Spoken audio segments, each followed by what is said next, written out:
In Bram Stoker's Dracula's Guest, we embark on a chilling journey into the shadowy world of the supernatural.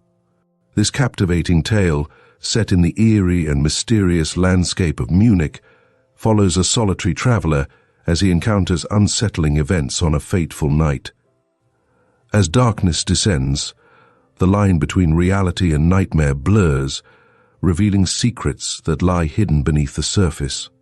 Prepare yourself for a spine-tingling adventure where every shadow holds a secret and every sound is a whisper of terror. Chapter 1. Dracula's Guest. When we started for our drive, the sun was shining brightly on Munich, and the air was full of the joyousness of early summer. Just as we were about to depart, Herr Delbruck, the maître d'hôtel of the Quatre Saisons where I was staying, came down bareheaded to the carriage, and after wishing me a pleasant drive, said to the coachman, still holding his hand on the handle of the carriage door, "Remember, you are back by nightfall. The sky looks bright, but there is a shiver in the north wind that says there may be a sudden storm. But I am sure you will not be late." Here he smiled and added, "For you know what night it is." Johann answered with an emphatic, "Ja, mein Herr," and touching his hat, drove off quickly. When we had cleared the town, I said, after signaling to him to stop, "Tell me, Johann, what is tonight?" He crossed himself as he answered laconically, "Walpurgis Nacht." Then he took out his watch, a great old-fashioned German silver thing as big as a turnip, and looked at it, with his eyebrows gathered together and a little impatient shrug of his shoulders. I realized that this was his way of respectfully protesting against the unnecessary delay, and sank back in the carriage, merely motioning him to proceed. He started off rapidly, as if to make up for lost time. Every now and then the horses seemed to throw up their heads and sniffed the air suspiciously. On such occasions, I often looked round in alarm. The road was pretty bleak, for we were traversing a sort of high wind-swept plateau. As we drove, I saw a road that looked but little used, and which seemed to dip through a little winding valley. It looked so inviting that, even at the risk of offending him, I called Johann to stop, and when he had pulled up, I told him I would like to drive down that road. He made all sorts of excuses, and frequently crossed himself as he spoke. This somewhat piqued my curiosity, so I asked him various questions. He answered fencingly, and repeatedly looked at his watch in protest. Finally I said, "Well, Johann, I want to go down this road. I shall not ask you to come unless you like, but tell me why you do not like to go, that is all I ask." For answer he seemed to throw himself off the box, so quickly did he reach the ground. Then he stretched out his hands appealingly to me, and implored me not to go. There was just enough of English mixed with the German for me to understand the drift of his talk. He seemed always just about to tell me something, the very idea of which evidently frightened him, but each time he pulled himself up, saying as he crossed himself, "Walpurgis Nacht." I tried to argue with him, but it was difficult to argue with a man when I did not know his language. The advantage certainly rested with him, for although he began to speak in English, of a very crude and broken kind, he always got excited and broke into his native tongue, and every time he did so, he looked at his watch. Then the horses became restless and sniffed the air. At this he grew very pale, and looking around in a frightened way, he suddenly jumped forward, took them by the bridles and led them on some 20 feet. I followed, and asked why he had done this. For answer he crossed himself, pointed to the spot we had left and drew his carriage in the direction of the other road, indicating a cross, and said, first in German, then in English, "Buried him what killed themselves." I remembered the old custom of burying suicides at crossroads. "Ah, I see, a suicide. How interesting." But for the life of me I could not make out why the horses were frightened. Whilst we were talking, we heard a sort of sound between a yelp and a bark. It was far away, but the horses got very restless, and it took Johann all his time to quiet them. He was pale and said, "It sounds like a wolf, but yet there are no wolves here now." "No," I said, questioning him, "isn't it long since the wolves were so near the city?" "Long, long," he answered. in the spring and summer, but with the snow the wolves have been here not so long. Whilst he was petting the horses and trying to quiet them, dark clouds drifted rapidly across the sky. The sunshine passed away, and a breath of cold wind seemed to drift past us. It was only a breath, however, and more in the nature of a warning than a fact, for the sun came out brightly again. Johann looked under his lifted hand at the horizon and said, "The storm of snow. He comes before a long time." Then he looked at his watch again, and, straightway holding his reins firmly, for the horses were still pawing the ground restlessly and shaking their heads, he climbed to his box as though the time had come for proceeding on our journey.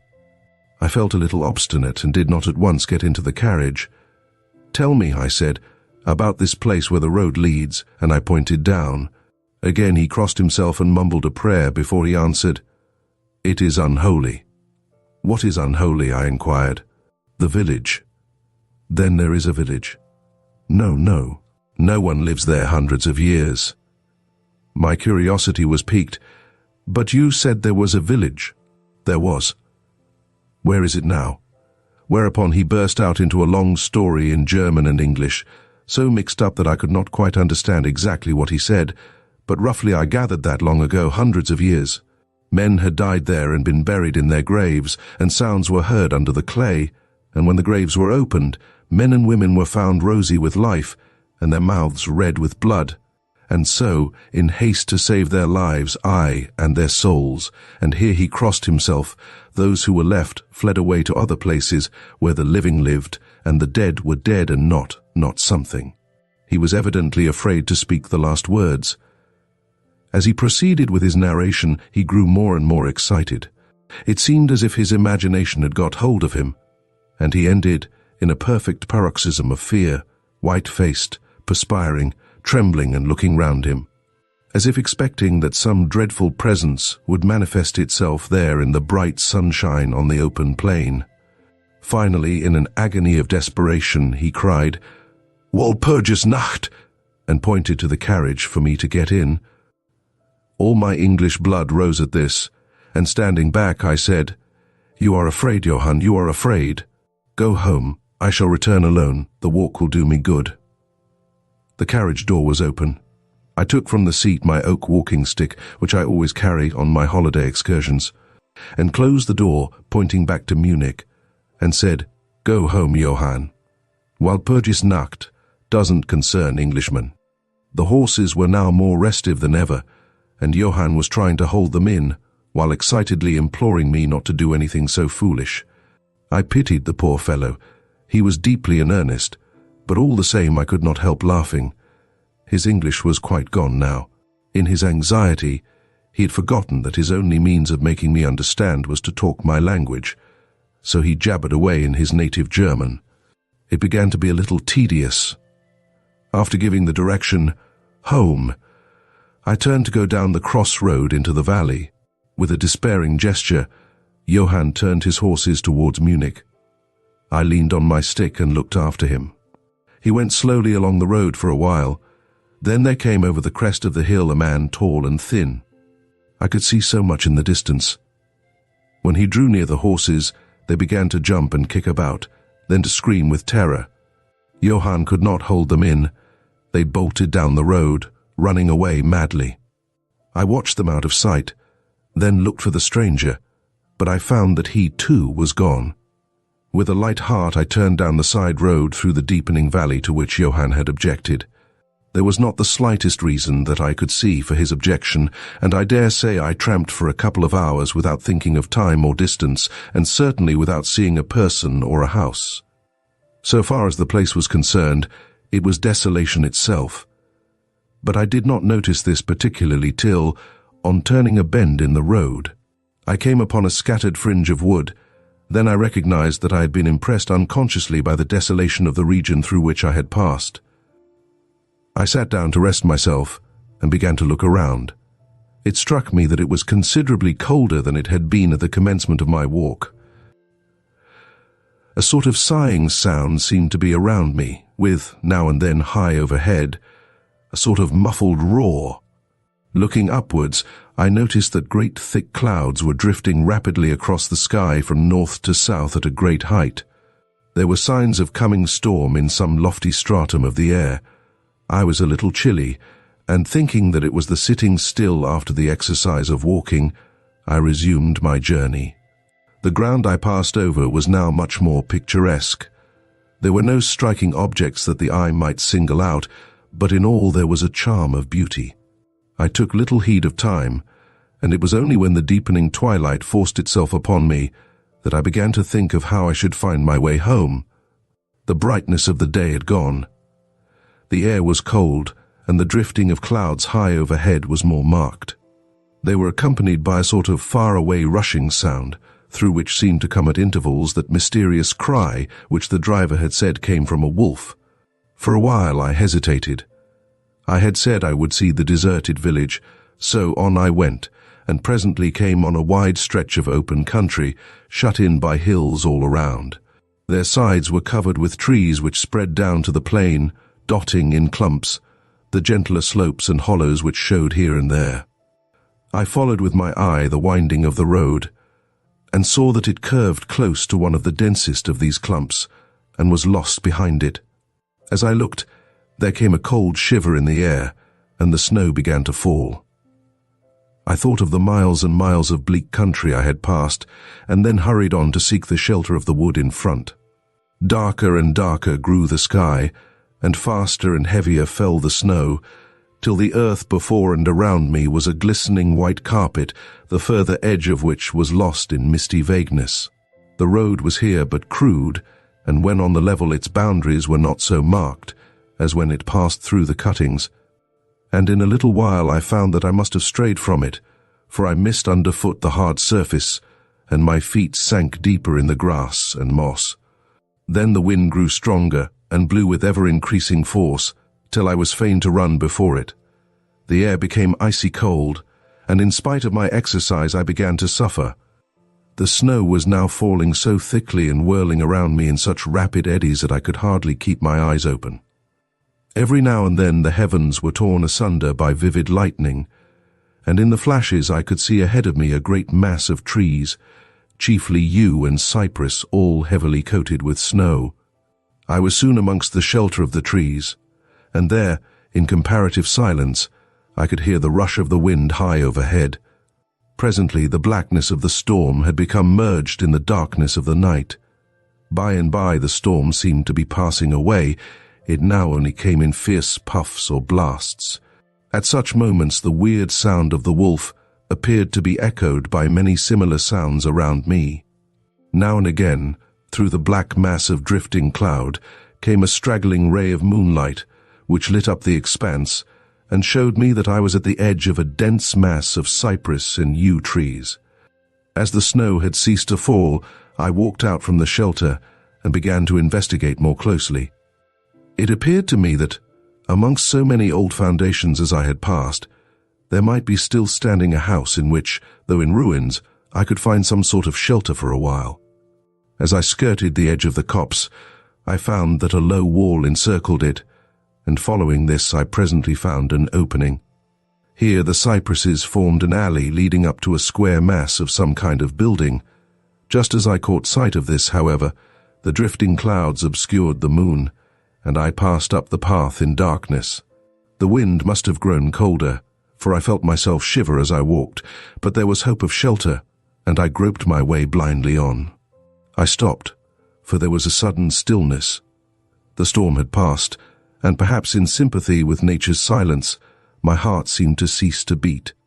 But this was only momentarily, for suddenly the moonlight broke through the clouds, showing me that I was in a graveyard, and that the square object before me was a great massive tomb of marble, as white as the snow that lay on and all around it.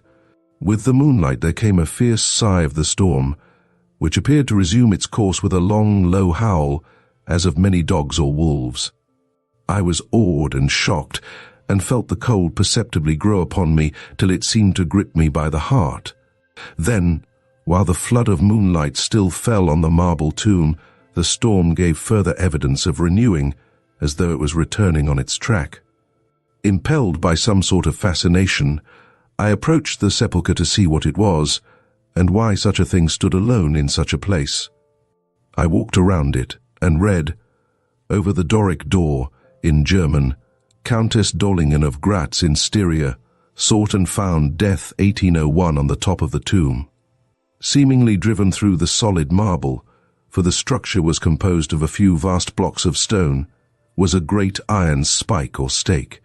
On going to the back I saw, graven in great Russian letters, "The dead travel fast." There was something so weird and uncanny about the whole thing that it gave me a turn and made me feel quite faint. I began to wish, for the first time, that I had taken Johann's advice.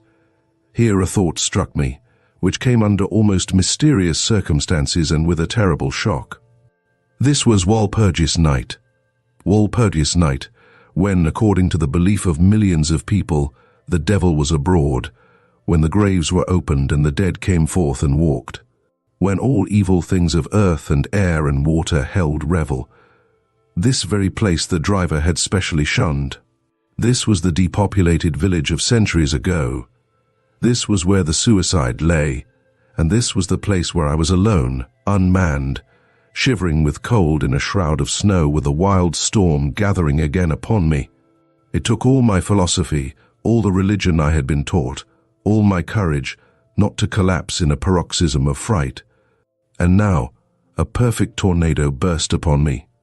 The ground shook as though thousands of horses thundered across it. And this time the storm bore on its icy wings, not snow, but great hailstones, which drove with such violence that they might have come from the thongs of Balearic slingers. Hailstones that beat down leaf and branch and made the shelter of the cypresses of no more avail than though their stems were standing corn. At the first I had rushed to the nearest tree, but I was soon fain to leave it and seek the only spot that seemed to afford refuge, the deep Doric doorway of the marble tomb. There, crouching against the massive bronze door, I gained a certain amount of protection from the beating of the hailstones, for now they only drove against me as they ricocheted from the ground and the side of the marble. As I leaned against the door, it moved slightly and opened inwards. The shelter of even a tomb was welcome in that pitiless tempest, and I was about to enter it when there came a flash of forked lightning that lit up the whole expanse of the heavens. In the instant, as I am a living man, I saw, as my eyes were turned into the darkness of the tomb, a beautiful woman, with rounded cheeks and red lips, seemingly sleeping on a bier. As the thunder broke overhead, I was grasped as by the hand of a giant and hurled out into the storm. The whole thing was so sudden that, before I could realize the shock, moral as well as physical, I found the hailstones beating me down. At the same time I had a strange, dominating feeling that I was not alone. I looked towards the tomb.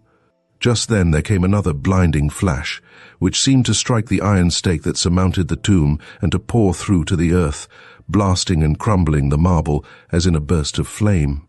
The dead woman rose for a moment of agony, while she was lapped in the flame, and her bitter scream of pain was drowned in the thunder crash. The last thing I heard was this mingling of dreadful sound, as again I was seized in the giant grasp and dragged away, while the hailstones beat on me, and the air around seemed reverberant with the howling of wolves.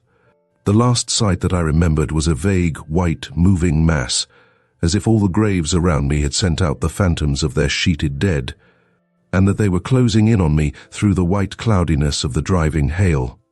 Gradually there came a sort of vague beginning of consciousness, then a sense of weariness that was dreadful. For a time I remembered nothing, but slowly my senses returned. My feet seemed positively racked with pain, yet I could not move them. They seemed to be numbed. There was an icy feeling at the back of my neck and all down my spine, and my ears, like my feet, were dead yet in torment. But there was in my breast a sense of warmth which was, by comparison, delicious. It was as a nightmare, a physical nightmare, if one may use such an expression, for some heavy weight on my chest made it difficult for me to breathe. This period of semi-lethargy seemed to remain a long time, and as it faded away I must have slept or swooned. Then came a sort of loathing, like the first stage of seasickness, and a wild desire to be free from something, I knew not what. A vast stillness enveloped me, as though all the world were asleep or dead, only broken by the low panting as of some animal close to me. I felt a warm rasping at my throat. Then came a consciousness of the awful truth, which chilled me to the heart and sent the blood surging up through my brain. Some great animal was lying on me and now licking my throat. I feared to stir, for some instinct of prudence bade me lie still, but the brute seemed to realize that there was now some change in me, for it raised its head. Through my eyelashes I saw above me the two great flaming eyes of a gigantic wolf. Its sharp white teeth gleamed in the gaping red mouth, and I could feel its hot breath fierce and acrid upon me. For another spell of time I remembered no more. Then I became conscious of a low growl, followed by a yelp, renewed again and again. Then, seemingly very far away, I heard a holloa, holloa, as of many voices calling in unison. Cautiously I raised my head and looked in the direction whence the sound came, but the cemetery blocked my view. The wolf still continued to yelp in a strange way, and a red glare began to move round the grove of cypresses, as though following the sound. As the voices drew closer, the wolf yelped faster and louder. I feared to make either sound or motion. Nearer came the red glow over the white pall which stretched into the darkness around me. Then all at once from beyond the trees there came at a trot a troop of horsemen bearing torches. The wolf rose from my breast and made for the cemetery. I saw one of the horsemen, soldiers by their caps and their long military cloaks, raise his carbine and take aim. A companion knocked up his arm, and I heard the ball whiz over my head. He had evidently taken my body for that of the wolf. Another sighted the animal as it slunk away, and a shot followed. Then, at a gallop, the troop rode forward, some towards me, others following the wolf as it disappeared amongst the snow-clad cypresses. As they drew nearer, I tried to move, but was powerless, although I could see and hear all that went on around me. 2 or 3 of the soldiers jumped from their horses and knelt beside me.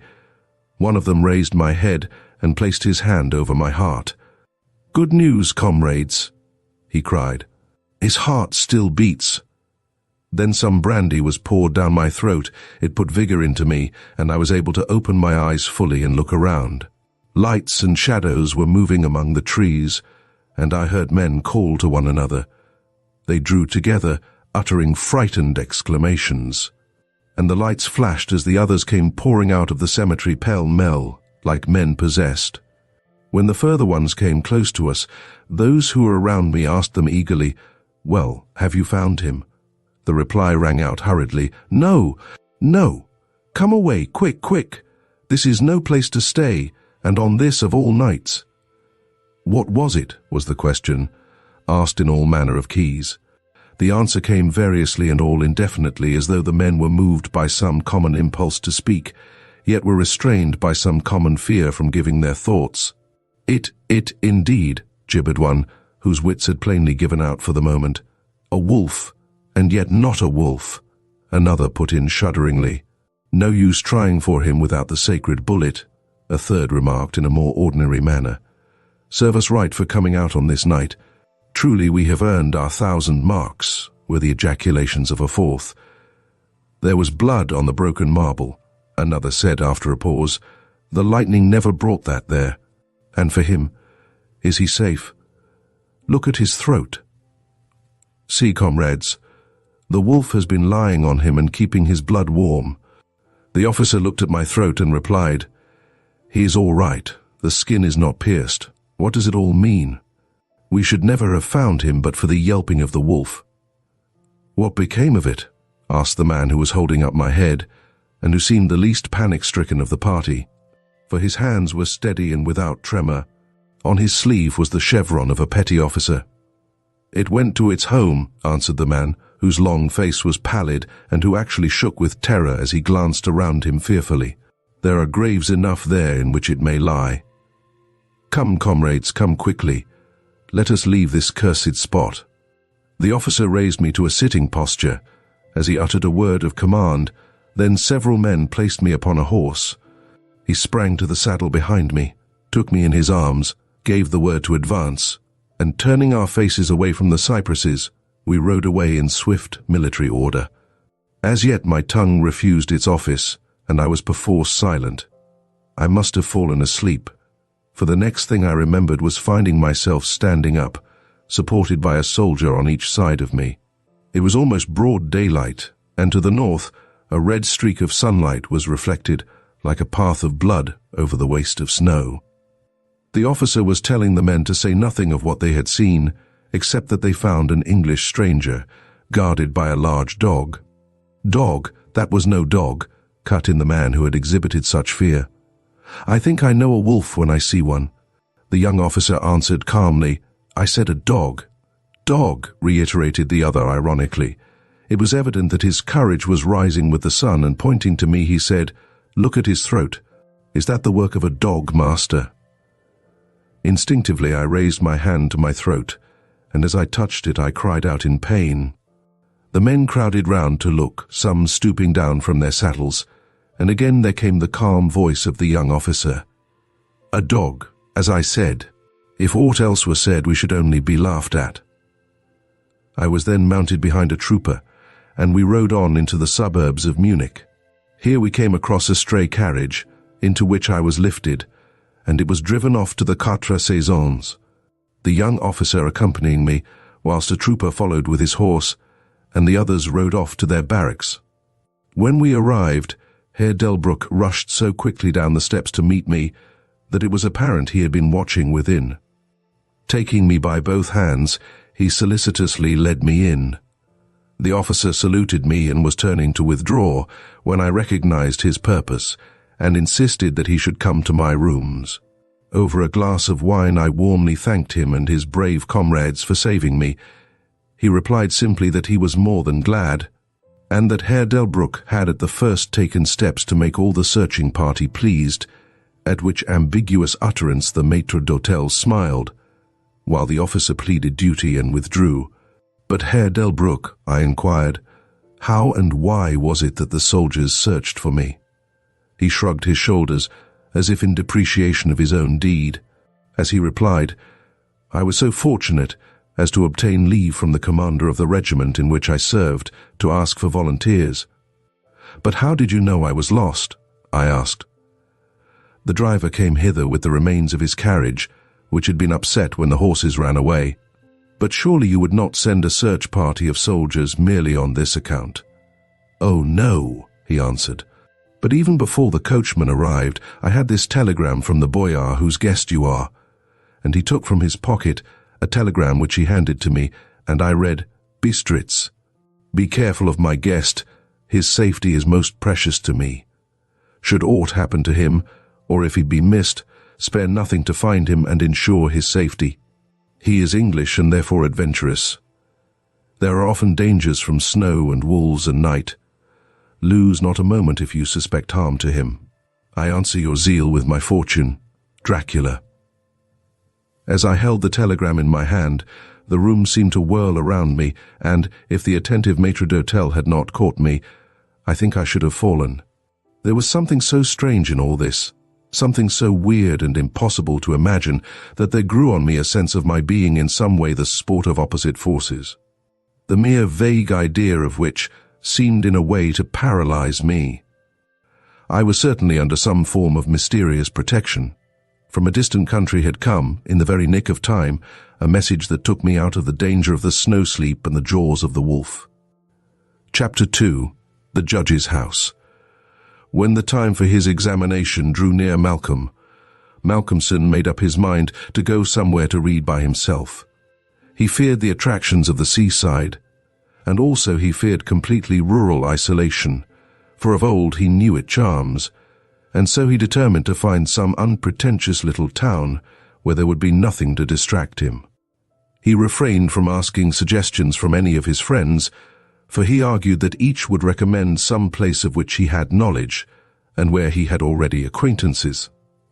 As Malcolmson wished to avoid friends, he had no wish to encumber himself with the attention of friends' friends, and so he determined to look out for a place for himself. He packed a portmanteau with some clothes and all the books he required, and then took ticket for the first name on the local timetable which he did not know. When at the end of 3 hours' journey he alighted at Benchurch, he felt satisfied that he had so far obliterated his tracks as to be sure of having a peaceful opportunity of pursuing his studies. He went straight to the one inn which the sleepy little place contained, and put up for the night. Benchurch was a market town, and once in 3 weeks was crowded to excess. But for the remainder of the 21 days, it was as attractive as a desert. Malcolmson looked around the day after his arrival to try to find quarters more isolated than even so quiet an inn as the Good Traveller afforded. There was only one place which took his fancy, and it certainly satisfied his wildest ideas regarding quiet, in fact. Quiet was not the proper word to apply to it. Desolation was the only term conveying any suitable idea of its isolation. It was an old, rambling, heavy-built house of the Jacobean style, with heavy gables and windows, unusually small, and set higher than was customary in such houses, and was surrounded with a high brick wall massively built. Indeed, on examination, it looked more like a fortified house than an ordinary dwelling. But all these things pleased Malcolmson. Here, he thought, is the very spot I have been looking for, and if I can get opportunity of using it I shall be happy. His joy was increased when he realized beyond doubt that it was not at present inhabited. From the post office he got the name of the agent, who was rarely surprised at the application to rent a part of the old house. Mr. Carnford, the local lawyer and agent, was a genial old gentleman, and frankly confessed his delight at anyone being willing to live in the house. "To tell you the truth," said he, "I should be only too happy, on behalf of the owners, to let anyone have the house rent-free for a term of years, if only to accustom the people here to see it inhabited. It has been so long empty that some kind of absurd prejudice has grown up about it, and this can be best put down by its occupation.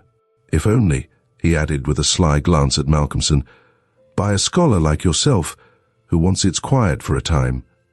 Malcolmson thought it needless to ask the agent about the absurd prejudice. He knew he would get more information, if he should require it, on that subject from other quarters.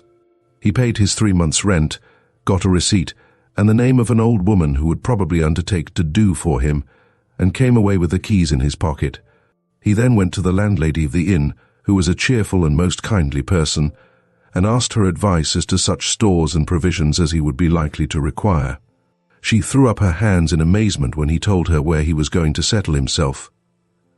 "Not in the judge's house," she said, and grew pale as she spoke. He explained the locality of the house, saying that he did not know its name. When he had finished, she answered, "Aye, sure enough, the very place. It is the judge's house, sure enough." He asked her to tell him about the place, why so called, and what there was against it. She told him that it was so called locally because it had been many years before. How long she could not say, as she was herself from another part of the country. But she thought it must have been 100 years or more, the abode of a judge who was held in great terror on account of his harsh sentences and his hostility to prisoners at assizes. As to what there was against the house itself she could not tell. She had often asked, but no one could inform her. But there was a general feeling that there was something, and for her own part, she would not take all the money in Drinkwater's bank and stay in the house an hour by herself. Then she apologized to Malcolmson for her disturbing talk. "It is too bad of me, sir, and you, and a young gentleman too, if you will pardon me saying it, going to live there all alone. If you were my boy, and you'll excuse me for saying it, you wouldn't sleep there a night. Not if I had to go there myself and pull the big alarm bell that's on the roof." The good creature was so manifestly in earnest, and was so kindly in her intentions, that Malcolmson, although amused, was touched. He told her kindly how much he appreciated her interest in him, and added, "But my dear Mrs. Witham, indeed you need not be concerned about me. A man who is reading for the mathematical tripos has too much to think of to be disturbed by any of these mysterious somethings, and his work is of too exact and prosaic a kind to allow of his having any corner in his mind for mysteries of any kind. Harmonical progression, permutations and combinations, and elliptic functions have sufficient mysteries for me." Mrs. Witham kindly undertook to see after his commissions, and he went himself to look for the old woman who had been recommended to him. When he returned to the judge's house with her, after an interval of a couple of hours, he found Mrs. Witham herself, waiting with several men and boys carrying parcels, and an upholsterer's man with a bed in a car. For she said, though tables and chairs might be all very well, a bed that hadn't been aired for mayhap 50 years was not proper for young bones to lie on. She was evidently curious to see the inside of the house, and though manifestly so afraid of the somethings, that at the slightest sound she clutched on to Malcolmson, whom she never left for a moment, went over the whole place. After his examination of the house, Malcolmson decided to take up his abode in the great dining room, which was big enough to serve for all his requirements, and Mrs. Witham, with the aid of the charwoman, Mrs. Dempster, proceeded to arrange matters. When the hampers were brought in and unpacked, Malcolmson saw that with much kind forethought she had sent from her own kitchen sufficient provisions to last for a few days. Before going, she expressed all sorts of kind wishes, and at the door turned and said, "And perhaps, sir, as the room is big and draughty, it might be well to have one of those big screens put round your bed at night. Though, truth to tell, I would die myself if I were to be so shut in with all kinds of things that put their heads round the sides or over the top. And look on me." The image which she had called up was too much for her nerves, and she fled incontinently. Mrs. Dempster sniffed in a superior manner as the landlady disappeared, and remarked that for her own part, she wasn't afraid of all the bogies in the kingdom. "I'll tell you what it is, sir," she said. "Bogies is all kinds and sorts of things except bogies. Rats and mice, and beetles and creaky doors, and loose slates, and broken panes, and stiff drawer handles that stay out when you pull them and then fall down in the middle of the night. Look at the wainscot of the room. It is old, hundreds of years old. Do you think there's no rats and beetles there? And do you imagine, sir, that you won't see none of them? Rats is bogies, I tell you, and bogies is rats. And don't you get to think anything else." "Mrs. Dempster," said Malcolmson gravely, making her a polite bow, "you know more than a senior wrangler, and let me say that, as a mark of esteem for your indubitable soundness of head and heart, I shall, when I go, give you possession of this house, and let you stay here by yourself for the last 2 months of my tenancy. For 4 weeks will serve my purpose." "Thank you kindly, sir," she answered, "but I couldn't sleep away from home at night. I am in Greenhouse Charity, and if I slept a night away from my rooms, I should lose all I have got to live on. The rules is very strict, and there's too many watching for a vacancy for me to run any risks in the matter. Only for that, sir, I'd gladly come here and attend on you altogether during your stay." "My good woman," said Malcolmson hastily, "I have come here on purpose to obtain solitude, and believe me that I am grateful to the late Greenhow for having so organized his admirable charity, whatever it is, that I am perforce denied the opportunity of suffering from such a form of temptation. St. Anthony himself could not be more rigid on the point." The old woman laughed harshly. "Ah, you young gentleman," she said, "you don't fear for naught, and belike you'll get all the solitude you want here." She set to work with her cleaning, and by nightfall, when Malcolmson returned from his walk, he always had one of his books to study as he walked. He found the room swept and tidied, a fire burning in the old hearth, the lamp lit, and the table spread for supper with Mrs. Witham's excellent fare. "This is comfort indeed," he said, as he rubbed his hands. When he had finished his supper and lifted the tray to the other end of the great oak dining table, he got out his books again, put fresh wood on the fire, trimmed his lamp, and set himself down to a spell of real hard work. He went on without pause till about 11 o'clock, when he knocked off for a bit to fix his fire and lamp, and to make himself a cup of tea. He had always been a tea drinker, and during his college life had sat late at work, and had taken tea late. The rest was a great luxury to him, and he enjoyed it with a sense of delicious, voluptuous ease. The renewed fire leaped and sparkled, and threw quaint shadows through the great old room, and as he sipped his hot tea he revelled in the sense of isolation from his kind. Then it was that he began to notice for the first time what a noise the rats were making. Surely, he thought, they cannot have been at it all the time I was reading. Had they been, I must have noticed it. Presently, when the noise increased, he satisfied himself that it was really new. It was evident that at first the rats had been frightened at the presence of a stranger and the light of fire and lamp, but that as the time went on they had grown bolder and were now disporting themselves as was their wont. How busy they were, and hark to the strange noises. Up and down behind the old wainscot, over the ceiling and under the floor they raced and gnawed and scratched. Malcolmson smiled to himself as he recalled to mind the saying of Mrs. Dempster, "Bogies is rats, and rats is bogies." The tea began to have its effect of intellectual and nervous stimulus. He saw with joy another long spell of work to be done before the night was past, and in the sense of security which it gave him, he allowed himself the luxury of a good look round the room. He took his lamp in one hand and went all around, wondering that so quaint and beautiful an old house had been so long neglected. The carving of the oak on the panels of the wainscot was fine, and on and round the doors and windows it was beautiful and of rare merit. There were some old pictures on the walls, but they were coated so thick with dust and dirt that he could not distinguish any detail of them, though he held his lamp as high as he could over his head. Here and there as he went round, he saw some crack or hole blocked for a moment by the face of a rat with its bright eyes glittering in the light, but in an instant it was gone, and a squeak and a scamper followed. The thing that most struck him, however, was the rope of the great alarm bell on the roof, which hung down in a corner of the room on the right-hand side of the fireplace. He pulled up close to the hearth a great high-backed carved oak chair, and sat down to his last cup of tea. When this was done, he made up the fire, and went back to his work, sitting at the corner of the table, having the fire to his left. For a little while the rats disturbed him somewhat with their perpetual scampering, but he got accustomed to the noise as one does to the ticking of a clock or to the roar of moving water. And he became so immersed in his work that everything in the world, except the problem which he was trying to solve, passed away from him. He suddenly looked up. His problem was still unsolved, and there was in the air that sense of the hour before the dawn, which is so dread to doubtful life. The noise of the rats had ceased. Indeed, it seemed to him that it must have ceased but lately, and that it was the sudden cessation which had disturbed him. The fire had fallen low, but still it threw out a deep red glow.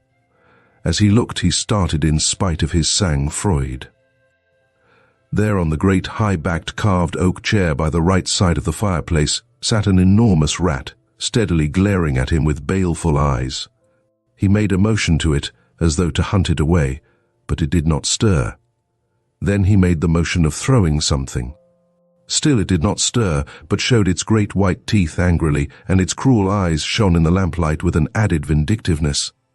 Malcolmson felt amazed, and seizing the poker from the hearth ran at it to kill it.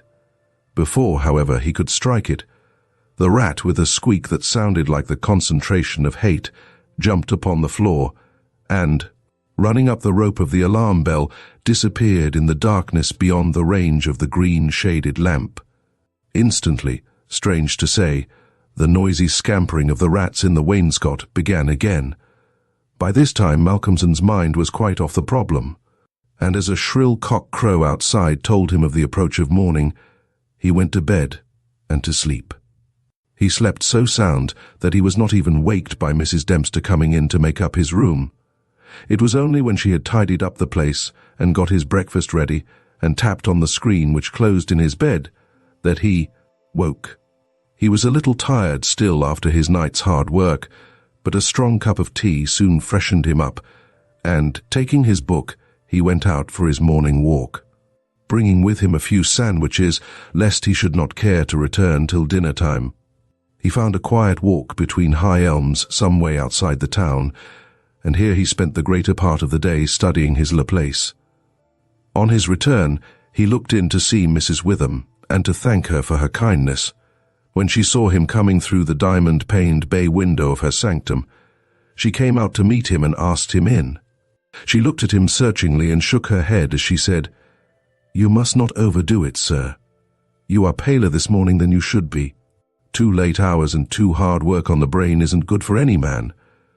But tell me, sir, how did you pass the night? Well, I hope, but my heart. Sir, I was glad when Mrs. Dempster told me this morning that you were all right and sleeping sound when she went in.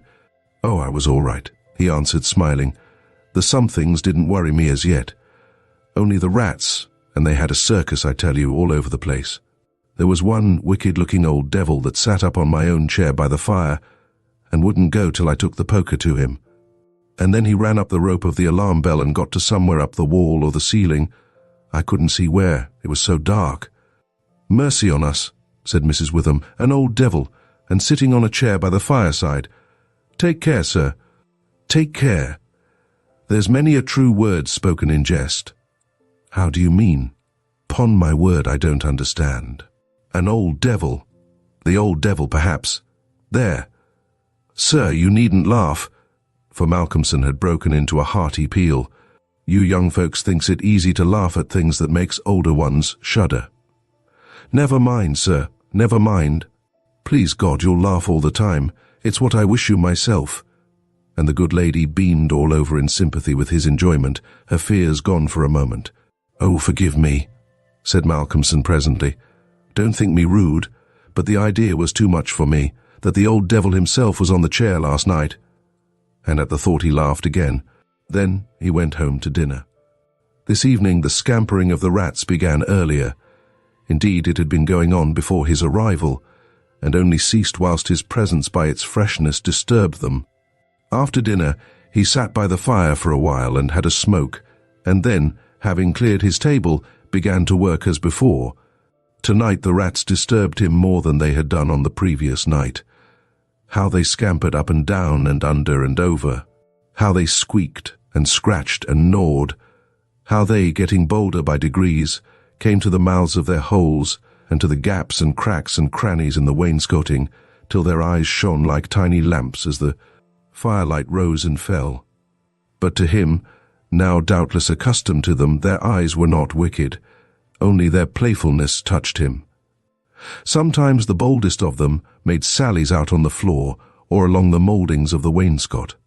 Now and again as they disturbed him, Malcolmson made a sound to frighten them, smiting the table with his hand, or giving a fierce shh, so that they fled straightway to their holes. And so the early part of the night wore on, and despite the noise Malcolmson got more and more immersed in his work. All at once he stopped, as on the previous night, being overcome by a sudden sense of silence. There was not the faintest sound of gnaw, or scratch, or squeak. The silence was as of the grave. He remembered the odd occurrence of the previous night, and instinctively he looked at the chair standing close by the fireside. And then a very odd sensation thrilled through him. There, on the great old high-backed carved oak chair beside the fireplace, sat the same enormous rat, steadily glaring at him with baleful eyes. Instinctively he took the nearest thing to his hand, a book of logarithms, and flung it at it. The book was badly aimed, and the rat did not stir. So again the poker performance of the previous night was repeated, and again the rat, being closely pursued, fled up the rope of the alarm bell. Strangely, too, the departure of this rat was instantly followed by the renewal of the noise made by the general rat community. On this occasion, as on the previous one, Malcolmson could not see at what part of the room the rat disappeared, for the green shade of his lamp left the upper part of the room in darkness, and the fire had burned low. On looking at his watch, he found it was close on midnight, and not sorry for the divertissement, he made up his fire and made himself his nightly pot of tea. He had got through a good spell of work, and thought himself entitled to a cigarette, and so he sat on the great oak chair before the fire and enjoyed it. Whilst smoking, he began to think that he would like to know where the rat disappeared to, for he had certain ideas for the morrow not entirely disconnected with a rat trap. Accordingly, he lit another lamp, and placed it so that it would shine well into the right-hand corner of the wall by the fireplace.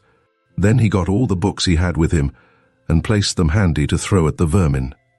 Finally, he lifted the rope of the alarm bell and placed the end of it on the table, fixing the extreme end under the lamp. As he handled it, he could not help noticing how pliable it was, especially for so strong a rope and one not in use. You could hang a man with it, he thought to himself. When his preparations were made, he looked around and said complacently, "There now, my friend, I think we shall learn something of you this time." He began his work again, and though as before somewhat disturbed at first by the noise of the rats, soon lost himself in his propositions and problems. Again he was called to his immediate surroundings suddenly. This time it might not have been the sudden silence only which took his attention. There was a slight movement of the rope, and the lamp moved. Without stirring, he looked to see if his pile of books was within range, and then cast his eye along the rope. As he looked, he saw the great rat drop from the rope on the oak armchair and sit there glaring at him.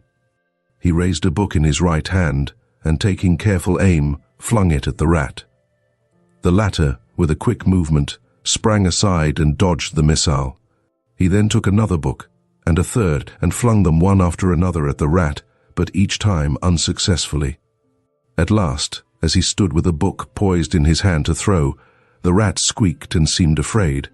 This made Malcolmson more than ever eager to strike, and the book flew and struck the rat a resounding blow. It gave a terrified squeak, and turning on his pursuer a look of terrible malevolence, ran up the chair back and made a great jump to the rope of the alarm bell, and ran up it like lightning. The lamp rocked under the sudden strain, but it was a heavy one and did not topple over. Malcolmson kept his eyes on the rat, and saw it by the light of the second lamp leap to a moulding of the wainscot, and disappear through a hole in one of the great pictures which hung on the wall, obscured and invisible through its coating of dirt and dust. "I shall look up my friend's habitation in the morning," said the student, as he went over to collect his books. "The third picture from the fireplace I shall not forget." He picked up the books one by one, commenting on them as he lifted them. Conic sections he does not mind, nor cycloidal oscillations, nor the Principia, nor quaternions, nor thermodynamics. Now for the book that fetched him. Malcolmson took it up and looked at it. As he did so, he started, and a sudden pallor overspread his face. He looked round uneasily and shivered slightly as he murmured to himself, "The Bible my mother gave me. What an odd coincidence." He sat down to work again, and the rats in the wainscot renewed their gambols. They did not disturb him, however. Somehow their presence gave him a sense of companionship. But he could not attend to his work, and after striving to master the subject on which he was engaged, gave it up in despair, and went to bed as the first streak of dawn stole in through the eastern window. He slept heavily but uneasily, and dreamed much, and when Mrs. Dempster woke him late in the morning, he seemed ill at ease, and for a few minutes did not seem to realize exactly where he was. His first request rather surprised the servant. "Mrs. Dempster, when I am out today, I wish you would get the steps and dust or wash those pictures, especially that one, the third, from the fireplace. I want to see what they are." Late in the afternoon, Malcolmson worked at his books in the shaded walk, and the cheerfulness of the previous day came back to him as the day wore on, and he found that his reading was progressing well. He had worked out to a satisfactory conclusion all the problems which had as yet baffled him, and it was in a state of jubilation that he paid a visit to Mrs. Witham at the Good Traveller. He found a stranger in the cosy sitting-room with the landlady, who was introduced to him as Dr. Thornhill. She was not quite at ease, and this, combined with the doctor's plunging at once into a series of questions, made Malcolmson come to the conclusion that his presence was not an accident. So without preliminary he said, "Dr. Thornhill, I shall with pleasure answer you any question you may choose to ask me if you will answer me one question first." The doctor seemed surprised, but he smiled and answered at once, "Done. What is it? Did Mrs. Witham ask you to come here and see me and advise me?" Dr. Thornhill for a moment was taken aback, and Mrs. Witham got fiery red and turned away. But the doctor was a frank and ready man, and he answered at once and openly, "She did, but she didn't intend you to know it.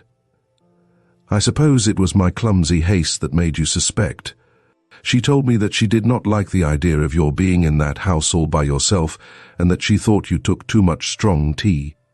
In fact, she wants me to advise you, if possible, to give up the tea in the very late hours.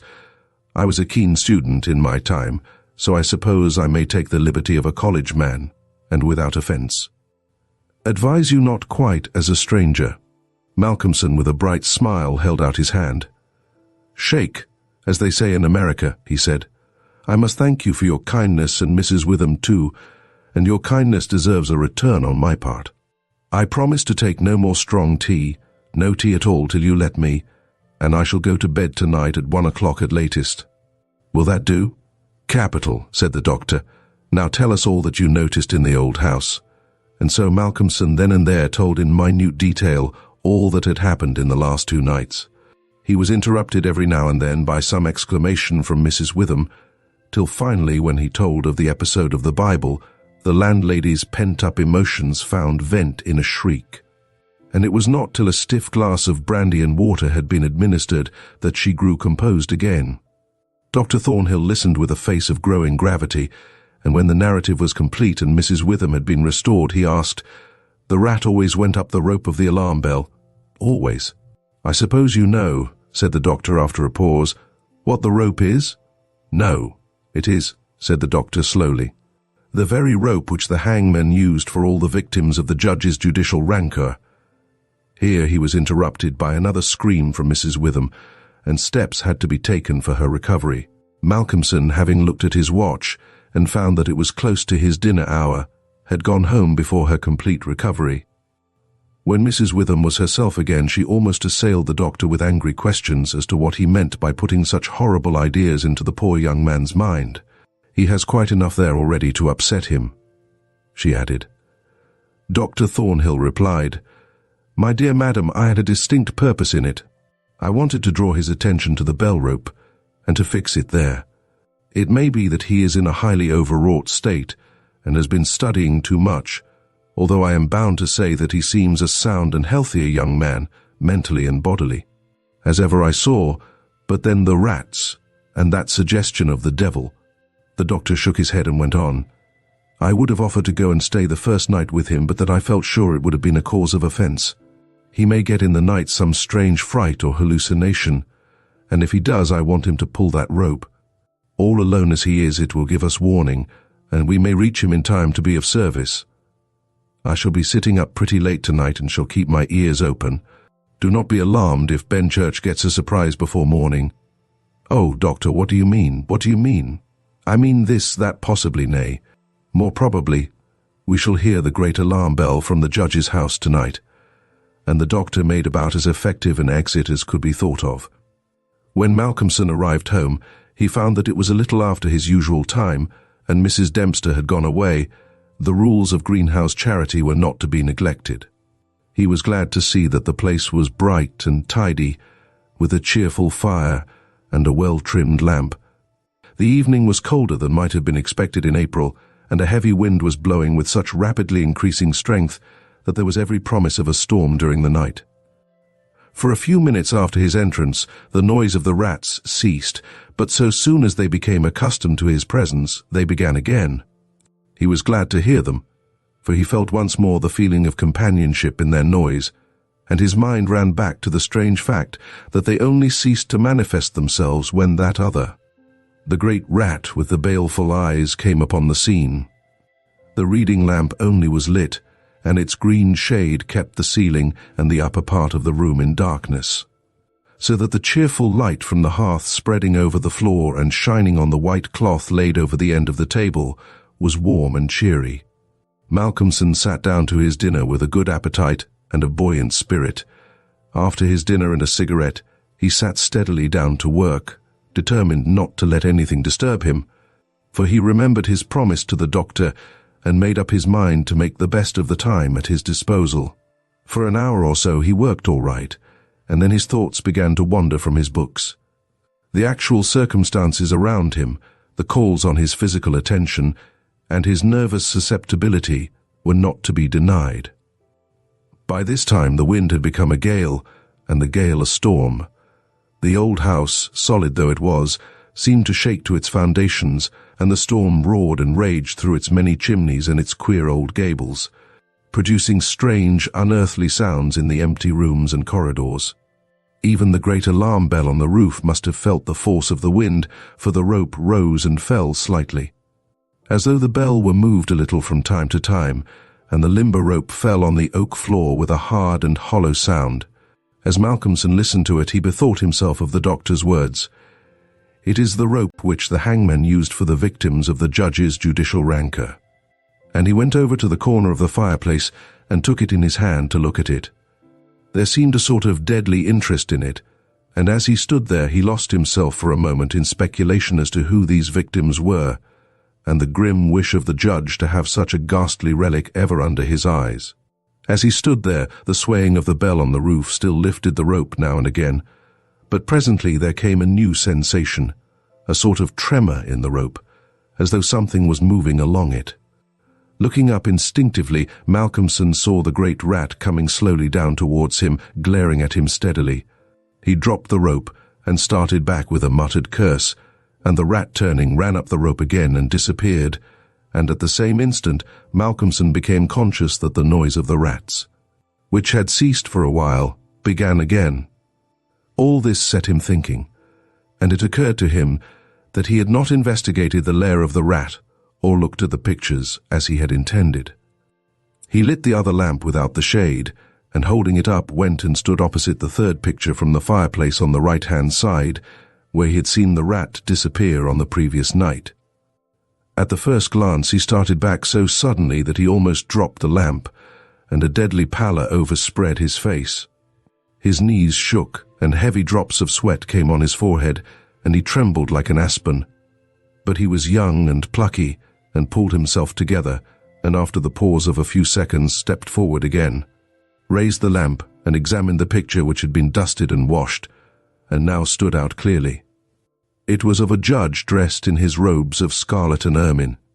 His face was strong and merciless, evil, crafty, and vindictive, with a sensual mouth, hooked nose of ruddy color, and shaped like the beak of a bird of prey. The rest of the face was of a cadaverous color. The eyes were of peculiar brilliance, and with a terribly malignant expression. As he looked at them, Malcolmson grew cold, for he saw there the very counterpart of the eyes of the great rat. The lamp almost fell from his hand. He saw the rat with its baleful eyes peering out through the hole in the corner of the picture, and noted the sudden cessation of the noise of the other rats. However, he pulled himself together and went on with his examination of the picture. The judge was seated in a great high-backed carved oak chair on the right-hand side of a great stone fireplace where, in the corner, a rope hung down from the ceiling, its end lying coiled on the floor.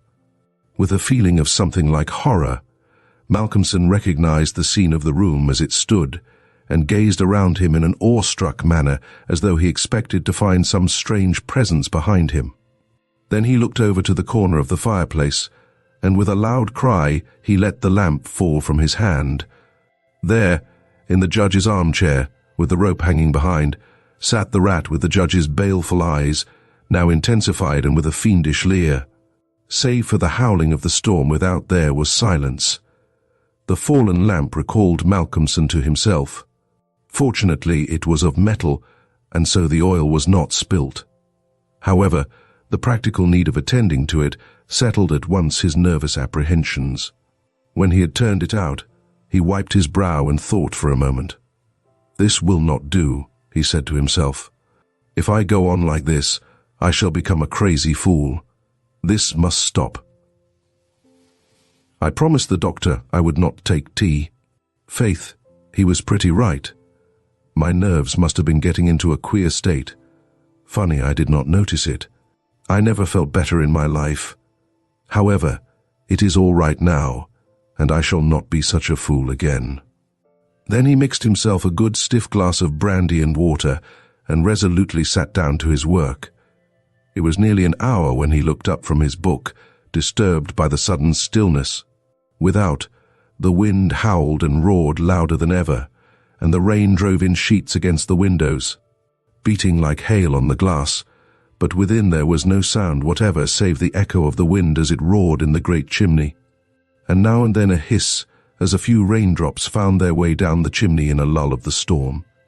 The fire had fallen low and had ceased to flame, though it threw out a red glow.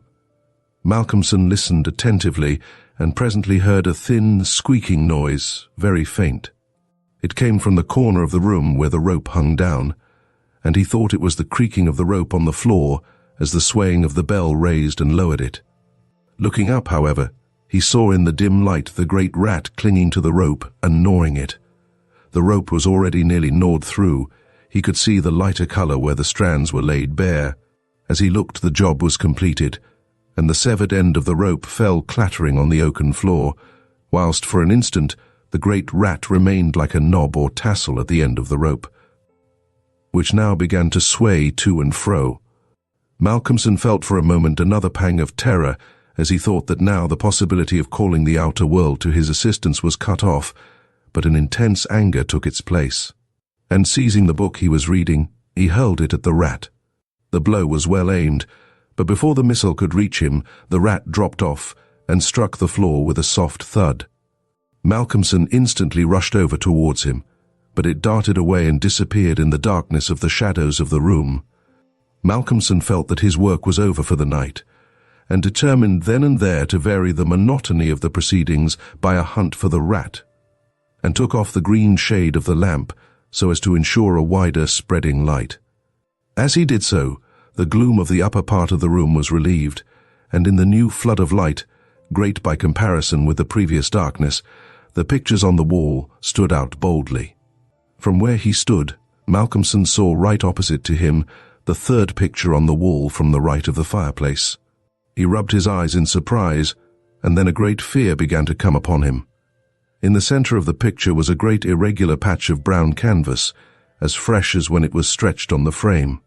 The background was as before, with chair and chimney corner and rope, but the figure of the judge had disappeared. Malcolmson, almost in a chill of horror, turned slowly round, and then he began to shake and tremble like a man in a palsy.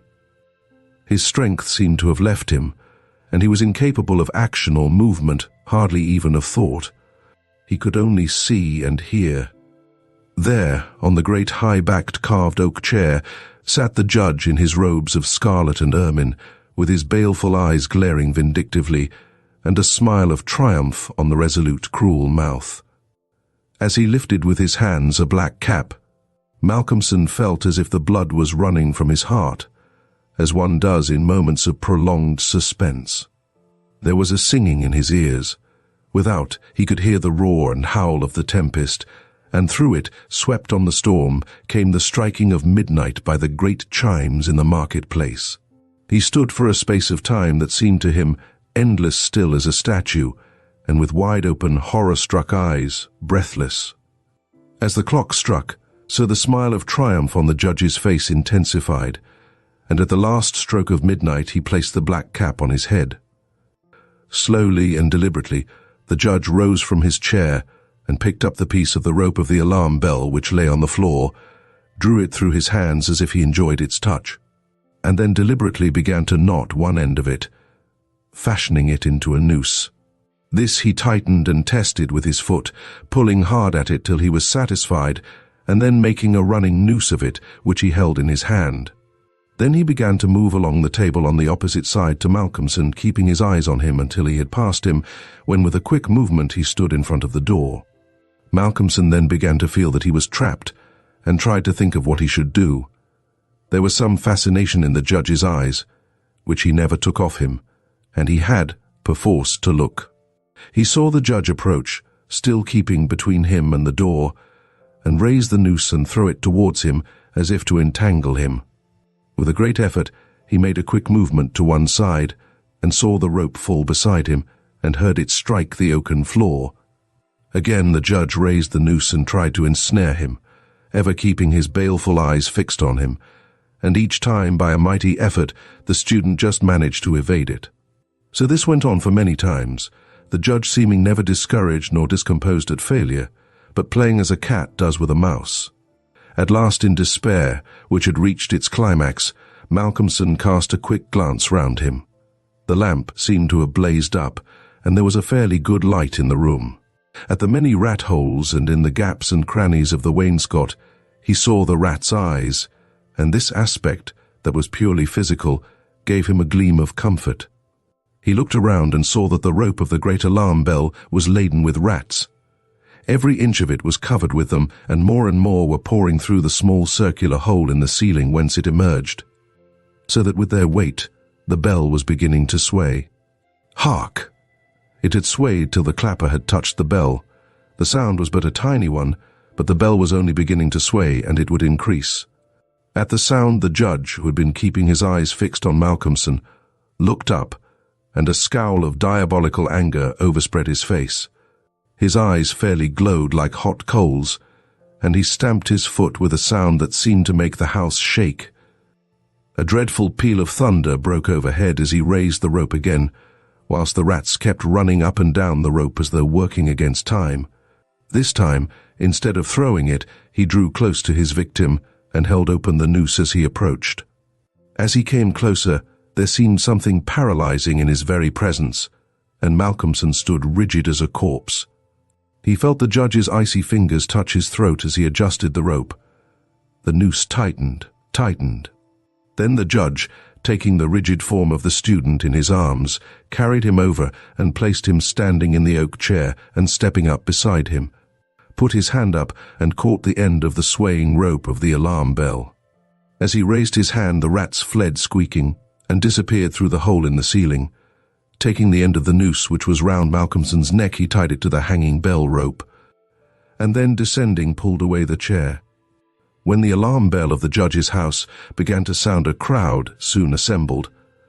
Lights and torches of various kinds appeared, and soon a silent crowd was hurrying to the spot. They knocked loudly at the door, but there was no reply. Then they burst in the door and poured into the great dining room, the doctor at the head. There, at the end of the rope of the great alarm bell, hung the body of the student, and on the face of the judge in the picture was a malignant smile. Chapter 3. The Squaw. Nuremberg at the time was not so much exploited as it has been since then.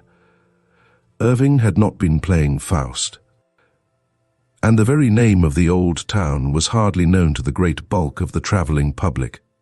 My wife and I, being in the second week of our honeymoon, naturally wanted someone else to join our party, so that when the cheery stranger, Elias P. Hutchison, hailing from Isthmian City, Bleeding Gulch, Mapletree County, Neb, turned up at the station at Frankfurt and casually remarked that he was going on to see the most all-fired old Methuselah of a town in Europe, and that he guessed that so much travelling alone was enough to send an intelligent, active citizen into the melancholy ward of a daft house.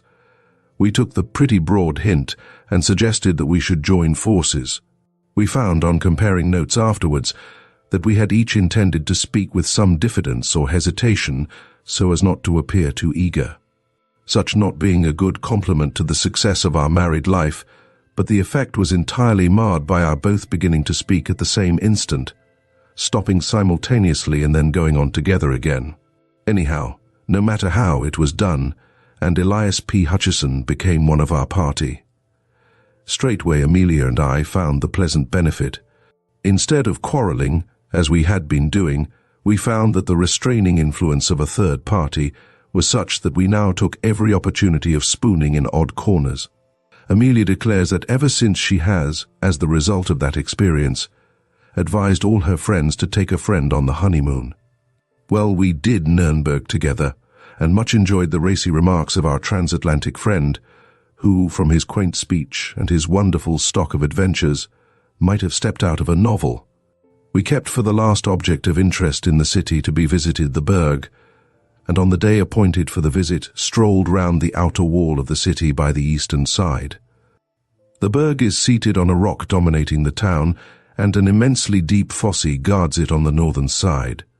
Nuremberg has been happy in that it was never sacked. Had it been, it would certainly not be so spick and span perfect as it is at present. The ditch has not been used for centuries, and now its base is spread with tea gardens and orchards, of which some of the trees are of quite respectable growth. As we wandered round the wall, dawdling in the hot July sunshine, we often paused to admire the views spread before us, and in especial the great plain covered with towns and villages and bounded with a blue line of hills, like a landscape of Claude Lorraine. From this we always turned with new delight to the city itself, with its myriad of quaint old gables and acre-wide red roofs dotted with dormer windows, tier upon tier. A little to our right rose the towers of the Burg, and nearer still, standing grim, the Torture Tower, which was, and is perhaps, the most interesting place in the city. For centuries, the tradition of the Iron Virgin of Nuremberg has been handed down as an instance of the horrors of cruelty of which man is capable. We had long looked forward to seeing it, and here at last was its home. In one of our pauses we leaned over the wall of the moat and looked down. The garden seemed quite 50 or 60 feet below us, and the sun pouring into it with an intense, moveless heat like that of an oven. Beyond rose the grey, grim wall seemingly of endless height, and losing itself right and left in the angles of bastion and counterscarp. Trees and bushes crowned the wall, and above again towered the lofty houses on whose massive beauty time has only set the hand of approval. The sun was hot and we were lazy, time was our own, and we lingered, leaning on the wall. Just below us was a pretty sight. A great black cat, lying stretched in the sun, whilst round her gambolled prettily a tiny black kitten. The mother would wave her tail for the kitten to play with, or would raise her feet and push away the little one as an encouragement to further play. They were just at the foot of the wall, and Elias P. Hutcheson, in order to help the play, stooped and took from the walk a moderate-sized pebble. "See," he said, "I will drop it near the kitten, and they will both wonder where it came from." "Oh, be careful," said my wife. "You might hit the dear little thing." "Not me, ma'am," said Elias P. "Why, I'm as tender as a Maine cherry tree." "Lord bless ye. I wouldn't hurt the poor pooty little critter more'n I'd scalp a baby. And you may bet your variegated socks on that. See, I'll drop it fur away on the outside so's not to go near her."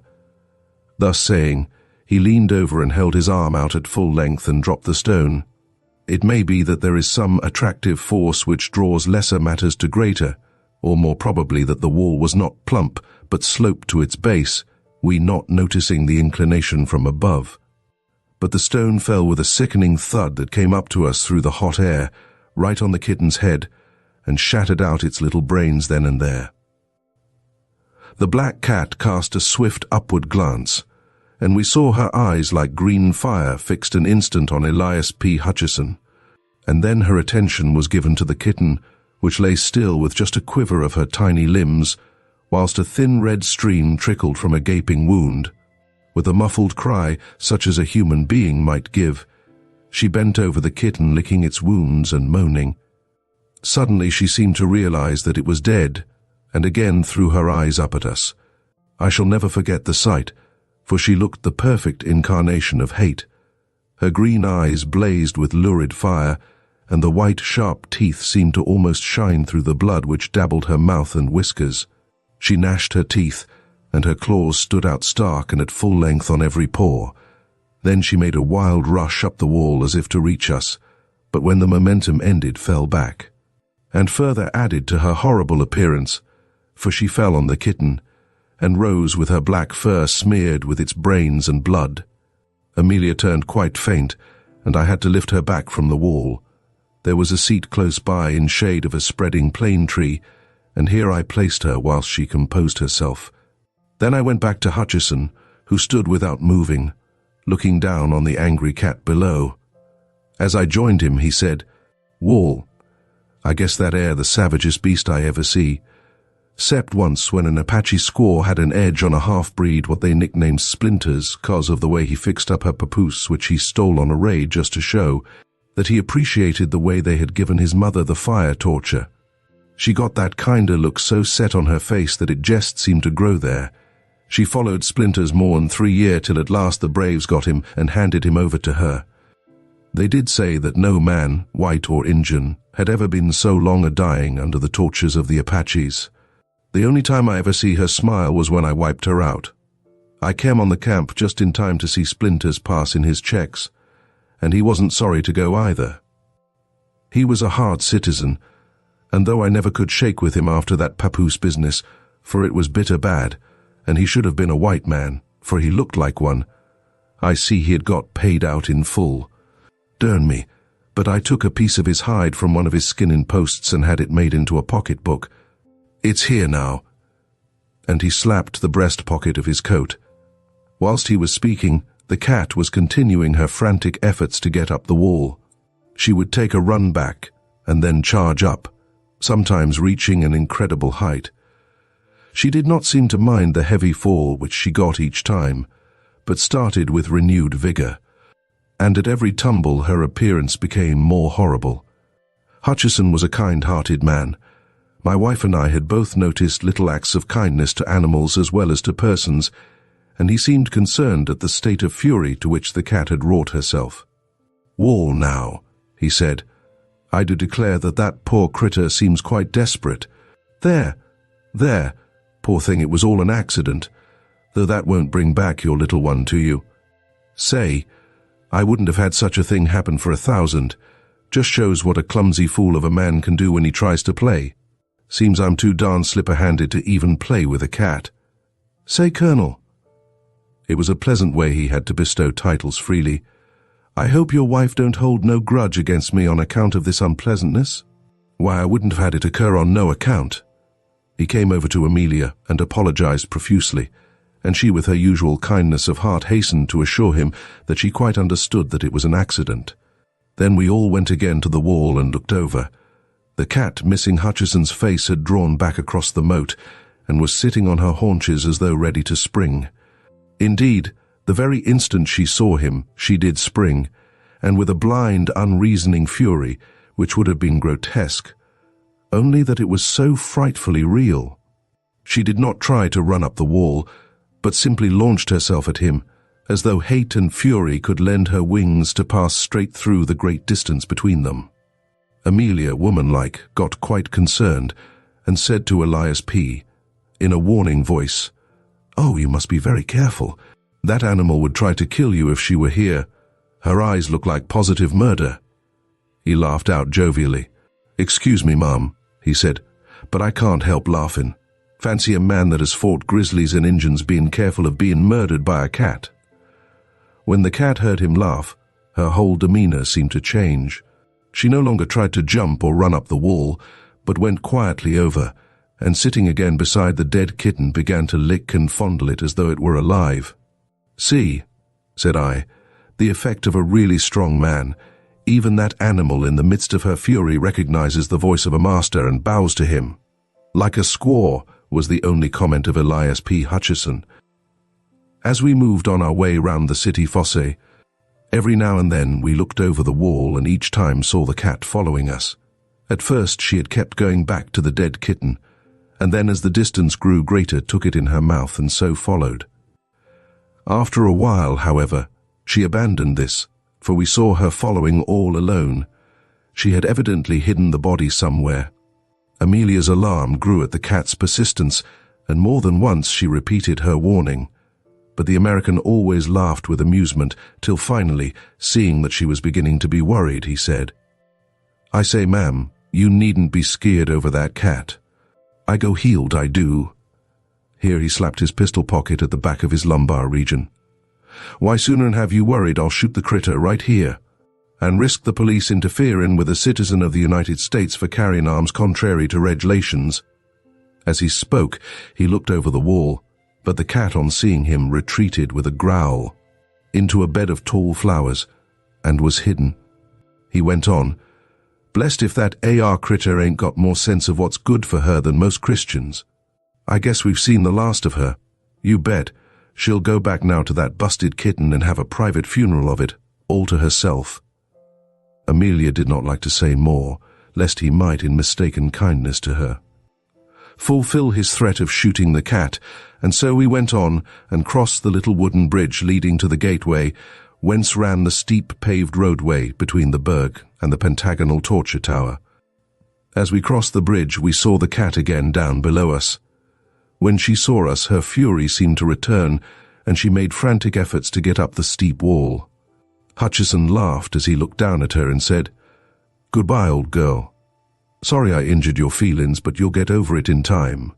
So long." And then we passed through the long, dim archway and came to the gate of the Berg. when we came out again after our survey of this most beautiful old place, which not even the well-intentioned efforts of the Gothic restorers of 40 years ago have been able to spoil. Though their restoration was then glaring white, we seem to have quite forgotten the unpleasant episode of the morning. The old lime tree with its great trunk gnarled with the passing of nearly 9 centuries. The deep well cut through the heart of the rock by those captives of old, and the lovely view from the city wall whence we heard. Spread over almost a full quarter of an hour, the multitudinous chimes of the city had all helped to wipe out from our minds the incident of the slain kitten. We were the only visitors who had entered the torture tower that morning, so at least said the old custodian. And as we had the place all to ourselves, were able to make a minute and more satisfactory survey than would have otherwise been possible. The custodian, looking to us as the sole source of his gains for the day, was willing to meet our wishes in any way. The torture tower is truly a grim place, even now when many thousands of visitors have sent a stream of life, and the joy that follows life, into the place, but at the time, I mention it wore its grimmest and most gruesome aspect. The dust of ages seemed to have settled on it, and the darkness and the horror of its memories seemed to have become sentient in a way that would have satisfied the pantheistic souls of Philo or Spinoza. The lower chamber where we entered was seemingly, in its normal state, filled with incarnate darkness. Even the hot sunlight streaming in through the door seemed to be lost in the vast thickness of the walls, and only showed the masonry rough as when the builder's scaffolding had come down, but coated with dust and marked here and there with patches of dark stain, which, if walls could speak, could have given their own dread memories of fear and pain. We were glad to pass up the dusty wooden staircase, the custodian leaving the outer door open to light us somewhat on our way. For to our eyes, the one long-wicked, evil-smelling candle stuck in a sconce on the wall gave an inadequate light. When we came up through the open trap in the corner of the chamber overhead, Amelia held on to me so tightly that I could actually feel her heart beat. I must say for my own part that I was not surprised at her fear, for this room was even more gruesome than that below. Here there was certainly more light, but only just sufficient to realize the horrible surroundings of the place. The builders of the tower had evidently intended that only they who should gain the top should have any of the joys of light and prospect. There, as we had noticed from below, were ranges of windows, albeit of medieval smallness, but elsewhere in the tower were only a very few narrow slits such as were habitual in places of medieval defense.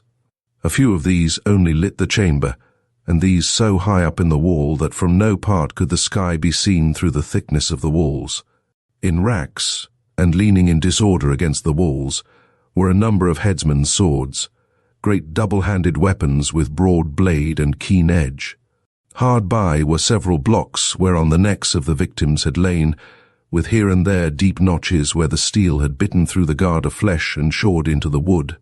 Round the chamber, placed in all sorts of irregular ways, were many implements of torture which made one's heart ache to see, chairs full of spikes which gave instant and excruciating pain, chairs and couches with dull knobs whose torture was seemingly less, but which, though slower, were equally efficacious, racks, belts, boots, gloves, collars. All made for compressing at will, steel baskets in which the head could be slowly crushed into a pulp if necessary, watchman's hooks with long handle and knife that cut at resistance. This a speciality of the old Nuremberg police system, and many, many other devices for man's injury to man. Amelia grew quite pale with the horror of the things, but fortunately did not faint, for being a little overcome, she sat down on a torture chair, but jumped up again with a shriek, all tendency to faint gone. We both pretended that it was the injury done to her dress by the dust of the chair and the rusty spikes which had upset her, and Mr. Hutcheson acquiesced in accepting the explanation with a kind-hearted laugh. But the central object in the whole of this chamber of horrors was the engine known as the Iron Virgin, which stood near the center of the room. It was a rudely shaped figure of a woman, something of the Bell order, or, to make a closer comparison, of the figure of Mrs. Noah in the Children's Ark. but without that slimness of waist and perfect rondeur of hip which marks the aesthetic type of the Noah family. One would hardly have recognized it as intended for a human figure at all, had not the founder shaped on the forehead a rude semblance of a woman's face. This machine was coated with rust without, and covered with dust. A rope was fastened to a ring in the front of the figure, about where the waist should have been, and was drawn through a pulley, fastened on the wooden pillar which sustained the flooring above. The custodian pulling this rope showed that a section of the front was hinged like a door at one side. We then saw that the engine was of considerable thickness, leaving just room enough inside for a man to be placed. The door was of equal thickness and of great weight, for it took the custodian all his strength, aided though he was by the contrivance of the pulley, to open it. This weight was partly due to the fact that the door was of manifest purpose, hung so as to throw its weight downwards, so that it might shut of its own accord when the strain was released. The inside was honeycombed with rust, nay more. The rust alone that comes through time would hardly have eaten so deep into the iron walls. The rust of the cruel stains was deep indeed.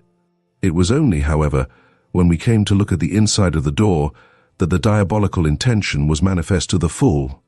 Here were several long spikes, square and massive, broad at the base and sharp at the points, placed in such a position that when the door should close, the upper ones would pierce the eyes of the victim, and the lower ones his heart and vitals. The sight was too much for poor Amelia, and this time she fainted dead off, and I had to carry her down the stairs and place her on a bench outside till she recovered. That she felt it to the quick was afterwards shown by the fact that my eldest son bears to this day a rude birthmark on his breast, which has, by family consent, been accepted as representing the Nuremberg Virgin. When we got back to the chamber, we found Hutcheson still opposite the Iron Virgin. He had been evidently philosophizing, and now gave us the benefit of his thought in the shape of a sort of exordium. "Wall, I guess I've been learning something here while Madam has been getting over her faint. 'Pears to me that we're a long way behind the times on our side of the big drink. We used to think out on the plains that the Injun could give us points in trying to make a man uncomfortable, but I guess your old medieval law and order party could raise him every time. Splinters was pretty good in his bluff on the Squaw, but this here young miss held a straight flush all high on him. The points of them spikes air sharp enough still, though even the edges air eaten out by what used to be on them. It'd be a good thing for our Indian section to get some specimens of this here plate toy to send round to the reservations just to knock the stuffing out of the bucks. And the squaws too, by showing them as how old civilization lays over them at their best. Guess but I'll get in that box a minute just to see how it feels." "Oh no, no," said Amelia. "It is too terrible. Guess, Mum, nothing's too terrible to the exploring mind. I've been in some queer places in my time. Spent a night inside a dead horse while a prairie fire swept over me in Montana Territory, and another time slept inside a dead buffalo when the Comanches was on the war path, and I didn't care to leave my kyard on them.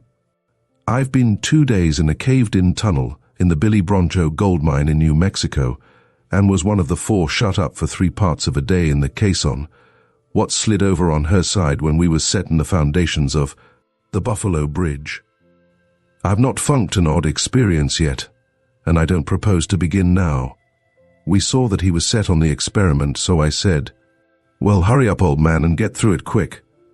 'All right, General,' said he, 'but I calculate we ain't quite ready yet.' The gentlemen, my predecessors, what stood in that thar canister, didn't volunteer for the office, not much, and I guess there was some ornamental tying up before the big stroke was made. I want to go into this thing fair and square, so I must get fixed up proper first. I dare say this old galoot can rise some string and tie me up according to sample."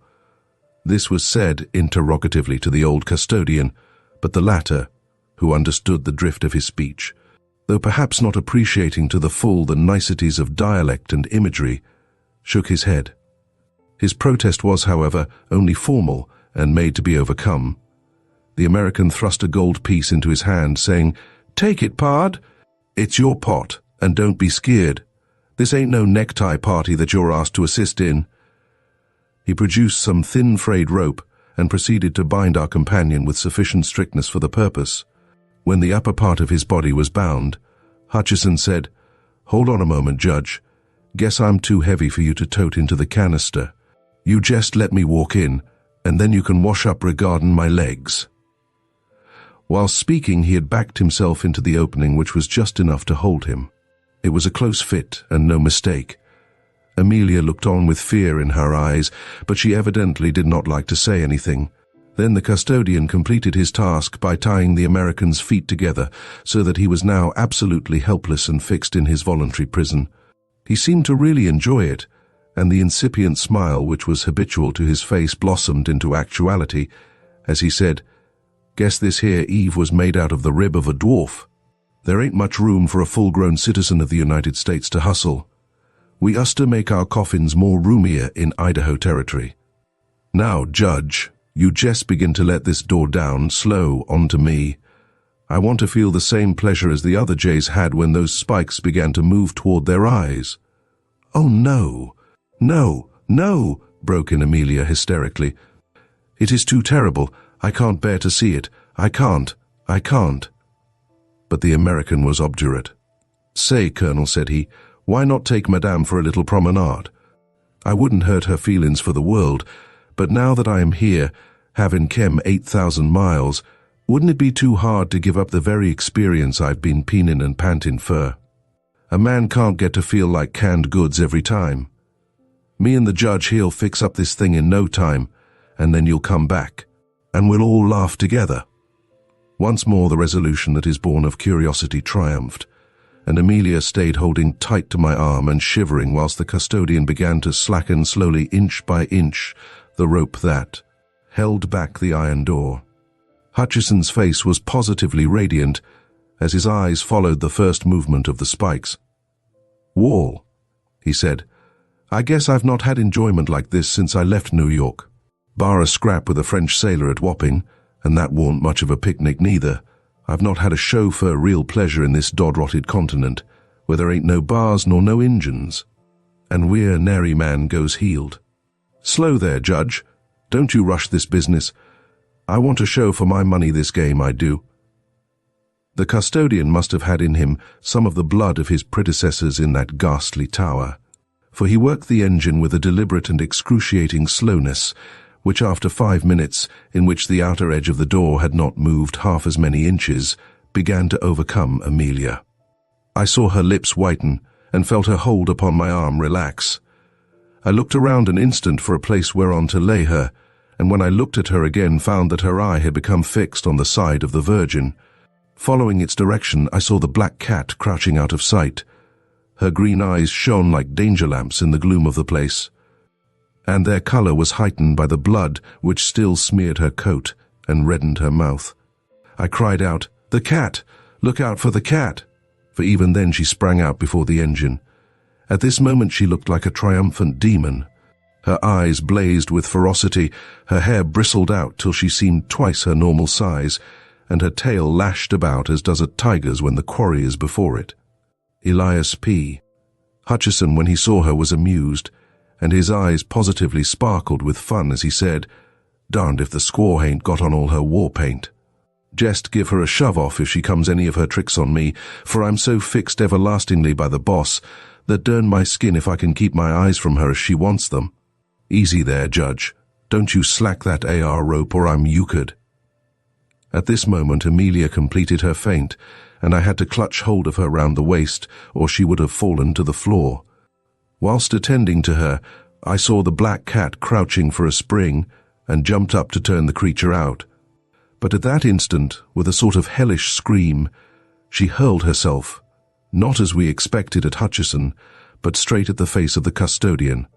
Her claws seemed to be tearing wildly, as one sees in the Chinese drawings of the dragon rampant, and as I looked I saw one of them light on the poor man's eye and actually tear through it and down his cheek, leaving a wide band of red where the blood seemed to spurt from every vein. With a yell of sheer terror which came quicker than even his sense of pain, the man leaped back, dropping as he did so the rope which held back the iron door. I jumped for it, but was too late, for the cord ran like lightning through the pulley block, and the heavy mass fell forward from its own weight. As the door closed, I caught a glimpse of our poor companion's face. He seemed frozen with terror. His eyes stared with a horrible anguish as if dazed, and no sound came from his lips. And then the spikes did their work. Happily, the end was quick, for when I wrenched open the door, they had pierced so deep that they had locked in the bones of the skull through which they had crushed, and actually tore him, out of his iron prison till, bound as he was, he fell at full length with a sickly thud upon the floor, the face turning upward as he fell. I rushed to my wife, lifted her up and carried her out, for I feared for her very reason, if she should wake from her faint to such a scene. I laid her on the bench outside and ran back. Leaning against the wooden column was the custodian moaning in pain whilst he held his reddening handkerchief to his eyes, and sitting on the head of the poor American was the cat, purring loudly as she licked the blood which trickled through the gashed socket of his eyes. I think no one will call me cruel because I seized one of the old executioner's swords and shore her in two as she sat. Chapter 4. The Secret of the Growing Gold.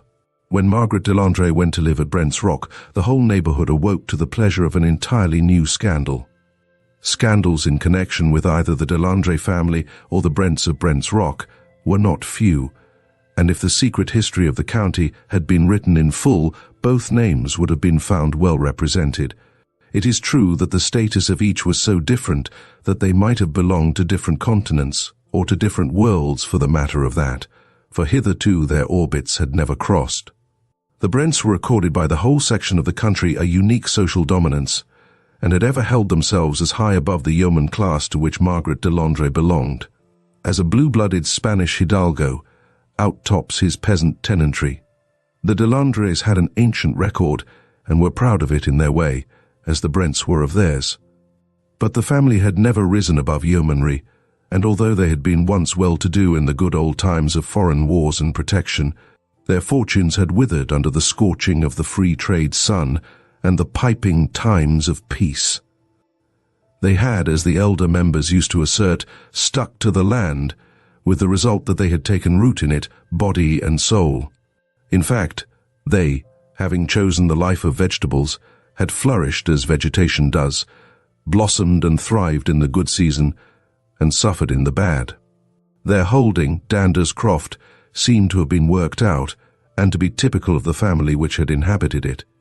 The latter had declined generation after generation, sending out now and again some abortive shoot of unsatisfied energy in the shape of a soldier or sailor, who had worked his way to the minor grades of the services and had there stopped, cut short, either from unheeding gallantry in action or from that destroying cause to men without breeding or youthful care, the recognition of a position above them which they feel unfitted to fill. So, little by little, the family dropped lower and lower, the men brooding and dissatisfied, and drinking themselves into the grave, the women drudging at home or marrying beneath them or worse. In process of time, all disappeared, leaving only two in the croft, Wickham Delandre and his sister Margaret. The man and woman seemed to have inherited in masculine and feminine form respectively the evil tendency of their race, sharing in common the principles, though manifesting them in different ways, of sullen passion, voluptuousness and recklessness. The history of the Brents had been something similar, but showing the causes of decadence in their aristocratic and not their plebeian forms. They too had sent their shoots to the wars, but their positions had been different, and they had often attained honor. For without flaw they were gallant, and brave deeds were done by them, before the selfish dissipation which marked them had sapped their vigor. The present head of the family, if family it could now be called when one remained of the direct line, was Geoffrey Brent. He was almost a type of worn-out race, manifesting in some ways its most brilliant qualities, and in others its utter degradation. He might be fairly compared with some of those antique Italian nobles whom the painters have preserved to us with their courage, their unscrupulousness, their refinement of lust and cruelty, the voluptuary actual with the fiend potential. He was certainly handsome, with that dark, aquiline, commanding beauty which women so generally recognize as dominant. With men he was distant and cold, But such a bearing never deters womankind. The inscrutable laws of sex have so arranged that even a timid woman is not afraid of a fierce and haughty man.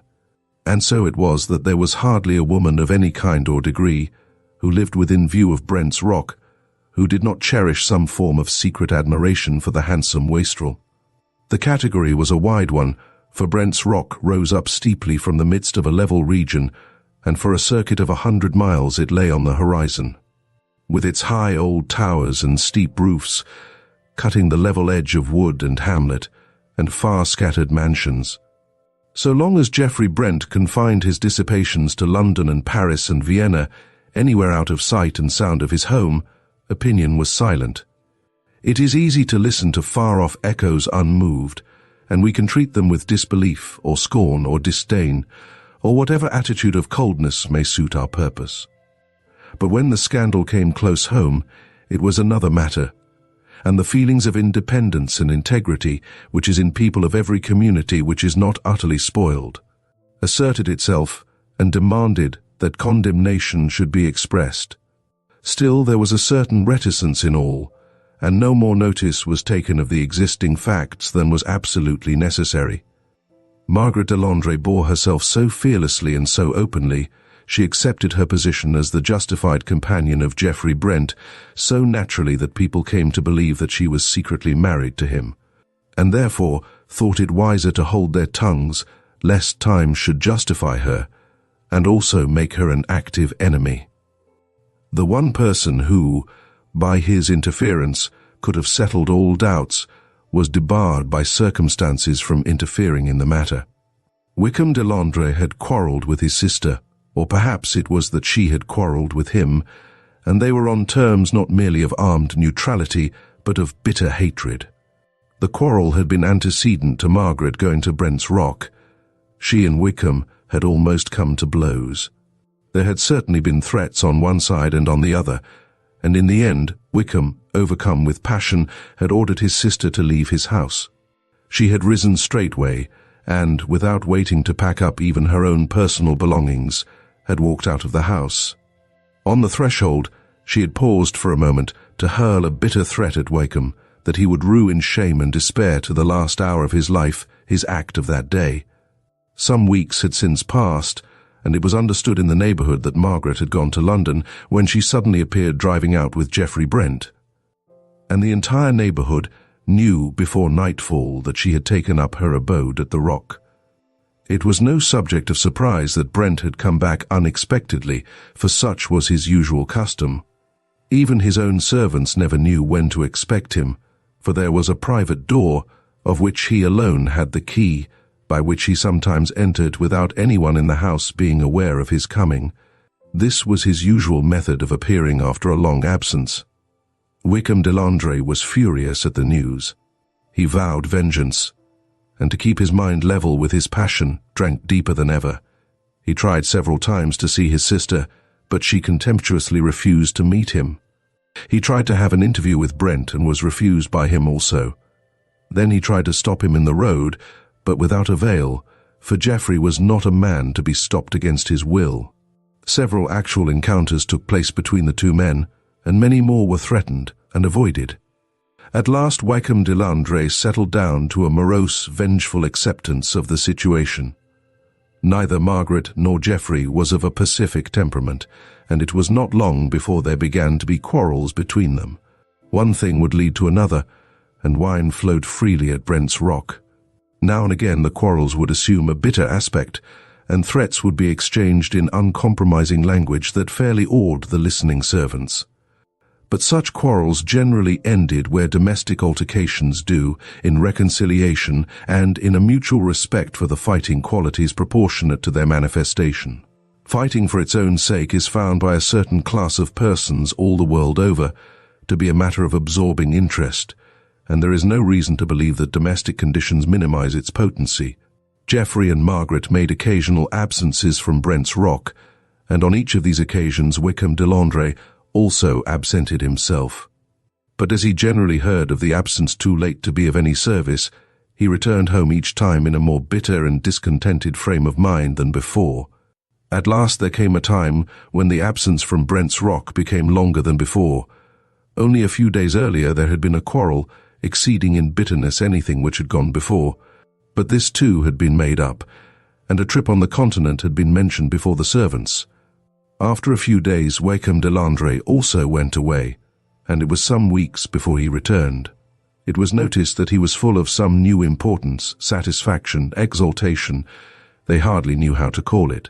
He went straightway to Brent's Rock, and demanded to see Geoffrey Brent, and on being told that he had not yet returned, said with a grim decision which the servants noted, "I shall come again. My news is solid, it can wait," and turned away. Week after week went by, and month after month, and then there came a rumor, certified later on, that an accident had occurred in the Zermatt Valley. Whilst crossing a dangerous pass, the carriage containing an English lady and the driver had fallen over a precipice. The gentleman of the party, Mr. Geoffrey Brent, having been fortunately saved as he had been walking up the hill to ease the horses. He gave information, and search was made. The broken rail, the excoriated roadway, the marks where the horses had struggled on the decline before finally pitching over into the torrent, all told the sad tale. It was a wet season, and there had been much snow in the winter, so that the river was swollen beyond its usual volume, and the eddies of the stream were packed with ice. All search was made, and finally the wreck of the carriage and the body of one horse were found in an eddy of the river. Later on, the body of the driver was found on the sandy, torrent-swept waste near Tash, but the body of the lady, like that of the other horse, had quite disappeared, and was, what was left of it by that time, whirling amongst the eddies of the Rhone on its way down to the Lake of Geneva.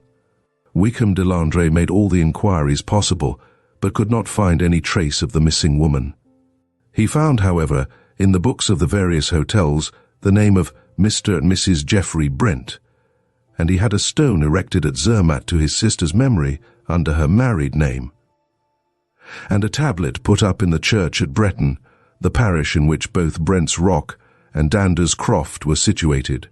There was a lapse of nearly a year after the excitement of the matter had worn away, and the whole neighbourhood had gone on its accustomed way. Brent was still absent, and Delandre more drunken, more morose, and more revengeful than before.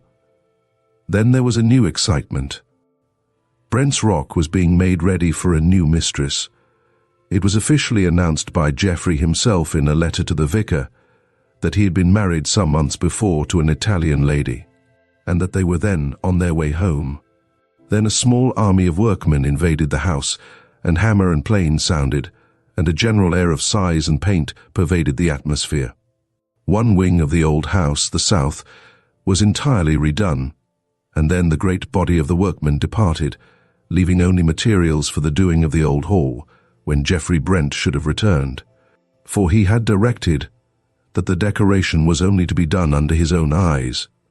He had brought with him accurate drawings of a hall in the house of his bride's father, for he wished to reproduce for her the place to which she had been accustomed.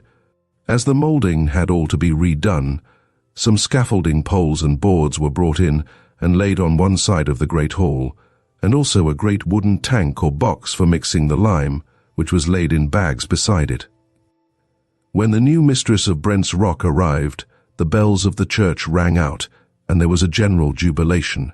She was a beautiful creature, full of the poetry and fire and passion of the South, and the few English words which she had learned were spoken in such a sweet and pretty broken way that she won the hearts of the people, almost as much by the music of her voice as by the melting beauty of her dark eyes. Geoffrey Brent seemed more happy than he had ever before appeared, but there was a dark, anxious look on his face that was new to those who knew him of old, and he started at times as though at some noise that was unheard by others. And so months passed, and the whisper grew that at last Brent's Rock was to have an heir. Geoffrey was very tender to his wife, and the new bond between them seemed to soften him. He took more interest in his tenants and their needs than he had ever done, and works of charity on his part, as well as on his sweet young wife's, were not lacking. He seemed to have set all his hopes on the child that was coming, and as he looked deeper into the future, the dark shadow that had come over his face seemed to die gradually away. All the time, Wykham Delandre nursed his revenge. Deep in his heart had grown up a purpose of vengeance, which only waited an opportunity to crystallize and take a definite shape. His vague idea was somehow centered in the wife of Brent, for he knew that he could strike him best through those he loved, and the coming time seemed to hold in its womb the opportunity for which he longed. One night he sat alone in the living room of his house. It had once been a handsome room in its way, but time and neglect had done their work, and it was now little better than a ruin, without dignity or picturesqueness of any kind. He had been drinking heavily for some time, and was more than half stupefied. He thought he heard a noise as of someone at the door, and looked up. Then he called half savagely to come in, but there was no response. With a muttered blasphemy he renewed his potations. Presently he forgot all around him, sank into a daze, but suddenly awoke to see standing before him someone or something like a battered, ghostly edition of his sister. For a few moments there came upon him a sort of fear. The woman before him, with distorted features and burning eyes, seemed hardly human, and the only thing that seemed a reality of his sister, as she had been, was her wealth of golden hair, and this was now streaked with grey. She eyed her brother with a long, cold stare, and he too, as he looked and began to realize the actuality of her presence, found the hatred of her which he had had, once again surging up in his heart. All the brooding passion of the past year seemed to find a voice at once as he asked her, "Why are you here?" "You're dead and buried." "I am here, Wykham Delandre, for no love of you, but because I hate another even more than I do you." A great passion blazed in her eyes. "Him?"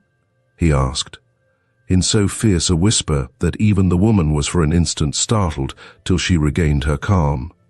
"Yes, him," she answered, "but make no mistake, my revenge is my own, and I merely use you to help me to it."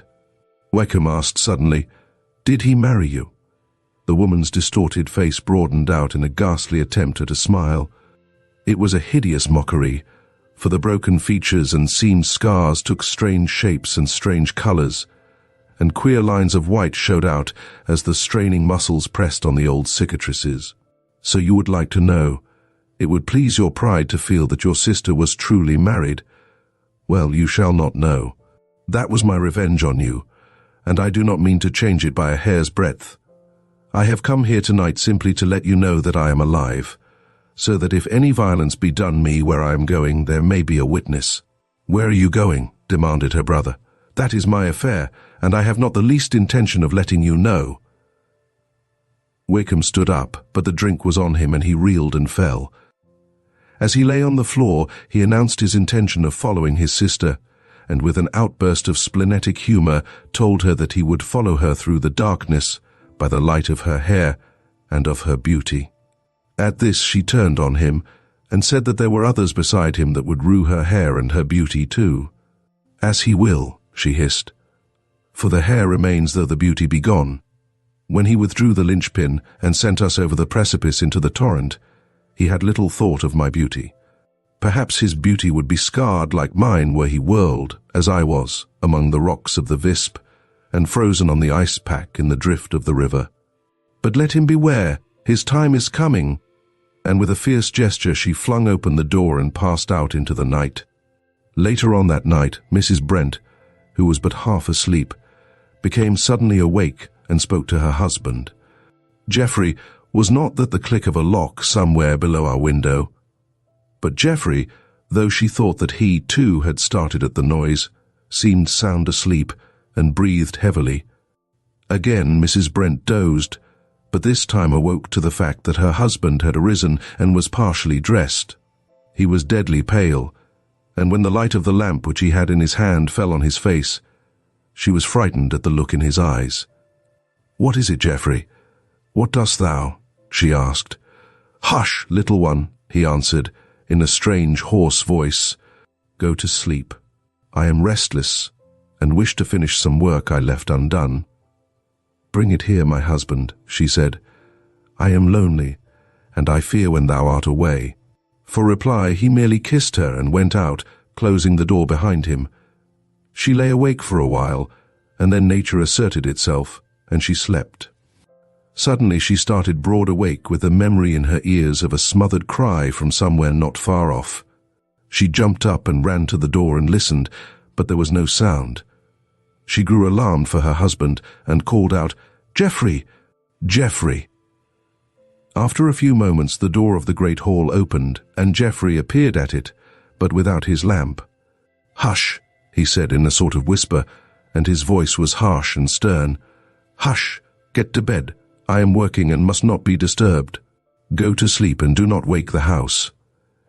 With a chill in her heart, for the harshness of her husband's voice was new to her, she crept back to bed and lay there trembling, too frightened to cry, and listened to every sound. There was a long pause of silence, and then the sound of some iron implement striking muffled blows. Then there came a clang of a heavy stone falling, followed by a muffled curse, then a dragging sound, and then more noise of stone on stone. She lay all the while in an agony of fear, and her heart beat dreadfully. She heard a curious sort of scraping sound, and then there was silence. Presently the door opened gently, and Geoffrey appeared. His wife pretended to be asleep, but through her eyelashes she saw him wash from his hands something white that looked like lime. In the morning he made no allusion to the previous night, and she was afraid to ask any question. From that day there seemed some shadow over Geoffrey Brent. He neither ate nor slept as he had been accustomed, and his former habit of turning suddenly as though someone was speaking from behind him revived. The old hall seemed to have some kind of fascination for him. He used to go there many times in the day, but grew impatient if anyone, even his wife, entered it. When the builder's foreman came to inquire about continuing his work, Geoffrey was out driving. The man went into the hall, and when Geoffrey returned, the servant told him of his arrival and where he was. With a frightful oath he pushed the servant aside and hurried up to the old hall. The workman met him almost at the door, and as Geoffrey burst into the room he ran against him. The man apologized. "Beg pardon, sir, but I was just going out to make some inquiries. I directed 12 sacks of lime to be sent here, but I see there are only 10. "Damn the 10 sacks and the 12 too," was the ungracious and incomprehensible rejoinder. The workman looked surprised and tried to turn the conversation. "I see, sir, there is a little matter which our people must have done, but the governor will of course see it set right at his own cost." "What do you mean?" "That 'ere hearthstone, sir. Some idiot must have put a scaffold pole on it and cracked it right down the middle, and it's thick enough you'd think to stand anything." Geoffrey was silent for quite a minute, and then said in a constrained voice, and with much gentler manner, "Tell your people that I am not going on with the work in the hall at present. I want to leave it as it is for a while longer." "All right, sir. I'll send up a few of our chaps to take away these poles and lime bags and tidy the place up a bit." "No, no," said Geoffrey.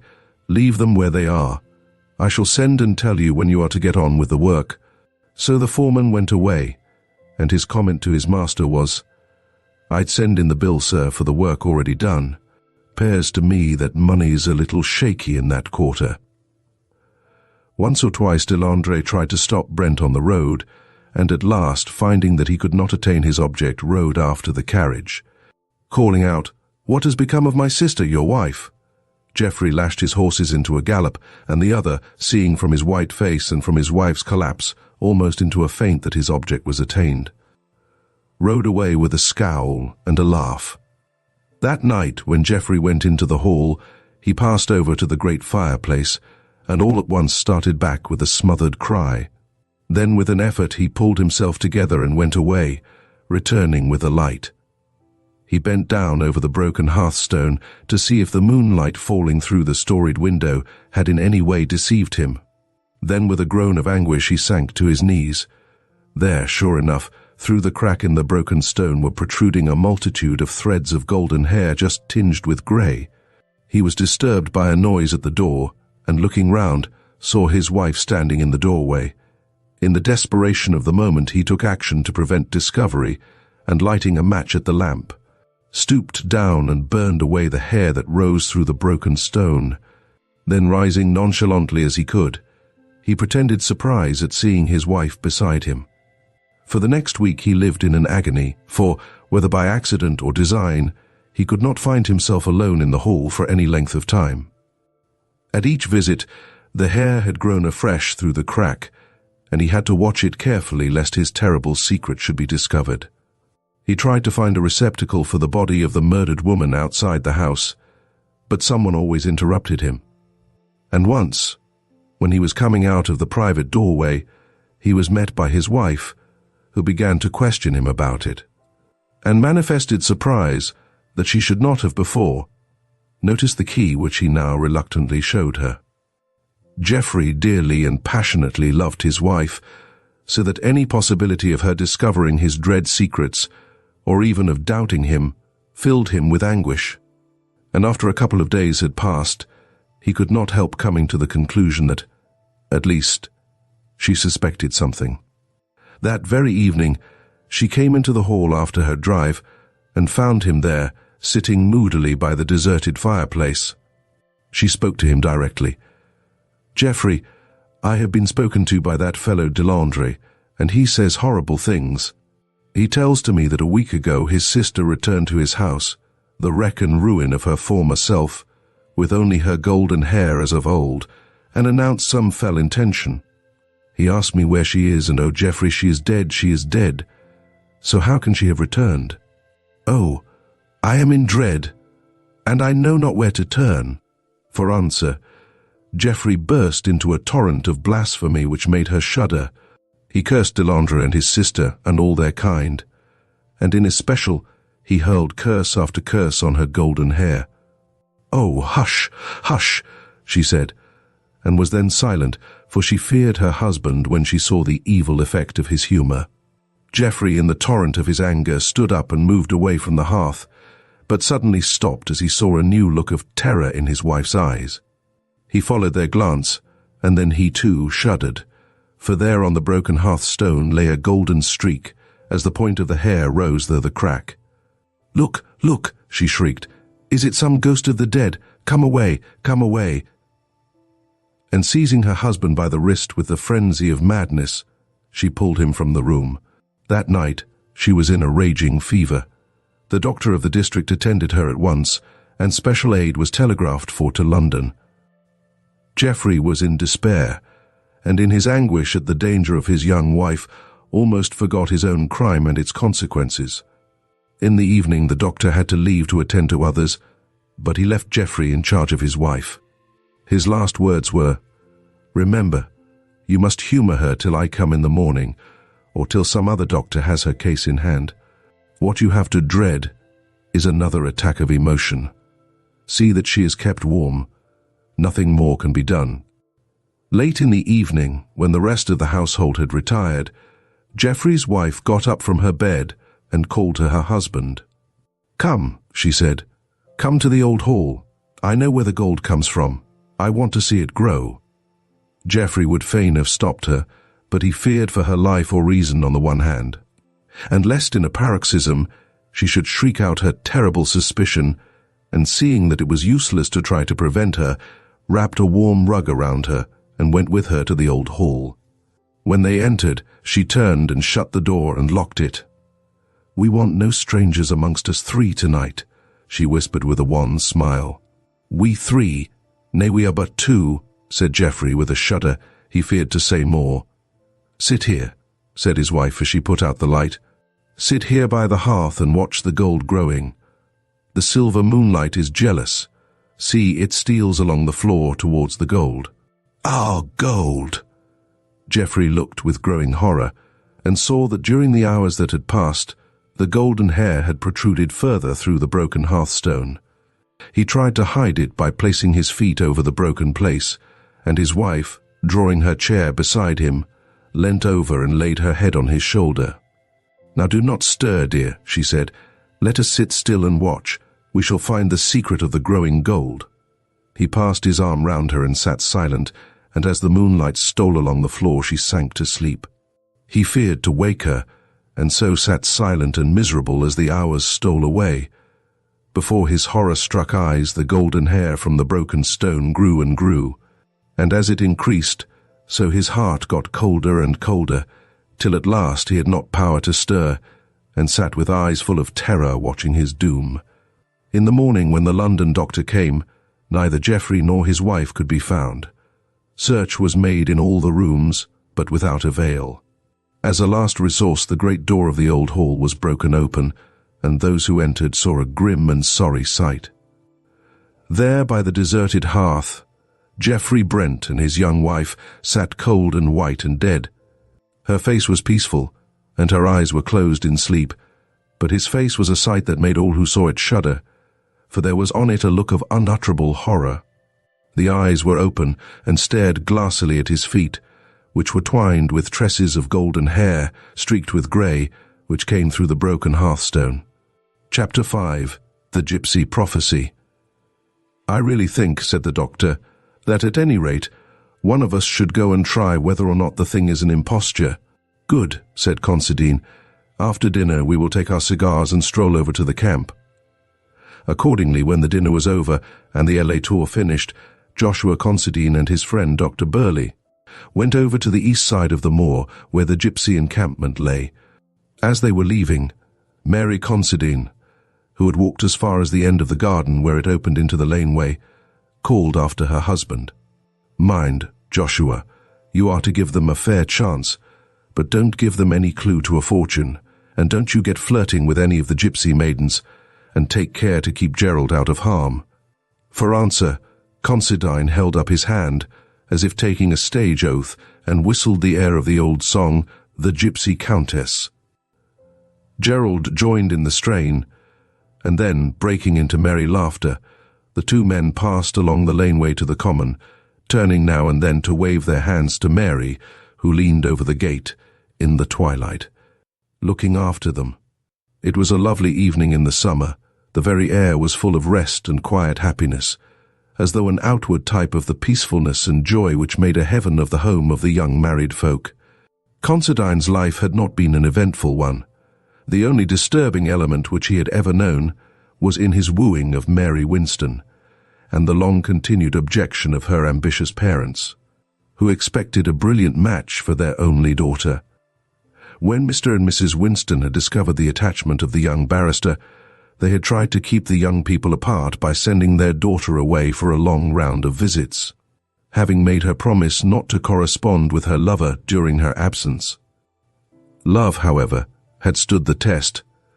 Neither absence nor neglect seemed to cool the passion of the young man, and jealousy seemed a thing unknown to his sanguine nature.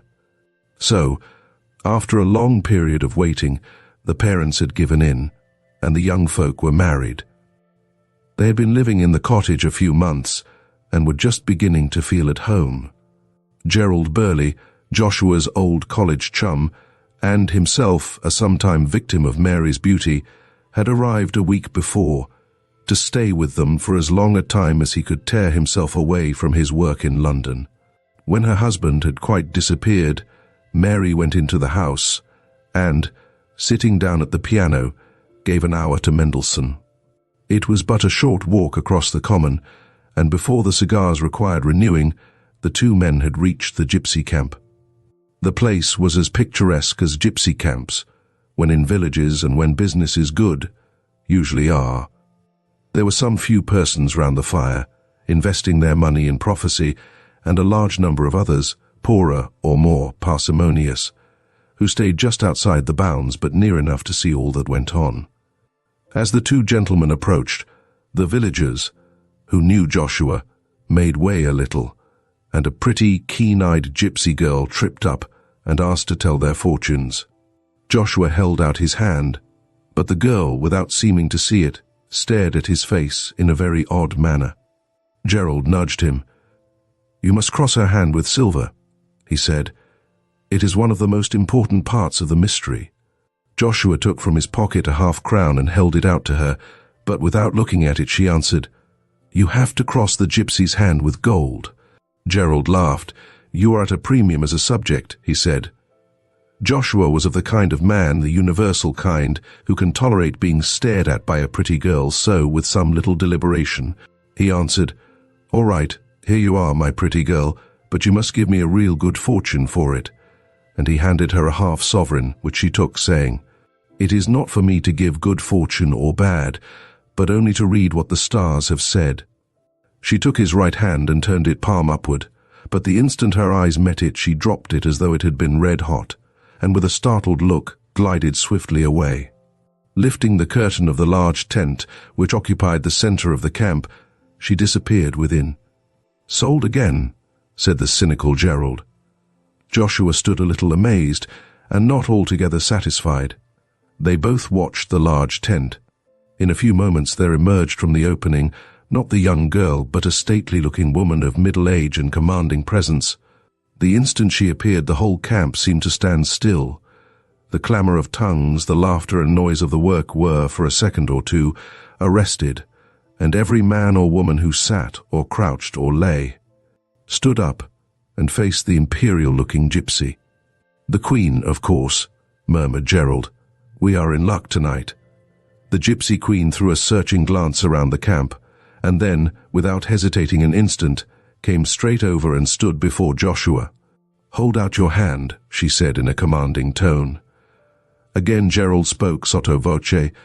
"I have not been spoken to in that way since I was at school. Your hand must be crossed with gold." 100%. "At this game," whispered Gerald, as Joshua laid another half-sovereign on his upturned palm. The Gipsy looked at the hand with knitted brows, then suddenly looking up into his face said, "Have you a strong will? Have you a true heart that can be brave for one you love?" "I hope so. But I am afraid I have not vanity enough to say, yes. Then I will answer for you, for I read resolution in your face, resolution desperate and determined if need be. You have a wife you love?" "Yes," emphatically. "Then leave her at once, never see her face again. Go from her now while love is fresh and your heart is free from wicked intent. Go quick, go far, and never see her face again." Joshua drew away his hand quickly and said, "Thank you," stiffly but sarcastically, as he began to move away. "I say," said Gerald, "you're not going like that, old man. No use in being indignant with the stars or their prophet, and moreover, you're sovereign. What of it? At least, hear the matter out." "Silence, Raybold," commanded the Queen. "You know not what you do. Let him go and go ignorant if he will not be warned." Joshua immediately turned back. "At all events, we will see this thing out," he said. "Now, madam, you have given me advice, but I paid for a fortune." "Be warned," said the Gipsy. "The stars have been silent for long. Let the mystery still wrap them round. My dear madam, I do not get within touch of a mystery every day, and I prefer for my money knowledge rather than ignorance. I can get the latter commodity for nothing when I want any of it." Gerald echoed the sentiment. "As for me, I have a large and unsaleable stock on hand." The Gipsy Queen eyed the two men sternly and then said, "As you wish. You have chosen for yourself, and have met warning with scorn and appeal with levity. On your own heads be the doom." "Amen," said Gerald. With an imperious gesture, the Queen took Joshua's hand again and began to tell his fortune. "I see here the flowing of blood. It will flow before long. It is running in my sight. It flows through the broken circle of a severed ring." "Go on," said Joshua, smiling. Gerald was silent. "Must I speak plainer?" "Certainly we commonplace mortals want something definite. The stars are a long way off, and their words get somewhat dulled in the message." The Gipsy shuddered, and then spoke impressively. "This is the hand of a murderer, the murderer of his wife." She dropped the hand and turned away. Joshua laughed. "Do you know," said he, "I think if I were you I should prophesy some jurisprudence into my system. For instance, you say, this hand is the hand of a murderer. Well, whatever it may be in the future, or potentially, it is at present not one.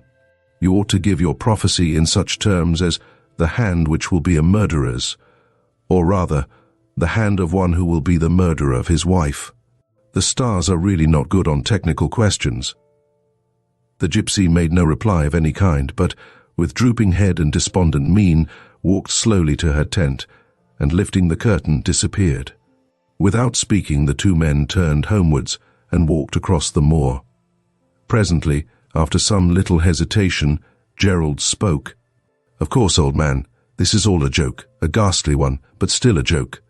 But would it not be well to keep it to ourselves? How do you mean? Well, not tell your wife. It might alarm her. Alarm her? My dear Gerald, what are you thinking of? Why, she would not be alarmed or afraid of me if all the gypsies that ever didn't come from Bohemia agreed that I was to murder her, or even to have a hard thought of her, while so long as she was saying, Jack Robinson. Gerald remonstrated. Old fellow, women are superstitious far more than we men are, and also they are blessed or cursed, with a nervous system to which we are strangers. I see too much of it in my work not to realize it. Take my advice and do not let her know, or you will frighten her. Joshua's lips unconsciously hardened as he answered, My dear fellow, I would not have a secret from my wife. Why, it would be the beginning of a new order of things between us. We have no secrets from each other. If we ever have, then you may begin to look out for something odd between us. Still, said Gerald, at the risk of unwelcome interference, I say again, be warned in time. The gypsy's very words, said Joshua. You and she seem quite of one accord. Tell me, old man, is this a put-up thing? You told me of the gypsy camp. Did you arrange it all with Her Majesty? This was said with an air of bantering earnestness. Gerald assured him that he only heard of the camp that morning, but he made fun of every answer of his friend, and, in the process of this raillery, the time passed, and they entered the cottage. Mary was sitting at the piano but not playing. The dim twilight had waked some very tender feelings in her breast, and her eyes were full of gentle tears. When the men came in, she stole over to her husband's side and kissed him. Joshua struck a tragic attitude. Mary, he said in a deep voice, before you approach me, listen to the words of fate. The stars have spoken and the doom is sealed. What is it, dear? Tell me the fortune, but do not frighten me. Not at all, my dear, but there is a truth which it is well that you should know. Nay, it is necessary so that all your arrangements can be made beforehand, and everything be decently done and in order. Go on, dear, I am listening. Mary Considine, your effigy may yet be seen at Madame Tussaud's. The juris imprudent stars have announced their fell tidings that this hand is red with blood, your blood. Mary, Mary, my God. He sprang forward, but too late to catch her as she fell fainting on the floor. I told you, said Gerald, you don't know them as well as I do. After a little while Mary recovered from her swoon, but only to fall into strong hysterics, in which she laughed and wept and raved and cried, Keep him from me,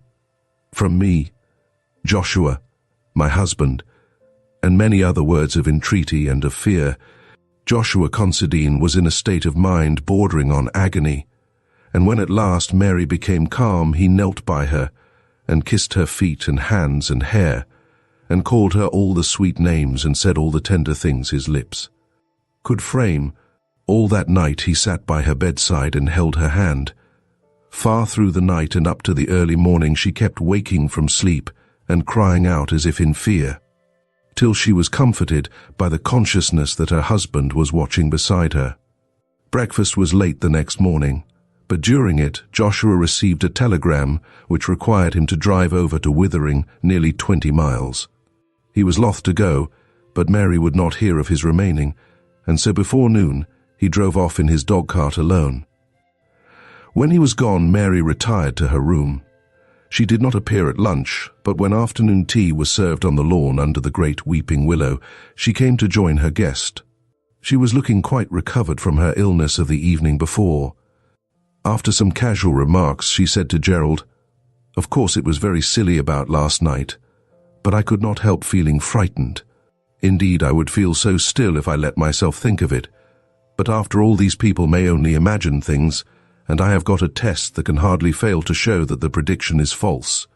If, indeed, it be false, she added sadly. What is your plan? Asked Gerald.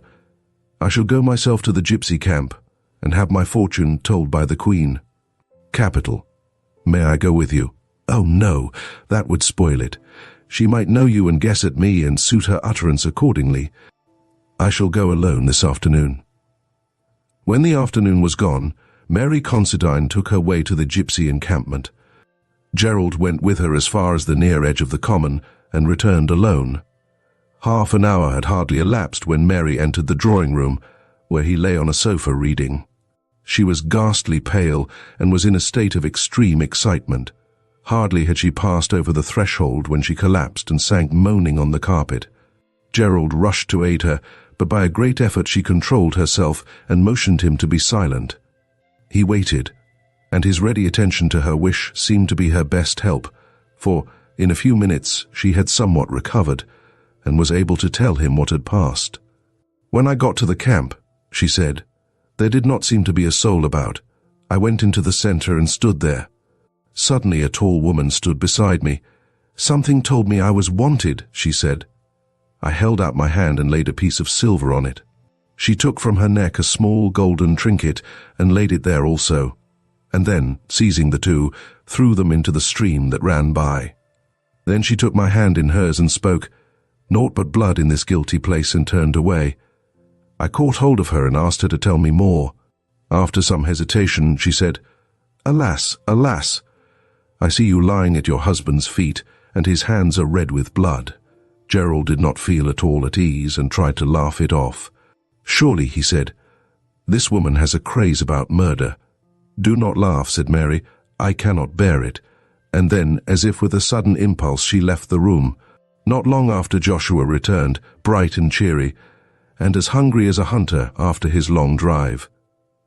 His presence cheered his wife, who seemed much brighter, but she did not mention the episode of the visit to the Gipsy camp. So Gerald did not mention it either. As if by tacit consent, the subject was not alluded to during the evening. But there was a strange, settled look on Mary's face, which Gerald could not but observe. In the morning, Joshua came down to breakfast later than usual. Mary had been up and about the house from an early hour, but as the time drew on, she seemed to get a little nervous, and now and again threw around an anxious look. Gerald could not help noticing that none of those at breakfast could get on satisfactorily with their food. It was not altogether that the chops were tough, but that the knives were all so blunt. Being a guest, he, of course, made no sign, but presently saw Joshua draw his thumb across the edge of his knife in an unconscious sort of way. At the action, Mary turned pale and almost fainted. After breakfast, they all went out on the lawn. Mary was making up a bouquet and said to her husband, "Get me a few of the tea roses, dear." Joshua pulled down a cluster from the front of the house. The stem bent but was too tough to break. He put his hand in his pocket to get his knife, but in vain. "Lend me your knife, Gerald," he said. But Gerald had not got one, so he went into the breakfast room and took one from the table. He came out feeling its edge and grumbling. "What on earth has happened to all the knives? The edges seem all ground off." Mary turned away hurriedly and entered the house. Joshua tried to sever the stalk with a blunt knife, as country cooks sever the necks of fowl, as schoolboys cut twine. With a little effort, he finished the task. The cluster of roses grew thick, so he determined to gather a great bunch. He could not find a single sharp knife in the sideboard where the cutlery was kept, so he called Mary, and when she came, told her the state of things. She looked so agitated and so miserable that he could not help knowing the truth, and, as if astounded and hurt, asked her, "Do you mean to say that you have done it?" She broke in, "Oh, Joshua, I was so afraid."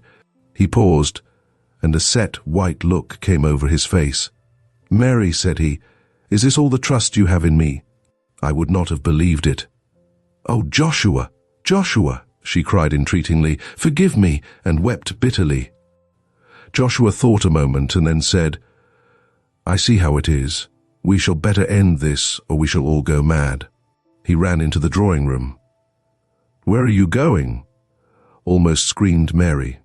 Gerald saw what he meant, that he would not be tied to blunt instruments by the force of a superstition, and was not surprised when he saw him come out through the French window, bearing in his hand a large Gurkha knife, which usually lay on the center table, and which his brother had sent him from northern India. It was one of those great hunting knives which worked such havoc at close quarters with the enemies of the loyal Gurkhas during the mutiny, of great weight but so evenly balanced in the hand as to seem light. and with an edge like a razor. With one of these knives, a gawker can cut a sheep in two. When Mary saw him come out of the room with the weapon in his hand, she screamed in an agony of fright, and the hysterics of last night were promptly renewed. Joshua ran toward her, and seeing her falling, threw down the knife and tried to catch her. However, he was just a second too late, and the two men cried out in horror simultaneously as they saw her fall upon the naked blade. When Gerald rushed over, he found that in falling her left hand had struck the blade, which lay partly upwards on the grass. Some of the small veins were cut through, and the blood gushed freely from the wound. As he was tying it up, he pointed out to Joshua that the wedding ring was severed by the steel. They carried her fainting to the house. When after a while she came out, with her arm in a sling, she was peaceful in her mind and happy. She said to her husband, "The Gipsy was wonderfully near the truth, too near for the real thing ever to occur now, dear." Joshua bent over and kissed the wounded hand. Chapter 6. The Coming of Abel Behenna. The little Cornish port of Pencastle was bright in the early April, when the sun had seemingly come to stay after a long and bitter winter. Boldly and blackly the rock stood out against a background of shaded blue, where the sky fading into mist met the far horizon. The sea was of true Cornish hue, sapphire, save where it became deep emerald green in the fathomless depths under the cliffs, where the seal caves opened their grim jaws. On the slopes the grass was parched and brown. The spikes of furze bushes were ashy grey, but the golden yellow of their flowers streamed along the hillside, dipping out in lines as the rock cropped up, and lessening into patches and dots till finally it died away altogether, where the sea winds swept round the jutting cliffs and cut short the vegetation as though with an ever-working aerial shears. The whole hillside, with its body of brown and flashes of yellow, was just like a colossal yellowhammer.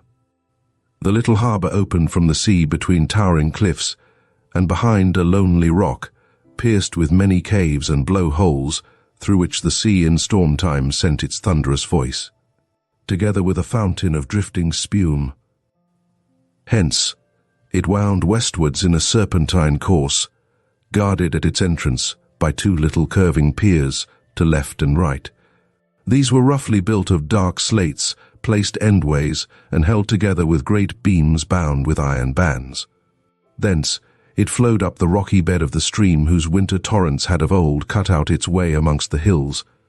This stream was deep at first, with here and there, where it widened, patches of broken rock exposed at low water, full of holes where crabs and lobsters were to be found at the ebb of the tide. From amongst the rocks rose sturdy posts, used for warping in the little coasting vessels which frequented the port. Higher up, the stream still flowed deeply, for the tide ran far inland, but always calmly, for all the force of the wildest storm was broken below. Some quarter-mile inland the stream was deep at high water, but at low tide there were at each side patches of the same broken rock as lower down, through the gaps of which the sweet water of the natural stream trickled and murmured after the tide had ebbed away. Here, too, rose mooring posts for the fishermen's boats. At either side of the river was a row of cottages down almost on the level of high tide. They were pretty cottages, strongly and snugly built, with trim narrow gardens in front, full of old-fashioned plants, flowering currants, coloured primroses, wallflower and stonecrop. Over the fronts of many of them climbed clematis and wisteria. The window sides and doorposts of all were as white as snow, and the little pathway to each was paved with light-coloured stones. At some of the doors were tiny porches, whilst at others were rustic seats cut from tree trunks or from old barrels. In nearly every case the window ledges were filled with boxes or pots of flowers or foliage plants. Two men lived in cottages exactly opposite each other across the stream. Two men, both young, both good-looking, both prosperous, and who had been companions and rivals from their boyhood. Abel Behenna was dark with the gypsy darkness which the Phoenician mining wanderers left in their track. Eric Sanson, which the local antiquarian said was a corruption of Segamanson, was fair, with the ruddy hue which marked the path of the wild Norseman. These two seemed to have singled out each other from the very beginning to work and strive together, to fight for each other, and to stand back to back in all endeavors. They had now put the coping stone on their temple of unity by falling in love with the same girl. Sarah Trefusis was certainly the prettiest girl in Pencastle, and there was many a young man who would gladly have tried his fortune with her, but that there were two to contend against, and each of these the strongest and most resolute man in the port, except the other. The average young man thought that this was very hard, and on account of it bore no good will to either of the three principals, whilst the average young woman who had, lest worse should befall, to put up with the grumbling of her sweetheart, and the sense of being only second best which it implied, did not either, be sure, regard Sarah with friendly eye. Thus it came, in the course of a year or so, for rustic courtship is a slow process, that the two men and woman found themselves thrown much together. They were all satisfied, so it did not matter, and Sarah, who was vain and something frivolous, took care to have her revenge on both men and women in a quiet way. When a young woman in her walking out can only boast one not quite satisfied young man, it is no particular pleasure to her to see her escort cast sheep's eyes at a better-looking girl supported by two devoted swains. At length there came a time which Sarah dreaded, and which she had tried to keep distant, the time when she had to make her choice between the two men. She liked them both, and indeed, either of them might have satisfied the ideas of even a more exacting girl. But her mind was so constituted that she thought more of what she might lose than of what she might gain. And whenever she thought she had made up her mind, she became instantly assailed with doubts as to the wisdom of her choice. Always the man whom she had presumably lost became endowed afresh with a newer and more bountiful crop of advantages than had ever arisen from the possibility of his acceptance. She promised each man that on her birthday she would give him his answer, and that day, the 11th of April, had now arrived. The promises had been given singly and confidentially, but each was given to a man who was not likely to forget. Early in the morning she found both men hovering round her door. Neither had taken the other into his confidence, and each was simply seeking an early opportunity of getting his answer and advancing his suit if necessary. Damon, as a rule, does not take Pythias with him when making a proposal, and in the heart of each man his own affairs had a claim far above any requirements of friendship. So, throughout the day, they kept seeing each other out. The position was doubtless somewhat embarrassing to Sarah, and though the satisfaction of her vanity that she should be thus adored was very pleasing, yet there were moments when she was annoyed with both men for being so persistent. Her only consolation at such moments was that she saw, through the elaborate smiles of the other girls when in passing they noticed her door thus doubly guarded, the jealousy which filled their hearts. Sarah's mother was a person of commonplace and sordid ideas, and, seeing all along the state of affairs her one intention, persistently expressed to her daughter in the plainest words, was to so arrange matters that Sarah should get all that was possible out of both men. With this purpose, she had cunningly kept herself as far as possible in the background in the matter of her daughter's wooings, and watched in silence. At first, Sarah had been indignant with her for her sordid views, but, as usual, her weak nature gave way before persistence, and she had now got to the stage of acceptance. She was not surprised when her mother whispered to her in the little yard behind the house, "Go up the hillside for a while, I want to talk to these two. They're both red hot for ye, and now's the time to get things fixed." Sarah began a feeble remonstrance, but her mother cut her short. "I tell ye, girl, that my mind is made up. Both these men want ye, and only one can have ye, but before ye choose it'll be so arranged that you'll have all that both have got. Don't argy, child. Go up the hillside, and when ye come back I'll have it fixed. I see a way quite easy." So Sarah went up the hillside through the narrow paths between the golden firs, and Mrs. Trefusis joined the two men in the living room of the little house. She opened the attack with the desperate courage which is in all mothers when they think for their children, howsoever mean the thoughts may be. "You two men, you're both in love with my Sarah." Their bashful silence gave consent to the barefaced proposition. She went on, "Neither of ye has much." Again they tacitly acquiesced in the soft impeachment. I don't know that either of ye could keep a wife." Though neither said a word, their looks and bearing expressed distinct dissent. Mrs. Trefusis went on, "But if ye'd put what ye both have together, ye'd make a comfortable home for one of ye, and Sarah." She eyed the men keenly, with her cunning eyes half shut. As she spoke, then satisfied from her scrutiny that the idea was accepted, she went on quickly, as if to prevent argument. "The girl likes ye both, and mayhap it's hard for her to choose. Why don't you toss up for her? First put your money together, you've each got a bit put by, I know. Let the lucky man take the lot and trade with it a bit, and then come home and marry her. Neither of ye is afraid, I suppose, and neither of ye'll say that he won't do that much for the girl that ye both say ye love." Abel broke the silence. "It don't seem the square thing to toss for the girl. She wouldn't like it herself, and it doesn't seem respectful like to her," Eric interrupted. He was conscious that his chance was not so good as Abel's in case Sarah should wish to choose between them. "Are ye afraid of the hazard?" "Not me," said Abel boldly. Mrs. Trefusis, seeing that her idea was beginning to work, followed up the advantage. "It is settled that ye put your money together to make a home for her, whether ye toss for her or leave it for her to choose." "Yes," said Eric quickly, and Abel agreed with equal sturdiness. Mrs. Trefusis's little cunning eyes twinkled. She heard Sarah's step in the yard and said, "Well, here she comes, and I leave it to her." And she went out. During her brief walk on the hillside, Sarah had been trying to make up her mind. She was feeling almost angry with both men for being the cause of her difficulty, and as she came into the room said shortly, "I want to have a word with you both. Come to the Flagstaff Rock, where we can be alone."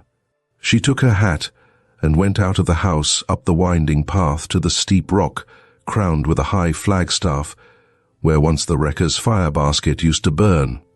This was the rock which formed the northern jaw of the little harbour. There was only room on the path for two abreast, and it marked the state of things pretty well when, by a sort of implied arrangement, Sarah went first, and the two men followed, walking abreast and keeping step. By this time, each man's heart was boiling with jealousy. When they came to the top of the rock, Sarah stood against the flagstaff, and the two young men stood opposite her. She had chosen her position with knowledge and intention, for there was no room for anyone to stand beside her. They were all silent for a while. Then Sarah began to laugh and said, "I promised the both of you to give you an answer today. I've been thinking and thinking and thinking, till I began to get angry with you both for plaguing me so, and even now I don't seem any nearer than ever I was to making up my mind." Eric said suddenly, "Let us toss for it, lass." Sarah showed no indignation whatever at the proposition. Her mother's eternal suggestion had schooled her to the acceptance of something of the kind, and her weak nature made it easy to her to grasp at any way out of the difficulty. She stood with downcast eyes idly picking at the sleeve of her dress, seeming to have tacitly acquiesced in the proposal. Both men, instinctively realizing this, pulled each a coin from his pocket, spun it in the air, and dropped his other hand over the palm on which it lay. For a few seconds they remained thus, all silent. Then Abel, who was the more thoughtful of the men, spoke. "Sarah, is this good?"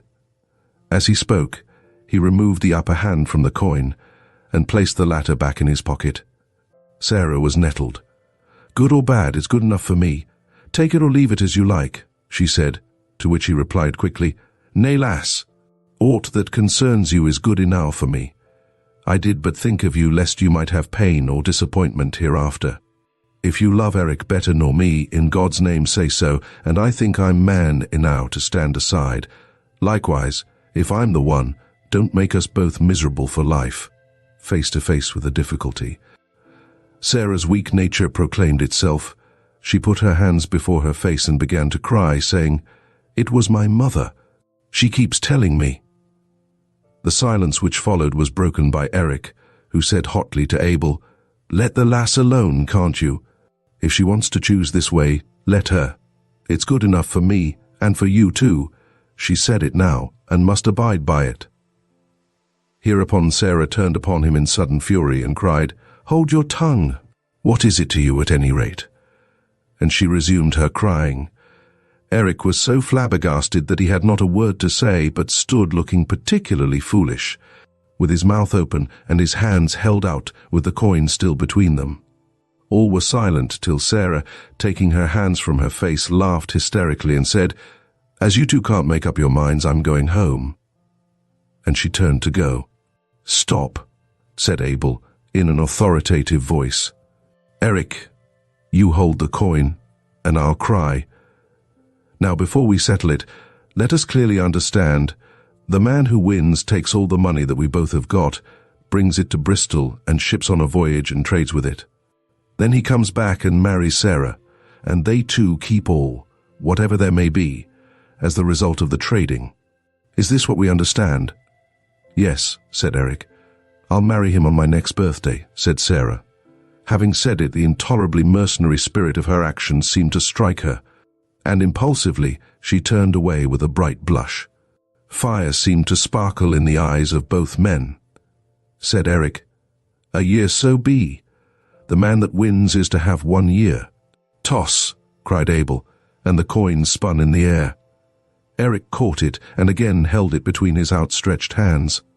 "Heads!" cried Abel, a pallor sweeping over his face as he spoke. As he leaned forward to look, Sarah leaned forward too, and their heads almost touched.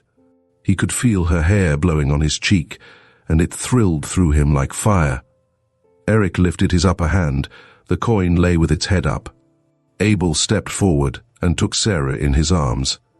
With a curse, Eric hurled the coin far into the sea.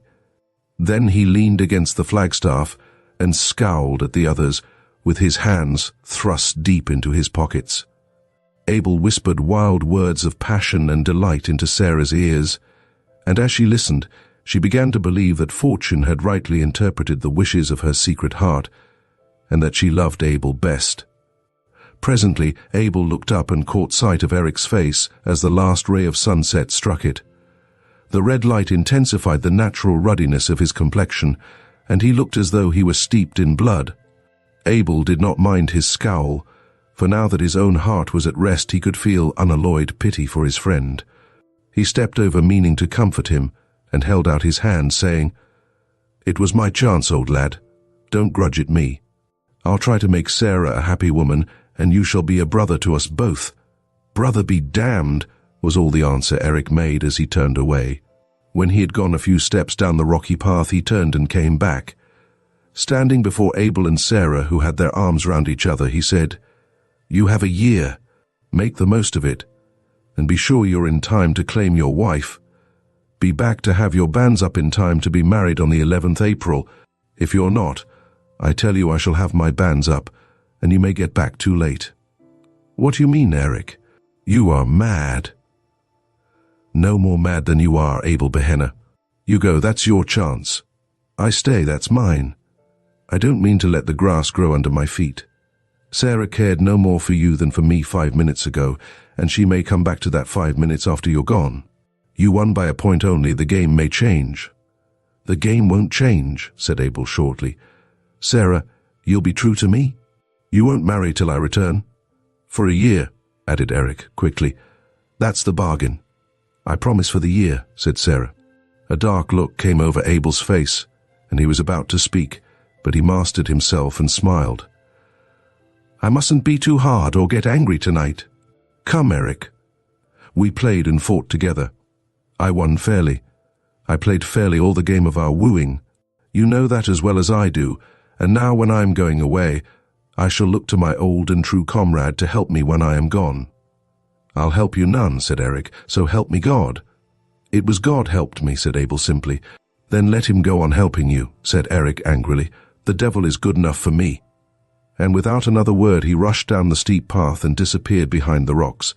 When he had gone, Abel hoped for some tender passage with Sarah, but the first remark she made chilled him. How lonely it all seems without Eric. And this note sounded till he had left her at home, and after. Early on the next morning, Abel heard a noise at his door, and on going out saw Eric walking rapidly away. A small canvas bag full of gold and silver lay on the threshold. On a small slip of paper pinned to it was written, "Take the money and go. I stay. God for you, the devil for me. Remember the 11th of April, Eric Sanson." That afternoon Abel went off to Bristol, and a week later sailed on the Star of the Sea bound for Pahang. His money, including that which had been Eric's, was on board in the shape of a venture of cheap toys. He had been advised by a shrewd old mariner of Bristol whom he knew, and who knew the ways of the Chersonese, who predicted that every penny invested would be returned with a shilling to boot. As the year wore on, Sarah became more and more disturbed in her mind. Eric was always at hand to make love to her in his own persistent, masterful manner, and to this she did not object. Only one letter came from Abel to say that his venture had proved successful, and that he had sent some £200 to the bank at Bristol and was trading with £50 still remaining in goods for China, whither the Star of the Sea was bound and whence she would return to Bristol. He suggested that Eric's share of the venture should be returned to him with his share of the profits. This proposition was treated with anger by Eric, and as simply childish by Sarah's mother. More than 6 months had since then elapsed, but no other letter had come, and Eric's hopes, which had been dashed down by the letter from Pahang, began to rise again. He perpetually assailed Sarah with an if. If Abel did not return, would she then marry him? If the 11th April went by without Abel being in the port, would she give him over? If Abel had taken his fortune and married another girl on the head of it, would she marry him, Eric, as soon as the truth were known? And so on, in an endless variety of possibilities. The power of the strong will and the determined purpose over the woman's weaker nature became in time manifest. Sarah began to lose her faith in Abel and to regard Eric as a possible husband, and a possible husband is in a woman's eye different to all other men. A new affection for him began to arise in her breast, and the daily familiarities of permitted courtship furthered the growing affection.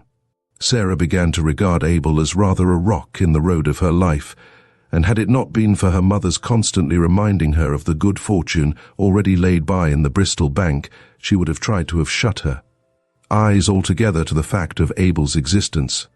The 11th April was Saturday, so that in order to have the marriage on that day, it would be necessary that the banns should be called on Sunday, 22nd March. From the beginning of that month, Eric kept perpetually on the subject of Abel's absence, and his outspoken opinion that the latter was either dead or married began to become a reality to the woman's mind. As the first half of the month wore on, Eric became more jubilant, and after church on the 15th, he took Sarah for a walk to the Flagstaff Rock. There he asserted himself strongly. "I told Abel, and you too, that if he was not here to put up his banns in time for the 11th, I would put up mine for the 12th. Now the time has come when I mean to do it. He hasn't kept his word." Here Sarah struck in out of her weakness and indecision. "He hasn't broken it yet." Eric ground his teeth with anger. "If you mean to stick up for him," he said, as he smote his hands savagely on the flagstaff, which sent forth a shivering murmur, "well and good. I'll keep my part of the bargain.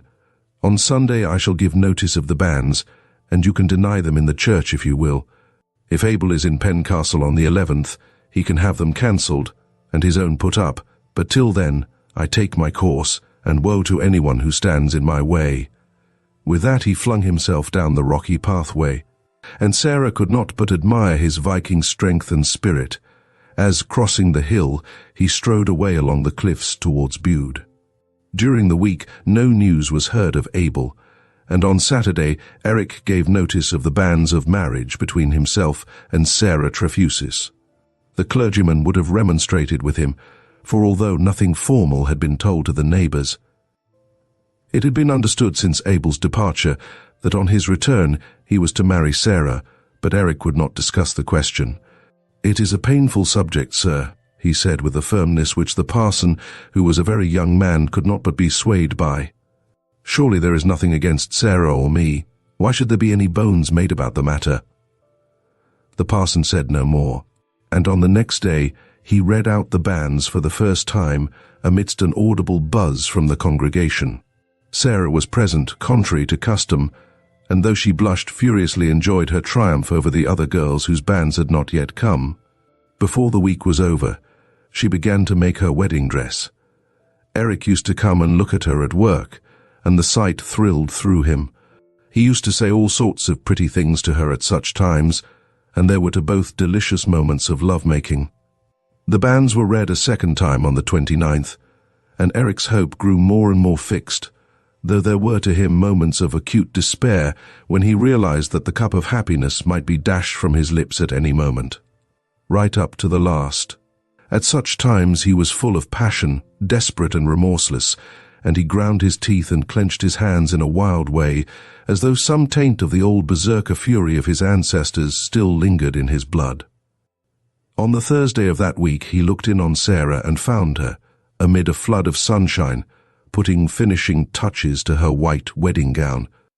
His own heart was full of gaiety, and the sight of the woman who was so soon to be his own so occupied filled him with a joy unspeakable, and he felt faint with languorous ecstasy. Bending over, he kissed Sarah on the mouth, and then whispered in her rosy ear, "Your wedding dress, Sarah. And for me." As he drew back to admire her, she looked up saucily and said to him, "Perhaps not for you. There is more than a week yet for Abel," and then cried out in dismay, for with a wild gesture and a fierce oath, Eric dashed out of the house, banging the door behind him. The incident disturbed Sarah more than she could have thought possible, for it awoke all her fears and doubts and indecision afresh. She cried a little and put by her dress, and to soothe herself went out to sit for a while on the summit of the Flagstaff Rock. When she arrived, she found there a little group anxiously discussing the weather. The sea was calm and the sun bright, but across the sea were strange lines of darkness and light. And close in to shore, the rocks were fringed with foam, which spread out in great white curves and circles as the currents drifted. The wind had backed and came in sharp, cold puffs. The blowhole, which ran under the Flagstaff Rock from the rocky bay without to the harbour within, was booming at intervals. And the seagulls were screaming ceaselessly as they wheeled about the entrance of the port. "It looks bad," she heard an old fisherman say to the Coast Guard. "I seen it just like this once before, when the East Indiaman Coromandel went to pieces in Dizzard Bay." Sarah did not wait to hear more. She was of a timid nature where danger was concerned, and could not bear to hear of wrecks and disasters. She went home and resumed the completion of her dress, secretly determined to appease Eric when she should meet him with a sweet apology, and to take the earliest opportunity of being even with him after her marriage. The old fisherman's weather prophecy was justified. That night at dusk a wild storm came on. The sea rose and lashed the western coasts from Skye to Scilly and left a tale of disaster everywhere. The sailors and fishermen of Pencastle all turned out on the rocks and cliffs and watched eagerly. Presently, by a flash of lightning, a ketch was seen drifting under only a jib about half a mile outside the port. All eyes and all glasses were concentrated on her, waiting for the next flash, and when it came, a chorus went up that it was the lovely Alice, trading between Bristol and Penzance, and touching at all the little ports between. "God help them," said the harbour master, "for nothing in this world can save them when they are between Bude and Tintagel and the wind on shore." The coast guards exerted themselves and, aided by brave hearts and willing hands, they brought the rocket apparatus up on the summit of the Flagstaff Rock. Then they burned blue lights so that those on board might see the harbour opening in case they could make any effort to reach it. They worked gallantly enough on board, but no skill or strength of man could avail. Before many minutes were over, the lovely Alice rushed to her doom on the great island rock that guarded the mouth of the port. The screams of those on board were faintly borne on the tempest as they flung themselves into the sea in a last chance for life. The blue lights were kept burning, and eager eyes peered into the depths of the waters in case any face could be seen, and ropes were held ready to fling out in aid. But never a face was seen, and the willing arms rested idle. Eric was there amongst his fellows. His old Icelandic origin was never more apparent than in that wild hour. He took a rope and shouted in the ear of the harbour master, "I shall go down on the rock over the seal cave. The tide is running up, and someone may drift in there." "Keep back, man," came the answer. "Are you mad? One slip on that rock and you are lost, and no man could keep his feet in the dark on such a place in such a tempest." "Not a bit," came the reply. "You remember how Abel Behenna saved me there, on a night like this, when my boat went on the Gull Rock. He dragged me up from the deep water in the seal cave, and now someone may drift in there again as I did." And he was gone into the darkness. The projecting rock hid the light on the Flagstaff Rock, but he knew his way too well to miss it. His boldness and sureness of foot standing to him. He shortly stood on the great round-topped rock cut away beneath by the action of the waves over the entrance of the seal cave, where the water was fathomless. There he stood in comparative safety, for the concave shape of the rock beat back the waves with their own force, and though the water below him seemed to boil like a seething cauldron, just beyond the spot there was a space of almost calm. The rock, too, seemed here to shut off the sound of the gale, and he listened as well as watched. As he stood there ready, with his coil of rope poised to throw, he thought he heard below him, just beyond the whirl of the water, a faint, despairing cry. He echoed it with a shout that rang into the night. Then he waited for the flash of lightning, and as it passed flung his rope out into the darkness where he had seen a face rising through the swirl of the foam. The rope was caught, for he felt a pull on it, and he shouted again in his mighty voice, "Tie it round your waist and I shall pull you up." Then when he felt that it was fast, he moved along the rock to the far side of the sea cave, where the deep water was something stiller, and where he could get foothold secure enough to drag the rescued man on the overhanging rock. He began to pull, and shortly he knew from the rope taken in that the man he was now rescuing must soon be close to the top of the rock. He steadied himself for a moment and drew a long breath that he might at the next effort complete the rescue. He had just bent his back to the work when a flash of lightning revealed to each other the two men, the rescuer and the rescued. Eric Sanson and Abel Behenna were face to face, and none knew of the meeting save themselves and God. On the instant a wave of passion swept through Eric's heart. All his hopes were shattered, and with the hatred of Cain his eyes looked out. He saw in the instant of recognition the joy in Abel's face that his was the hand to succor him, and this intensified his hate. Whilst the passion was on him, he started back, and the rope ran out between his hands. His moment of hate was followed by an impulse of his better manhood, but it was too late.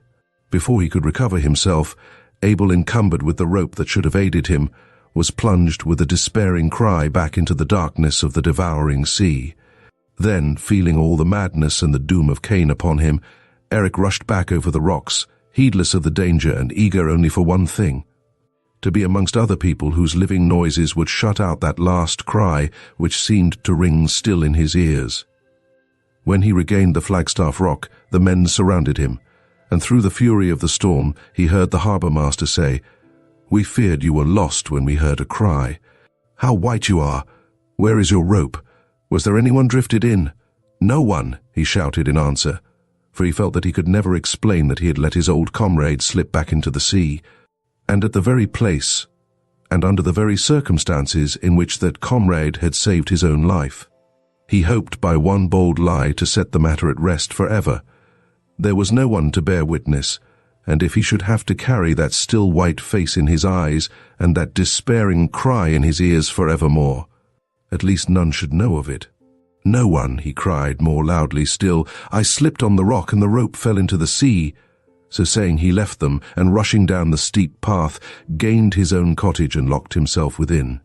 The remainder of that night he passed lying on his bed, dressed and motionless, staring upwards, and seeming to see through the darkness a pale face gleaming wet in the lightning, with its glad recognition turning to ghastly despair, and to hear a cry which never ceased to echo in his soul. In the morning the storm was over, and all was smiling again, except that the sea was still boisterous with its unspent fury. Great pieces of wreck drifted into the port, and the sea around the island rock was strewn with others. 2 bodies also drifted into the harbour, one the master of the wrecked ketch, the other a strange seaman whom no one knew. Sarah saw nothing of Eric till the evening, and then he only looked in for a minute. He did not come into the house, but simply put his head in through the open window. "Well, Sarah," he called out in a loud voice, though to her it did not ring truly. "Is the wedding dress done? Sunday week, mind, Sunday week." Sarah was glad to have the reconciliation so easy, but womanlike, when she saw the storm was over and her own fears groundless, she at once repeated the cause of offense. "Sunday, so be it," she said without looking up. "If Abel isn't there on Saturday." Then she looked up saucily, though her heart was full of fear of another outburst on the part of her impetuous lover. But the window was empty. Eric had taken himself off, and with a pout she resumed her work. She saw Eric no more till Sunday afternoon, after the banns had been called the third time, when he came up to her before all the people with an air of proprietorship which half pleased and half annoyed her. "Not yet, mister," she said, pushing him away, as the other girls giggled. "Wait till Sunday next, if you please, the day after Saturday," she added, looking at him saucily. The girls giggled again, and the young men guffawed. They thought it was the snub that touched him, so that he became as white as a sheet as he turned away. But Sarah, who knew more than they did, laughed, for she saw triumph through the spasm of pain that overspread his face. The week passed uneventfully, however, as Saturday drew nigh. Sarah had occasional moments of anxiety, and as to Eric, he went about at night time like a man possessed. He restrained himself when others were by, but now and again he went down amongst the rocks and caves and shouted aloud. This seemed to relieve him somewhat, and he was better able to restrain himself for some time after. All Saturday he stayed in his own house and never left it. As he was to be married on the morrow, the neighbors thought it was shyness on his part, and did not trouble or notice him. Only once was he disturbed, and that was when the chief boatman came to him and sat down, and after a pause said, "Eric, I was over in Bristol yesterday. I was in the rope maker's getting a coil to replace the one you lost the night of the storm, and there I saw Michael Heavens of this place, who is a salesman there. He told me that Abel Behenna had come home the week ere last on the Star of the Sea from Canton, and that he had lodged a sight of money in the Bristol Bank in the name of Sarah Behenna. He told Michael so himself, and that he had taken passage on the lovely Alice to Pencastle.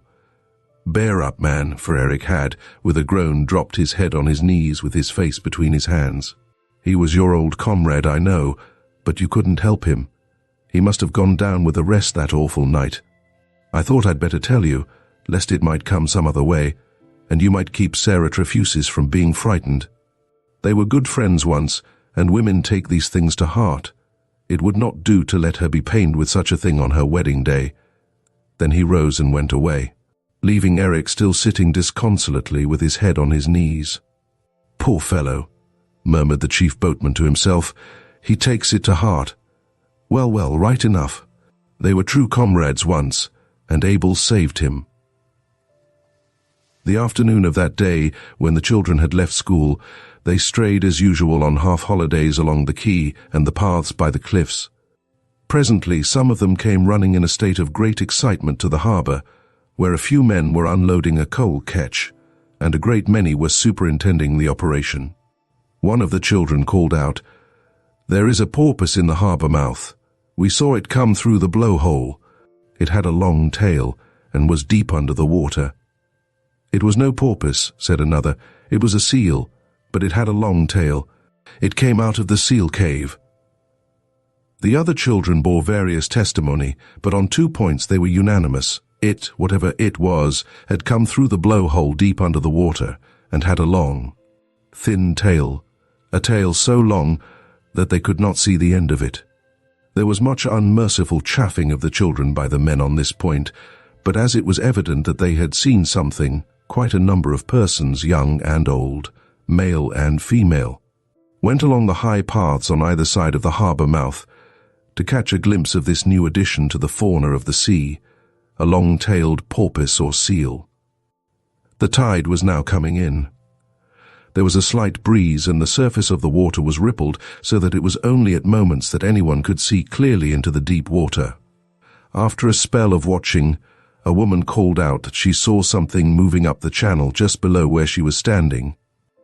There was a stampede to the spot, but by the time the crowd had gathered, the breeze had freshened, and it was impossible to see with any distinctness below the surface of the water. On being questioned, the woman described what she had seen, but in such an incoherent way that the whole thing was put down as an effect of imagination. Had it not been for the children's report, she would not have been credited at all. Her semi-hysterical statement that what she saw was like a pig with the entrails out was only thought anything of by an old Coast Guard, who shook his head but did not make any remark. For the remainder of the daylight, this man was seen always on the bank, looking into the water, but always with disappointment manifest on his face. Eric arose early on the next morning. He had not slept all night, and it was a relief to him to move about in the light. He shaved himself with a hand that did not tremble, and dressed himself in his wedding clothes. There was a haggard look on his face, and he seemed as though he had grown years older in the last few days. Still, there was a wild, uneasy light of triumph in his eyes, and he kept murmuring to himself over and over again, "This is my wedding day. Abel cannot claim her now. Living or dead. Living or dead. Living or dead." He sat in his armchair, waiting with an uncanny quietness for the church hour to arrive. When the bell began to ring, he arose and passed out of his house, closing the door behind him. He looked at the river and saw the tide had just turned. In the church he sat with Sarah and her mother, holding Sarah's hand tightly in his all the time, as though he feared to lose her. When the service was over, they stood up together and were married in the presence of the entire congregation, for no one left the church. Both made the responses clearly, Eric's being even on the defiant side. When the wedding was over, Sarah took her husband's arm, and they walked away together, the boys and younger girls being cuffed by their elders into a decorous behavior. For they would fain have followed close behind their heels. The way from the church led down to the back of Eric's cottage, a narrow passage being between it and that of his next neighbor. When the bridal couple had passed through this, the remainder of the congregation, who had followed them at a little distance, were startled by a long, shrill scream from the bride. They rushed through the passage and found her on the bank with wild eyes, pointing to the riverbed opposite Eric Sanson's door. The falling tide had deposited there the body of Abel Behenna stark upon the broken rocks. The rope trailing from its waist had been twisted by the current round the mooring post, and had held it back whilst the tide had ebbed away from it. The right elbow had fallen in a crevice in the rock, leaving the hand outstretched towards Sarah, with the open palm upward as though it were extended to receive hers, the pale, drooping fingers open to the clasp. All that happened afterwards was never quite known to Sarah Sanson. Whenever she would try to recollect, there would become a buzzing in her ears and a dimness in her eyes, and all would pass away. The only thing that she could remember of it all, and this she never forgot, was Eric's breathing heavily, with his face whiter than that of the dead man, as he muttered under his breath, "Devil's help, devil's faith, devil's price." Chapter 7. The Burial of the Rats. Leaving Paris by the Orleans road, cross the Enceinte, and turning to the right, you find yourself in a somewhat wild and not at all savory district. Right and left, before and behind, on every side rise great heaps of dust and waste accumulated by the process of time. Paris has its night as well as its day life, and the sojourner who enters his hotel in the Rue de Rivoli or the Rue Saint-Honoré late at night or leaves it early in the morning can guess. In coming near Montrouge, if he has not done so already, the purpose of those great wagons that look like boilers on wheels, which he finds halting everywhere as he passes. Every city has its peculiar institutions created out of its own needs, and one of the most notable institutions of Paris is its rag-picking population. In the early morning, and Parisian life commences at an early hour, may be seen in most streets standing on the pathway opposite every court and alley, and between every few houses, as still in some American cities. Even in parts of New York, large wooden boxes into which the domestics or tenement holders empty the accumulated dust of the past day. Round these boxes gather and pass on, when the work is done, to fresh fields of labor and pastures new, squalid, hungry-looking men and women, the implements of whose craft consist of a coarse bag or basket slung over the shoulder and a little rake with which they turn over and probe and examine in the minutest manner the dustbins. They pick up and deposit in their baskets, by aid of their rakes, whatever they may find, with the same facility as one uses his chopsticks. Paris is a city of centralization, and centralization and classification are closely allied. In the early times, when centralization is becoming a fact, its forerunner is classification. All things which are similar or analogous become grouped together, and from the grouping of groups rises one whole or central point. We see radiating many long arms with innumerable tentaculae, and in the center rises a gigantic head with a comprehensive brain and keen eyes to look on every side and ears sensitive to hear, and a voracious mouth to swallow. Other cities resemble all the birds and beasts and fishes, whose appetites and digestions are normal. Paris alone is the analogical apotheosis of the octopus, product of centralization carried to an ad absurdum. It fairly represents the devilfish, and in no respects is the resemblance more curious than in the similarity of the digestive apparatus. Those intelligent tourists who, having surrendered their individuality into the hands of Messrs. Cook or Gaze, do Paris in 3 days, are often puzzled to know how it is that the dinner which in London would cost about 6 shillings can be had for 3 francs in a café in the Palais Royal. They need have no more wonder if they will, but consider the classification which is a theoretic speciality of Parisian life, and adopt all round the fact from which the chiffonnier has his genesis. The Paris of 1850 was not like the Paris of today, and those who see the Paris of Napoleon and Baron Hausermann can hardly realize the existence of the state of things 45 years ago. Amongst other things, however, which have not changed are those districts where the waste is gathered. Dust is dust all the world over, in every age, and the family likeness of dust heaps is perfect. The traveller, therefore, who visits the environs of Montrouge can go back in fancy without difficulty to the year 1850. In this year, I was making a prolonged stay in Paris. I was very much in love with a young lady who, though she returned my passion, so far yielded to the wishes of her parents that she had promised not to see me or to correspond with me for a year. I, too, had been compelled to accede to these conditions under a vague hope of parental approval. During the term of probation, I had promised to remain out of the country and not to write to my dear one until the expiration of the year. Naturally, the time went heavily with me. There was not one of my own family or circle who could tell me of Alice, and none of her own folk had, I am sorry to say, sufficient generosity to send me even an occasional word of comfort regarding her health and well-being. I spent 6 months wandering about Europe, but as I could find no satisfactory distraction in travel, I determined to come to Paris, where, at least, I would be within easy hail of London in case any good fortune should call me thither before the appointed time.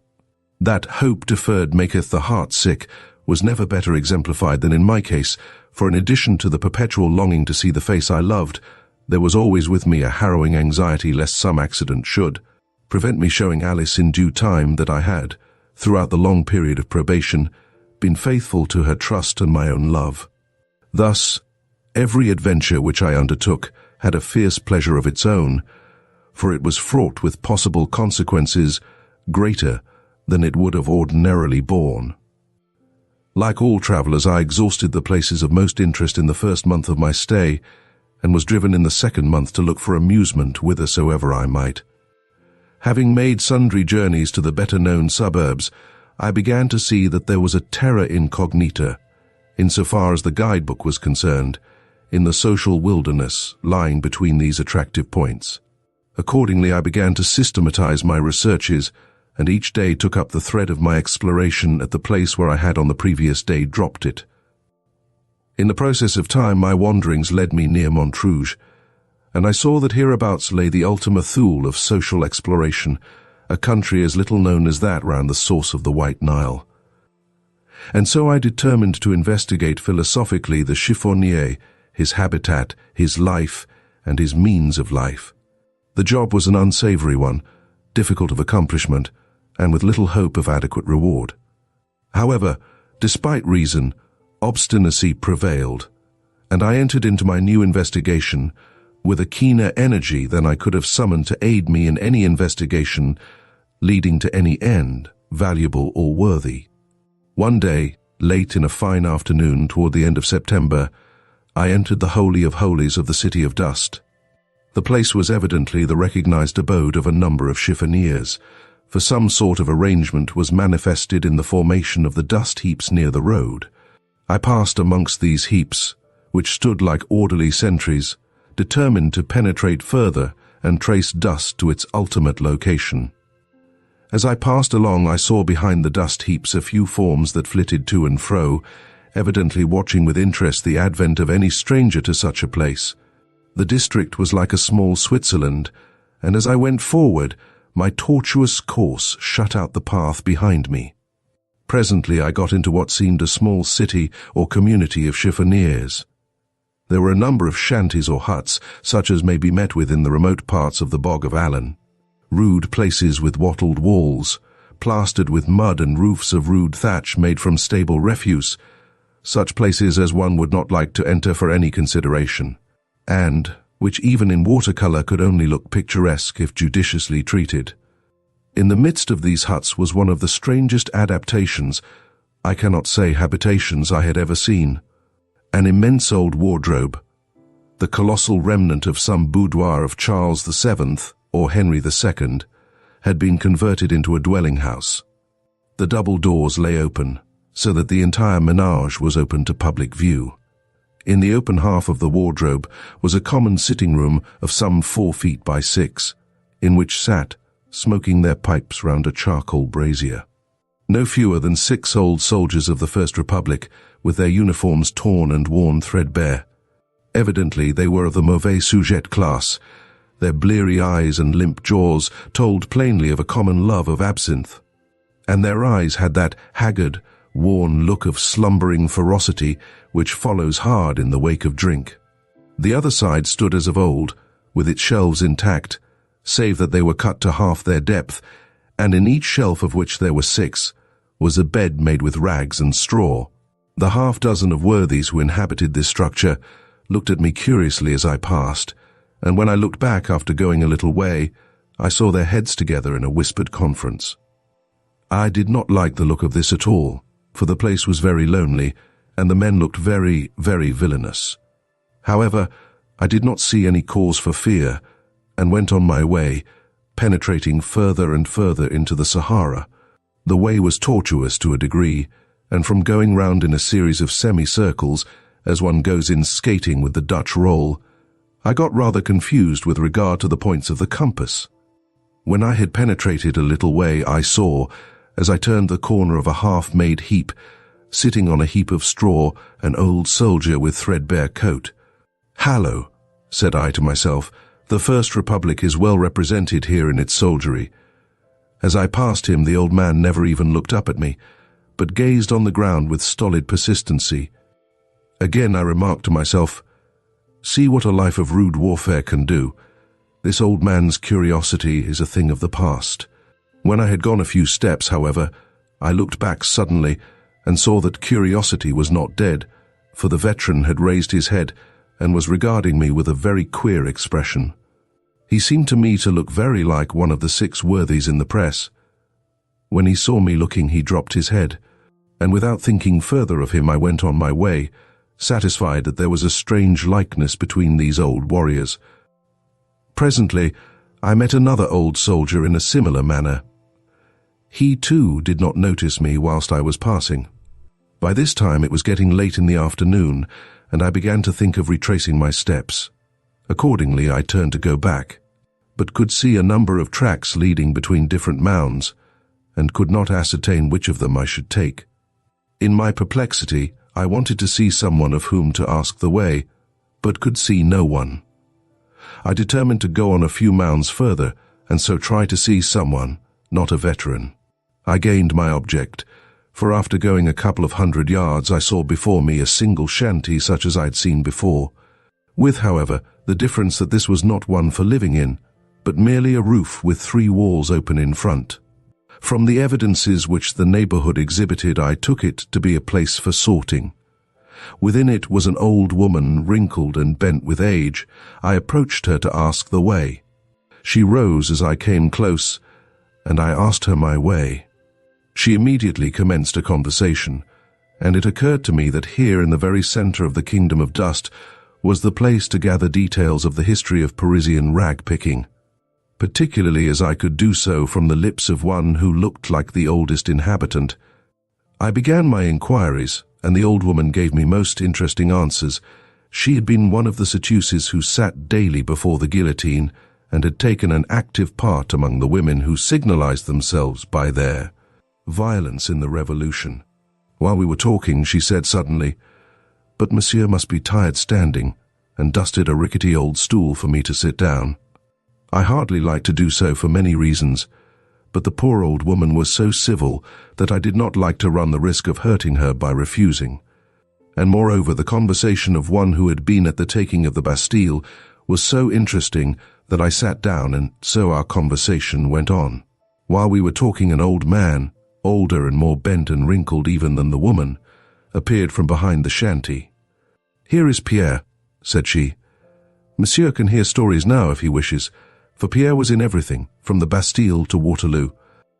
The old man took another stool at my request, and we plunged into a sea of revolutionary reminiscences. This old man, albeit clothed like a scarecrow, was like any one of the 6 veterans. I was now sitting in the center of the low hut with the woman on my left hand and the man on my right, each of them being somewhat in front of me. The place was full of all sorts of curious objects of lumber, and of many things that I wished far away.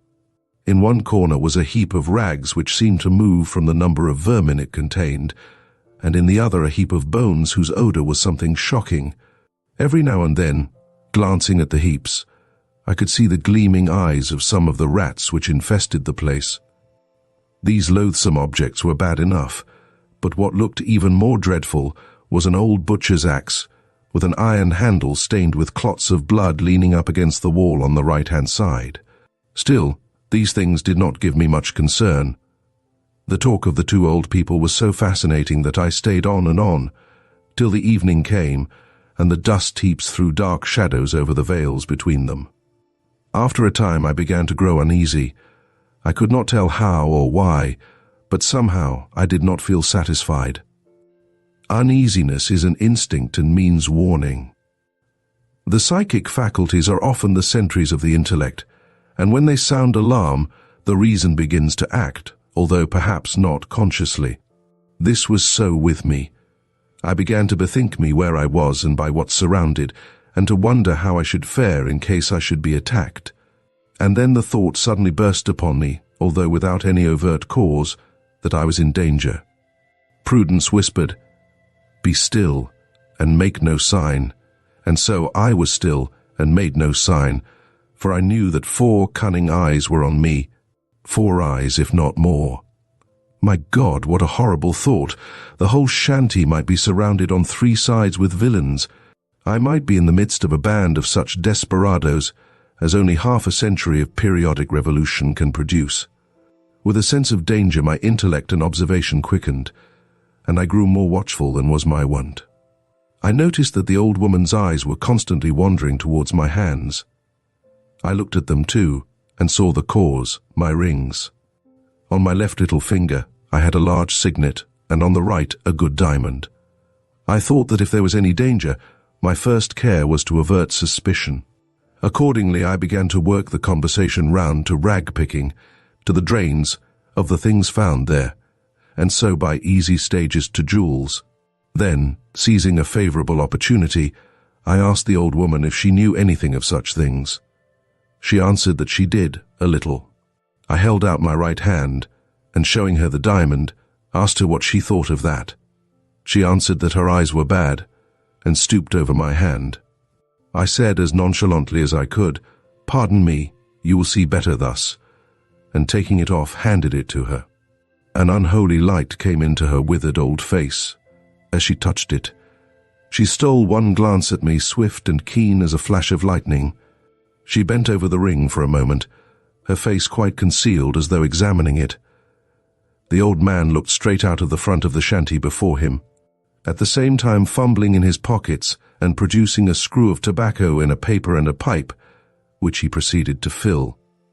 I took advantage of the pause and the momentary rest from the searching eyes on my face to look carefully round the place, now dim and shadowy in the gloaming. There still lay all the heaps of varied reeking foulness. There the terrible blood-stained axe leaning against the wall in the right-hand corner, and everywhere, despite the gloom, the baleful glitter of the eyes of the rats. I could see them even through some of the gaps of the boards at the back, low down, close to the ground. But stay. These latter eyes seemed more than usually large and bright and baleful. For an instant my heart stood still, and I felt in that whirling condition of mind in which one feels a sort of spiritual drunkenness, and as though the body is only maintained erect in that there is no time for it to fall before recovery. Then, in another second, I was calm, coldly calm, with all my energies in full vigor, with a self-control which I felt to be perfect, and with all my feeling and instincts alert. Now I knew the full extent of my danger. I was watched and surrounded by desperate people. I could not even guess at how many of them were lying there on the ground behind the shanty, waiting for the moment to strike. I knew that I was big and strong, and they knew it too. They knew also, as I did, that I was an Englishman and would make a fight for it, and so we waited. I felt, gained an advantage in the last few seconds, for I knew my danger and understood the situation. Now, I thought, is the test of my courage, the enduring test. The fighting test may come later. The old woman raised her head and said to me in a satisfied kind of way, "A very fine ring indeed, a beautiful ring. Oh me, I once had such rings, plenty of them, and bracelets and earrings. Oh, for in those fine days I led the town a dance. But they've forgotten me now. They've forgotten me. Why they never heard of me. Perhaps their grandfathers remember me, some of them." And she laughed, a harsh, croaking laugh. And then I am bound to say that she astonished me, for she handed me back the ring with a certain suggestion of old-fashioned grace which was not without its pathos. The old man eyed her with a sort of sudden ferocity, half rising from his stool, and said to me suddenly and hoarsely, "Let me see." I was about to hand the ring when the old woman said, "No, no, do not give it to Pierre. Pierre is eccentric. He loses things, and such a pretty ring." "Cat," said the old man savagely. Suddenly, the old woman said, rather more loudly than was necessary, "Wait, I shall tell you something about a ring." There was something in the sound of her voice that jarred upon me. Perhaps it was my hypersensitiveness, wrought up as I was to such a pitch of nervous excitement, but I seemed to think that she was not addressing me. As I stole a glance round the place, I saw the eyes of the rats in the bone heaps, but missed the eyes along the back. But even as I looked, I saw them again appear. The old woman's weight had given me a respite from attack, and the men had sunk back to their reclining posture. I once lost a ring, a beautiful diamond hoop that had belonged to a queen, and which was given to me by a farmer of the taxes, who afterwards cut his throat because I sent him away. I thought it must have been stolen and taxed my people, but I could get no trace. The police came and suggested that it had found its way to the drain. We descended, I in my fine clothes, for I would not trust them with my beautiful ring. I know more of the drain since then, and of rats too, but I shall never forget the horror of that place, alive with blazing eyes, a wall of them just outside the light of our torches. Well, we got beneath my house. We searched the outlet of the drain, and there in the filth found my ring, and we came out. But we found something else also before we came. As we were coming toward the opening, a lot of sewer rats, human ones this time, came towards us. They told the police that one of their number had gone into the drain, but had not returned. He had gone in only shortly before we had, and if lost, could hardly be far off. They asked help to seek him, so we turned back. They tried to prevent me going, but I insisted. It was a new excitement, and had I not recovered my ring, Not far did we go till we came on something. There was but little water, and the bottom of the drain was raised with brick, rubbish, and much matter of the kind. He had made a fight for it, even when his torch had gone out. But they were too many for him. They had not been long about it. The bones were still warm, but they were picked clean. They had even eaten their own dead ones, and there were bones of rats as well as of the man. They took it cool enough, those other, the human ones, and joked of their comrade when they found him dead, though they would have helped him living. Bah, what matters it, life or death? And had you no fear? I asked her. Fear, she said with a laugh. Me have fear? Ask Pierre. But I was younger then, and as I came through that horrible drain with its wall of greedy eyes, always moving with the circle of the light from the torches, I did not feel easy. I kept on before the men, though. It is a way I have. I never let the men get it before me. All I want is a chance and a means. And they ate him up, took every trace away except the bones, and no one knew it. Nor no sound of him was ever heard. Here she broke into a chuckling fit of the ghastliest merriment which it was ever my lot to hear and see. A great poetess describes her heroine singing, "Oh, to see or hear her singing, scarce I know which is the divinest." And I can apply the same idea to the old crone, in all save the divinity, for I scarce could tell which was the most hellish. The harsh, malicious, satisfied, cruel laugh, or the leering grin, and the horrible square opening of the mouth like a tragic mask, and the yellow gleam of the few discolored teeth in the shapeless gums. In that laugh, and with that grin and the chuckling satisfaction, I knew as well as if it had been spoken to me in words of thunder that my murder was settled, and the murderers only bided the proper time for its accomplishment. I could read between the lines of her gruesome story the commands to her accomplices. "Wait," she seemed to say, "bide your time. I shall strike the first blow. Find the weapon for me, and I shall make the opportunity. He shall not escape. Keep him quiet, and then no one will be wiser. There will be no outcry, and the rats will do their work." It was growing darker and darker. The night was coming. I stole a glance round the shanty, still all the same. The bloody axe in the corner, the heaps of filth, and the eyes on the bone heaps and in the crannies of the floor. Pierre had been still ostensibly filling his pipe. He now struck a light and began to puff away at it. The old woman said, "Dear heart, how dark it is. Pierre, like a good lad, light the lamp." Pierre got up, and with the lighted match in his hand, touched the wick of a lamp which hung at one side of the entrance to the shanty, and which had a reflector that threw the light all over the place. It was evidently that which was used for their sorting at night. "Not that, stupid. Not that, the lantern," she called out to him. He immediately blew it out, saying, "All right, mother, I'll find it." And he hustled about the left corner of the room, the old woman saying through the darkness, "The lantern! The lantern!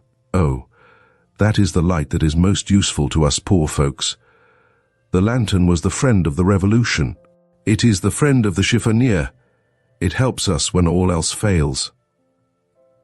Hardly had she said the word when there was a kind of creaking of the whole place, and something was steadily dragged over the roof. Again, I seemed to read between the lines of her words. I knew the lesson of the lantern. "One of you get on the roof with a noose and strangle him as he passes out if we fail within." As I looked out of the opening, I saw the loop of a rope outlined black against the lurid sky. I was now indeed beset. Pierre was not long in finding the lantern.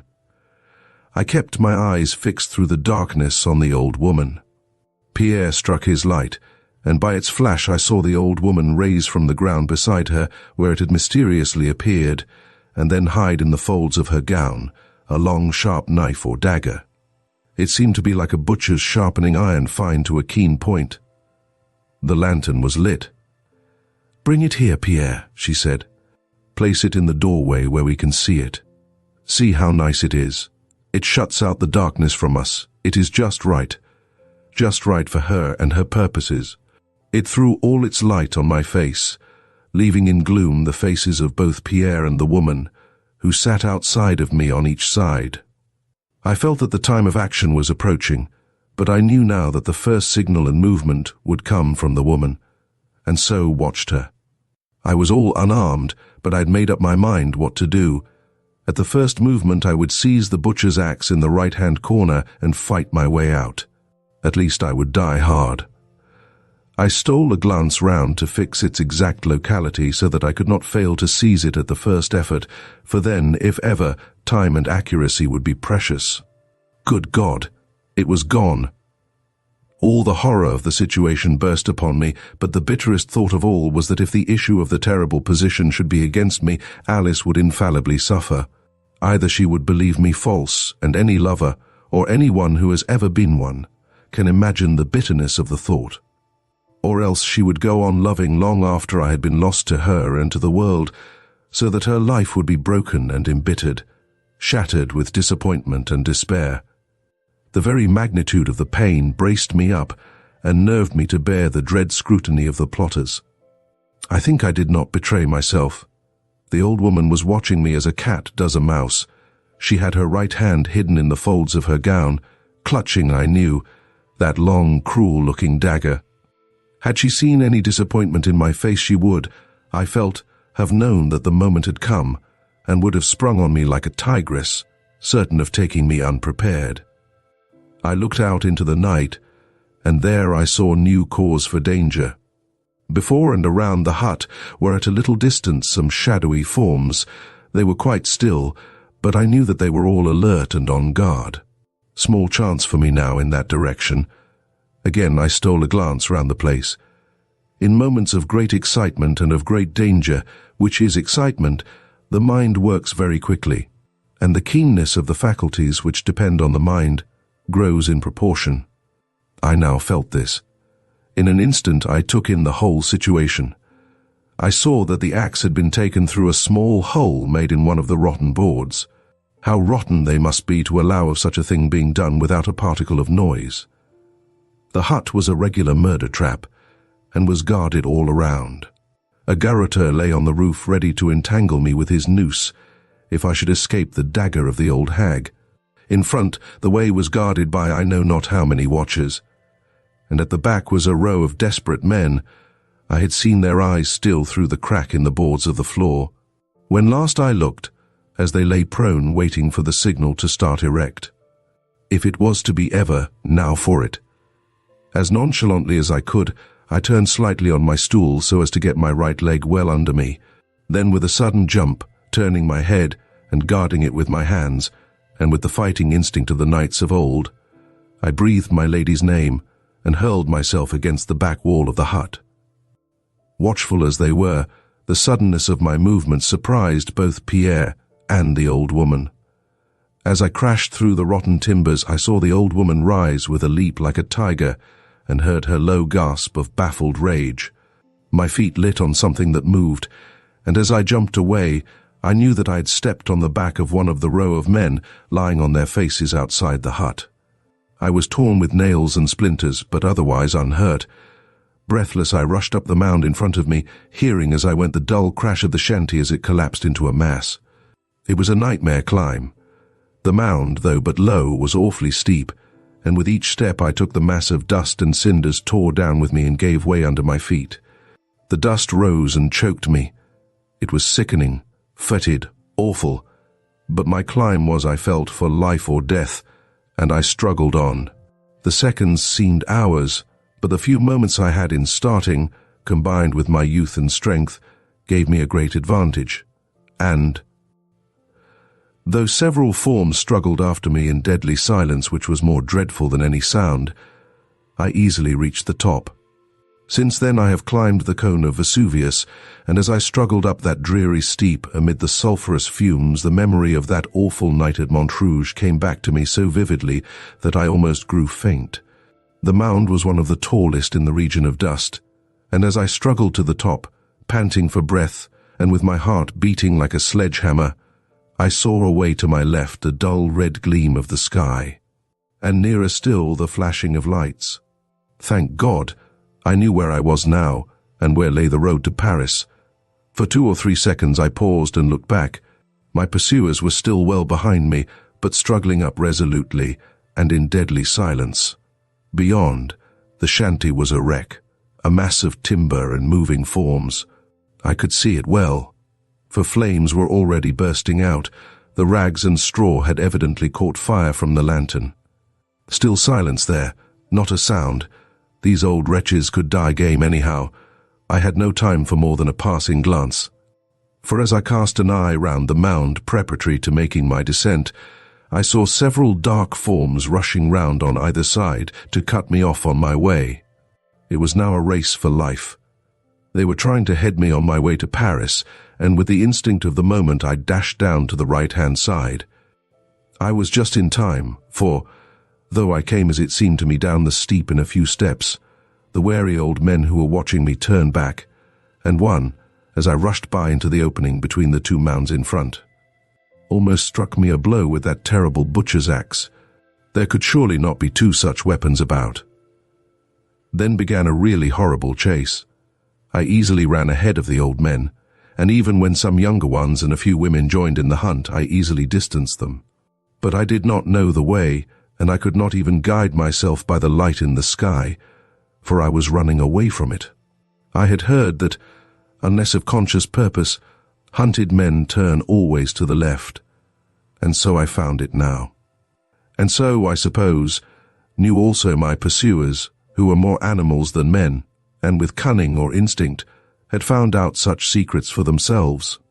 For on finishing a quick spurt, after which I intended to take a moment's breathing space, I suddenly saw ahead of me 2 or 3 forms swiftly passing behind a mound to the right. I was in the spider's web now indeed. But with the thought of this new danger came the resource of the hunted, and so I darted down the next turning to the right. I continued in this direction for some 100 yards, and then, making a turn to the left again, felt certain that I had, at any rate, avoided the danger of being surrounded. But not of pursuit, for on came the rabble after me, steady, dogged, relentless, and still in grim silence. In the greater darkness, the mounds seemed now to be somewhat smaller than before, although, for the night was closing, they looked bigger in proportion. I was now well ahead of my pursuers, so I made a dart up the mound in front. Oh, joy of joys! I was close to the edge of this inferno of dust heaps. Away behind me, the red light of Paris was in the sky, and towering up behind rose the heights of Montmartre, a dim light, with here and there brilliant points like stars.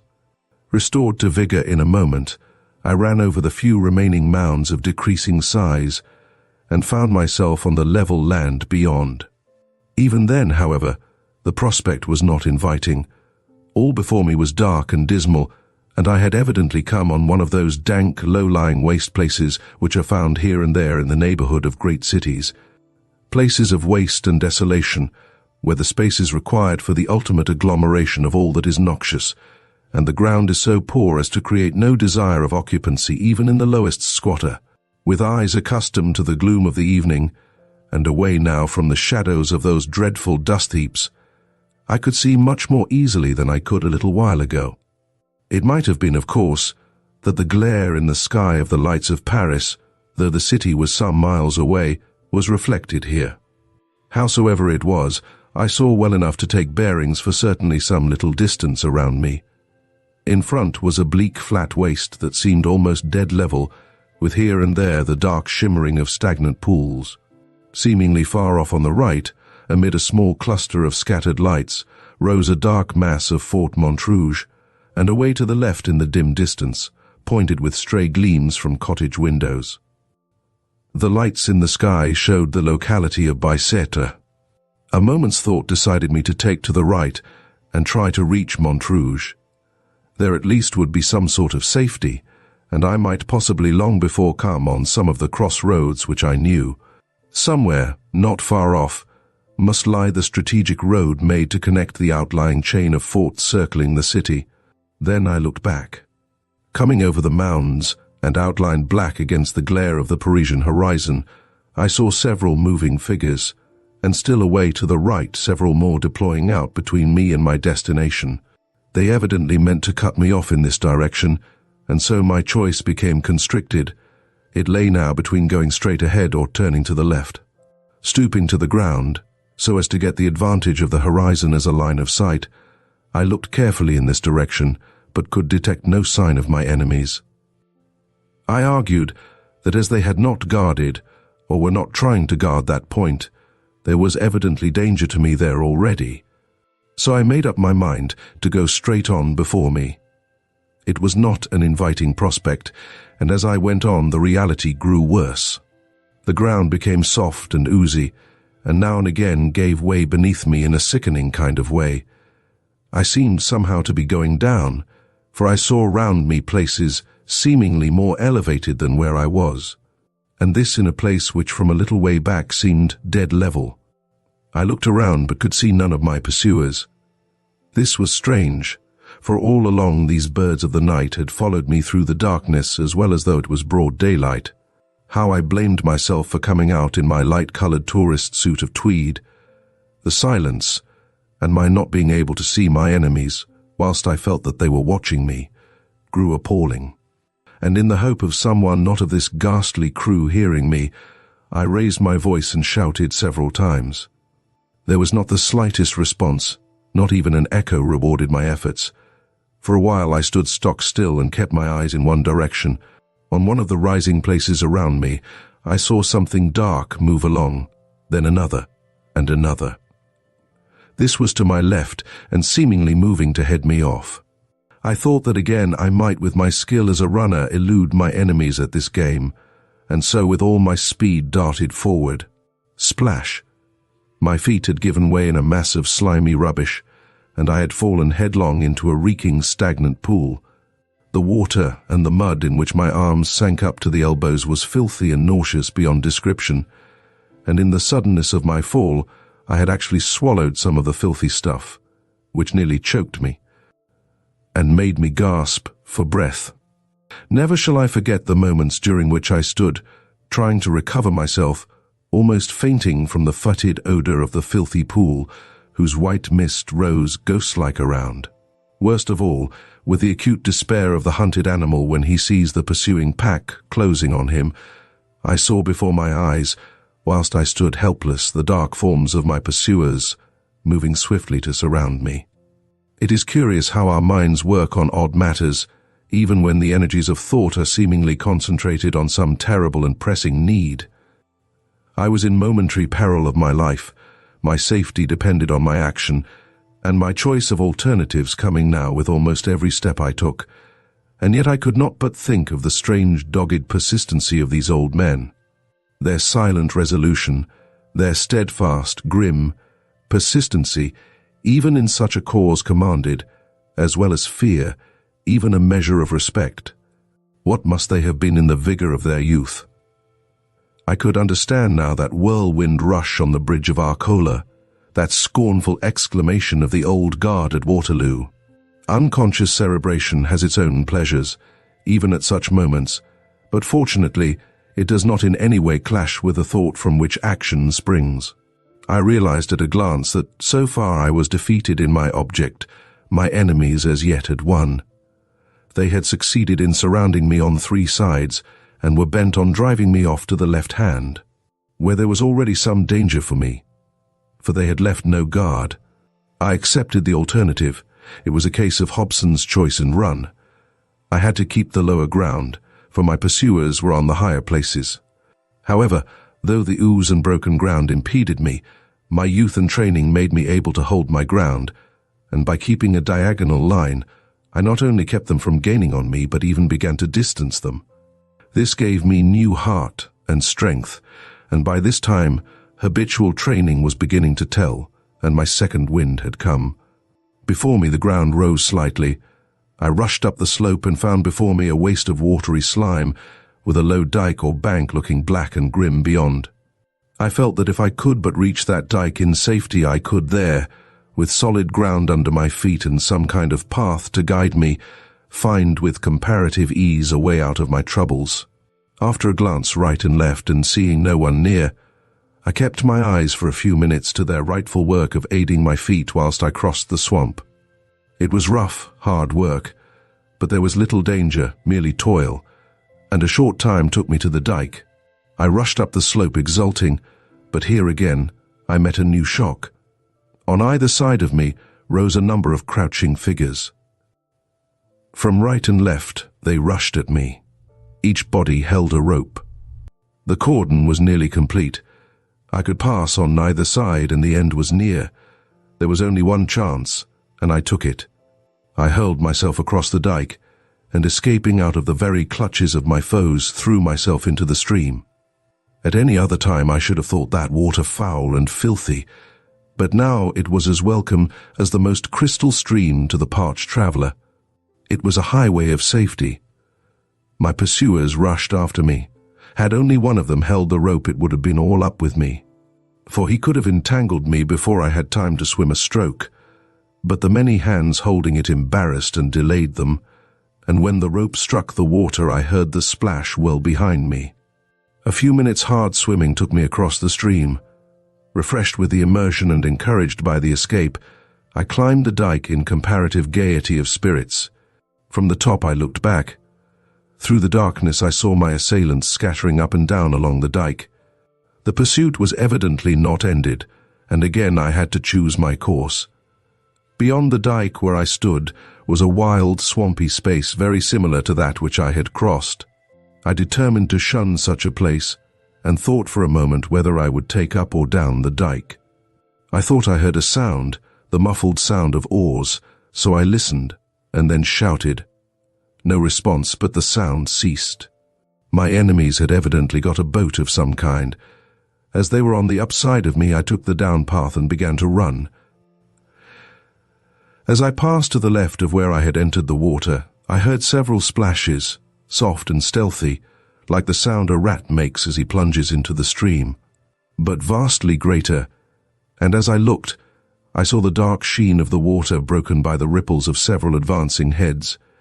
Some of my enemies were swimming the stream also, and now behind me, up the stream, the silence was broken by the quick rattle and creak of oars. My enemies were in hot pursuit. I put my best leg foremost and ran on. After a break of a couple of minutes I looked back, and by a gleam of light through the ragged clouds I saw several dark forms climbing the bank behind me. The wind had now begun to rise, and the water beside me was ruffled and beginning to break in tiny waves on the bank. I had to keep my eyes pretty well on the ground before me, lest I should stumble, for I knew that to stumble was death. After a few minutes I looked back behind me. On the dike were only a few dark figures, but crossing the waste, swampy ground were many more. What new danger this portended I did not know, could only guess. Then as I ran, it seemed to me that my track kept ever sloping away to the right. I looked up ahead and saw that the river was much wider than before, and that the dike on which I stood fell quite away, and beyond it was another stream on whose near bank I saw some of the dark forms now across the marsh. I was on an island of some kind. My situation was now indeed terrible, for my enemies had hemmed me in on every side. Behind came the quickening roll of the oars, as though my pursuers knew that the end was close. Around me on every side was desolation. There was not a roof or light, as far as I could see. Far off to the right rose some dark mass, but what it was I knew not. For a moment I paused to think what I should do, not for more, for my pursuers were drawing closer. Then my mind was made up. I slipped down the bank and took to the water. I struck out straight ahead so as to gain the current by clearing the backwater of the island, for such I presume it was. When I had passed into the stream, I waited till a cloud came driving across the moon and leaving all in darkness. Then I took off my hat and laid it softly on the water floating with the stream, and a second after dived to the right and struck out under water with all my might. I was, I suppose, half a minute under water, and when I rose came up as softly as I could, and turning, looked back. There went my light brown hat floating merrily away. Close behind it came a rickety old boat, driven furiously by a pair of oars. The moon was still partly obscured by the drifting clouds, but in the partial light I could see a man in the bows holding aloft ready to strike what appeared to me to be that same dreadful poleaxe which I had before escaped. As I looked, the boat drew closer, closer, and the man struck savagely. The hat disappeared. The man fell forward almost out of the boat. His comrades dragged him in, but without the axe. And then, as I turned with all my energies bent on reaching the further bank, I heard the fierce whir of the muttered "Saka," which marked the anger of my baffled pursuers. That was the first sound I had heard from human lips during all this dreadful chase, and full as it was of menace and danger to me, it was a welcome sound, for it broke that awful silence which shrouded and appalled me. It was as though an overt sign that my opponents were men and not ghosts, and that with them I had, at least, the chance of a man, though but one against many. But now that the spell of silence was broken, the sounds came thick and fast. From boat to shore and back from shore to boat came quick question and answer, all in the fiercest whispers. I looked back, a fatal thing to do, for in the instant someone caught sight of my face, which showed white on the dark water, and shouted. Hands pointed to me, and in a moment or two the boat was under way, and following hard after me. I had but a little way to go, but quicker and quicker came the boat after me. A few more strokes and I would be on the shore, but I felt the oncoming of the boat, and expected each second to feel the crash of an oar or other weapon on my head. Had I not seen that dreadful axe disappear in the water, I do not think that I could have won the shore. I heard the muttered curses of those not rowing, and the laboured breath of the rowers. With one supreme effort for life or liberty, I touched the bank and sprang up it. There was not a single second to spare, for hard behind me the boat grounded and several dark forms sprang after me. I gained the top of the dike, and keeping to the left ran on again. The boat put off and followed down the stream. Seeing this, I feared danger in this direction, and quickly turning, ran down the dike on the other side, and after passing a short stretch of marshy ground, gained a wild, open, flat country, and sped on. Still behind me came on my relentless pursuers. Far away below me, I saw the same dark mass as before, but now grown closer and greater. My heart gave a great thrill of delight, for I knew that it must be the fortress of Bicetre, and with new courage I ran on. I had heard that between each and all of the protecting forts of Paris, there are strategic ways, deep-sunk roads where soldiers marching should be sheltered from an enemy. I knew that if I could gain this road I would be safe, but in the darkness I could not see any sign of it, so, in blind hope of striking it, I ran on. Presently I came to the edge of a deep cut, and found that down below me ran a road guarded on each side by a ditch of water fenced on either side by a straight high wall. Getting fainter and dizzier, I ran on. The ground got more broken, more and more still, till I staggered and fell, and rose again, and ran on in the blind anguish of the hunted. Again the thought of Alice nerved me. I would not be lost and wreck her life. I would fight and struggle for life to the bitter end. With a great effort I caught the top of the wall. As, scrambling like a catamount, I drew myself up, I actually felt a hand touch the sole of my foot. I was now on a sort of causeway, and before me I saw a dim light. Blind and dizzy I ran on, staggered and fell, rising, covered with dust and blood. Halt là! The word sounded like a voice from heaven.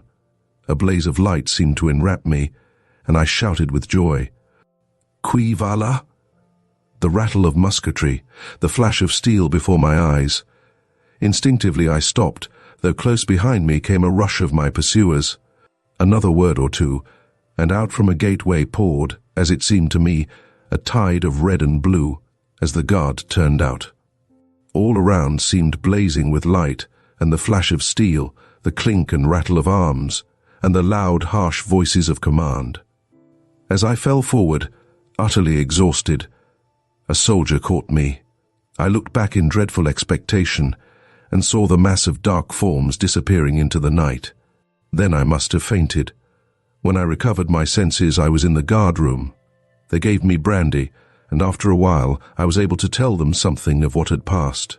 Then a commissary of police appeared, apparently out of the empty air, as is the way of the Parisian police officer. He listened attentively, and then had a moment's consultation with the officer in command. Apparently they were agreed, for they asked me if I were ready now to come with them. Where to? I asked, rising to go. Back to the dust heaps. We shall perhaps catch them yet. I shall try, said I. He eyed me for a moment keenly and said suddenly, Would you like to wait a while or till tomorrow, young Englishman?" This touched me to the quick, as perhaps he intended, and I jumped to my feet. "Come now," I said. "Now, now. An Englishman is always ready for his duty." The commissary was a good fellow, as well as a shrewd one. He slapped my shoulder kindly. "Brave garçon," he said. "Forgive me, but I knew what would do you most good. The guard is ready. Come." And so, passing right through the guard room and through a long vaulted passage, we were out into the night. A few of the men in front had powerful lanterns. Through courtyards and down a sloping way, we passed out through a low archway to a sunken road, the same that I had seen in my flight. The order was given to get at the double, and with a quick, springing stride, half run, half walk, the soldiers went swiftly along. I felt my strength renewed again. Such is the difference between hunter and hunted.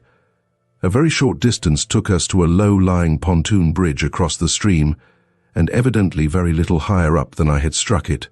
Some effort had evidently been made to damage it, for the ropes had all been cut, and one of the chains had been broken. I heard the officer say to the commissary, "We are just in time. A few more minutes, and they would have destroyed the bridge. Forward, quicker still." And on we went. Again we reached a pontoon on the winding stream. As we came up we heard the hollow boom of the metal drums as the efforts to destroy the bridge was again renewed. A word of command was given, and several men raised their rifles. "Fire!" A volley rang out. There was a muffled cry, and the dark forms dispersed. But the evil was done, and we saw the far end of the pontoon swing into the stream. This was a serious delay, and it was nearly an hour before we had renewed ropes and restored the bridge sufficiently to allow us to cross.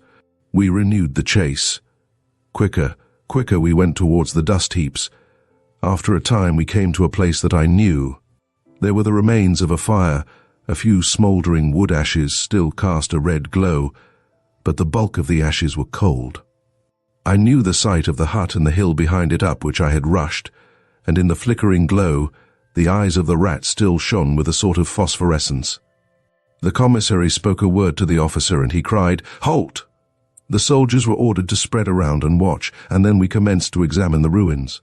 The commissary himself began to lift away the charred boards and rubbish. These the soldiers took and piled together. Presently he started back, then bent down and rising beckoned me. "See," he said. It was a gruesome sight. There lay a skeleton face downwards, a woman by the lines, an old woman by the coarse fibre of the bone. Between the ribs rose a long spike-like dagger made from a butcher's sharpening knife, its keen point buried in the spine. "You will observe," said the commissary to the officer and to me, as he took out his notebook, "that the woman must have fallen on her dagger. The rats are many here. See their eyes glistening among that heap of bones, and you will also notice—" I shuddered as he placed his hand on the skeleton. That but little time was lost by them, for the bones are scarcely cold. There was no other sign of anyone near, living or dead, and so deploying again into line, the soldiers passed on. Presently we came to the hut made of the old wardrobe. We approached. In 5 of the 6 compartments was an old man sleeping so soundly that even the glare of the lanterns did not wake them. Old and grim and grizzled they looked, with their gaunt, wrinkled, bronzed faces and their white moustaches. The officer called out harshly and loudly a word of command, and in an instant each one of them was on his feet before us and standing at attention. "What do you hear?" "We sleep," was the answer. "Where are the other chiffoniers?" asked the commissary. "Gone to work." "And you?" "We are on guard." "Peste," laughed the officer grimly, as he looked at the old men, one after the other, in the face, and added with cool, deliberate cruelty, "Asleep on duty. Is this the manner of the old guard? No wonder, then, a Waterloo." By the gleam of the lantern, I saw the grim old faces grow deadly pale, and almost shuddered at the look in the eyes of the old men, as the laugh of the soldiers echoed the grim pleasantry of the officer. I felt in that moment that I was in some measure avenged. For a moment they looked as if they would throw themselves on the taunter, but years of their life had schooled them, and they remained still. "You are but 5, said the commissary. "Where is the 6th? The answer came with a grim chuckle. "He is there," and the speaker pointed to the bottom of the wardrobe. "He died last night. You won't find much of him. The burial of the rats is quick." The commissary stooped and looked in. Then he turned to the officer and said calmly, "We may as well go back. No trace here now, nothing to prove that man was the one wounded by your soldiers' bullets. Probably they murdered him to cover up the trace. See." Again he stooped and placed his hands on the skeleton. "The rats work quickly, and they are many. These bones are warm." I shuddered, and so did many more of those around me. "Form," said the officer, and so in marching order, with the lanterns swinging in front and the manacled veterans in the midst. With steady tramp we took ourselves out of the dust heaps and turned backward to the fortress of Bicêtre. My year of probation has long since ended, and Alice is my wife. But when I look back upon that trying 12-month, one of the most vivid incidents that memory recalls is that associated with my visit to the City of Dust. Chapter 8. A Dream of Red Hands. The first opinion given to me regarding Jacob Settle was a simple descriptive statement. "He's a down-in-the-mouth chap." But I found that it embodied the thoughts and ideas of all his fellow workmen. There was in the phrase a certain easy tolerance, an absence of positive feeling of any kind, rather than any complete opinion, which marked pretty accurately the man's place in public esteem. Still, there was some dissimilarity between this and his appearance which unconsciously set me thinking, and by degrees, as I saw more of the place and the workmen, I came to have a special interest in him. He was, I found, forever doing kindnesses, not involving money expenses beyond his humble means, but in the manifold ways of forethought and forbearance, and self-repression which are of the truer charities of life. Women and children trusted him implicitly, though, strangely enough, he rather shunned them, except when anyone was sick, and then he made his appearance to help if he could, timidly and awkwardly. He led a very solitary life, keeping house by himself in a tiny cottage, or rather hut, of one room, far on the edge of the moorland. His existence seemed so sad and solitary that I wished to cheer it up, and for the purpose took the occasion when we had both been sitting up with a child, injured by me through accident, to offer to lend him books. He gladly accepted, and as we parted in the grey of the dawn, I felt that something of mutual confidence had been established between us. The books were always most carefully and punctually returned, and in time Jacob Settle and I became quite friends. Once or twice as I crossed the moorland on Sundays I looked in on him, but on such occasions he was shy and ill at ease, so that I felt diffident about calling to see him. He would never under any circumstances come into my own lodgings. One Sunday afternoon I was coming back from a long walk beyond the moor, and as I passed Settle's cottage stopped at the door to say "How do you do" to him. As the door was shut, I thought that he was out, and merely knocked for form's sake, or through habit, not expecting to get any answer. To my surprise, I heard a feeble voice from within, though what was said I could not hear. I entered at once, and found Jacob lying half-dressed upon his bed. He was as pale as death, and the sweat was simply rolling off his face. His hands were unconsciously gripping the bedclothes, as a drowning man holds on to whatever he may grasp. As I came in, he half arose, with a wild, hunted look in his eyes, which were wide open and staring, as though something of horror had come before him. But when he recognized me, he sank back on the couch with a smothered sob of relief and closed his eyes. I stood by him for a while, quite a minute or two, while he gasped. Then he opened his eyes and looked at me, but with such a despairing, woeful expression that, as I am a living man, I would have rather seen that frozen look of horror. I sat down beside him and asked after his health. For a while he would not answer me except to say that he was not ill. But then, after scrutinizing me closely, he half arose on his elbow and said, "I thank you kindly, sir, but I'm simply telling you the truth. I am not ill, as men call it, though God knows whether there be not worse sicknesses than doctors know of. I'll tell you, as you are so kind, but I trust that you won't even mention such a thing to a living soul, for it might work me more and greater woe. I am suffering from a bad dream." "A bad dream," I said, hoping to cheer him. "But dreams pass away with the light, even with waking." There I stopped, for before he spoke, I saw the answer in his desolate look round the little place. "No, no, that's all well for people that live in comfort, and with those they love around them. It is 1,000 times worse for those who live alone and have to do so. What cheer is there for me, waking here in the silence of the night, with the wide moor around me full of voices and full of faces that make my waking a worse dream than my sleep? Ah, young sir, you have no past that can send its legions to people the darkness and the empty space, and I pray the good God that you may never have." As he spoke, there was such an almost irresistible gravity of conviction in his manner that I abandoned my remonstrance about his solitary life. I felt that I was in the presence of some secret influence which I could not fathom. To my relief, for I knew not what to say, he went on, "2 nights past have I dreamed it. It was hard enough the first night, but I came through it. Last night the expectation was in itself almost worse than the dream, until the dream came, and then it swept away every remembrance of lesser pain. I stayed awake till just before the dawn, and then it came again, and ever since I have been in such an agony as I am sure the dying feel, and with it all the dread of tonight." Before he had got to the end of the sentence, my mind was made up, and I felt that I could speak to him more cheerfully.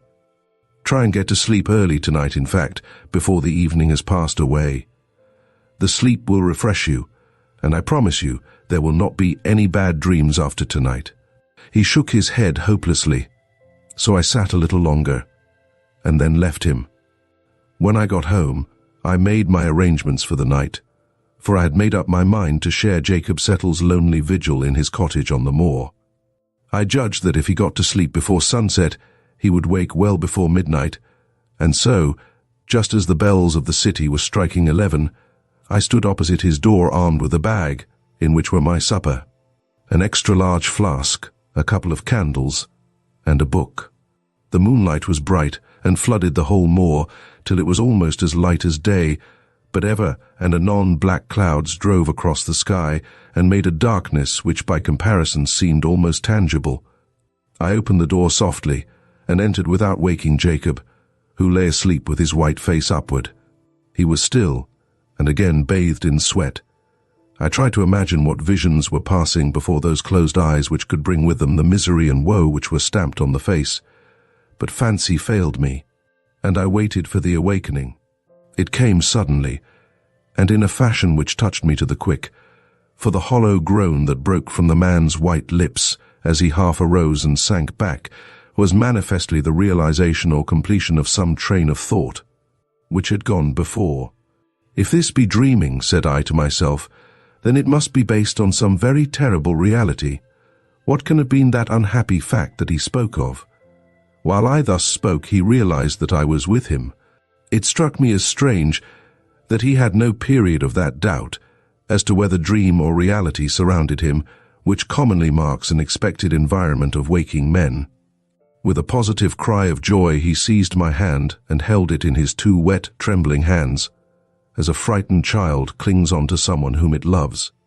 I tried to soothe him. There, it is all right. I have come to stay with you tonight, and together we will try to fight this evil dream." He let go my hand suddenly, and sank back on his bed and covered his eyes with his hands. "Fight it! The evil dream! Ah, no, sir, no. No mortal power can fight that dream, for it comes from God, and is burned in here." And he beat upon his forehead. Then he went on, "It is the same dream, ever the same, and yet it grows in its power to torture me every time it comes." "What is the dream?" I asked, thinking that the speaking of it might give him some relief, but he shrank away from me, and after a long pause said, "No, I had better not tell it. It may not come again." There was manifestly something to conceal from me, something that lay behind the dream, so I answered, "All right. I hope you have seen the last of it. But if it should come again, you will tell me, will you not?" I ask, not out of curiosity, but because I think it may relieve you to speak. He answered with what I thought was almost an undue amount of solemnity, "If it comes again, I shall tell you all." Then I tried to get his mind away from the subject to more mundane things, so I produced supper and made him share it with me, including the contents of the flask. After a little he braced up, and when I lit my cigar, having given him another, we smoked a full hour and talked of many things. Little by little the comfort of his body stole over his mind, and I could see sleep laying her gentle hands on his eyelids. He felt it too, and told me that now he felt all right, and I might safely leave him, but I told him that, right or wrong, I was going to see in the daylight. So I lit my other candle, and began to read as he fell asleep.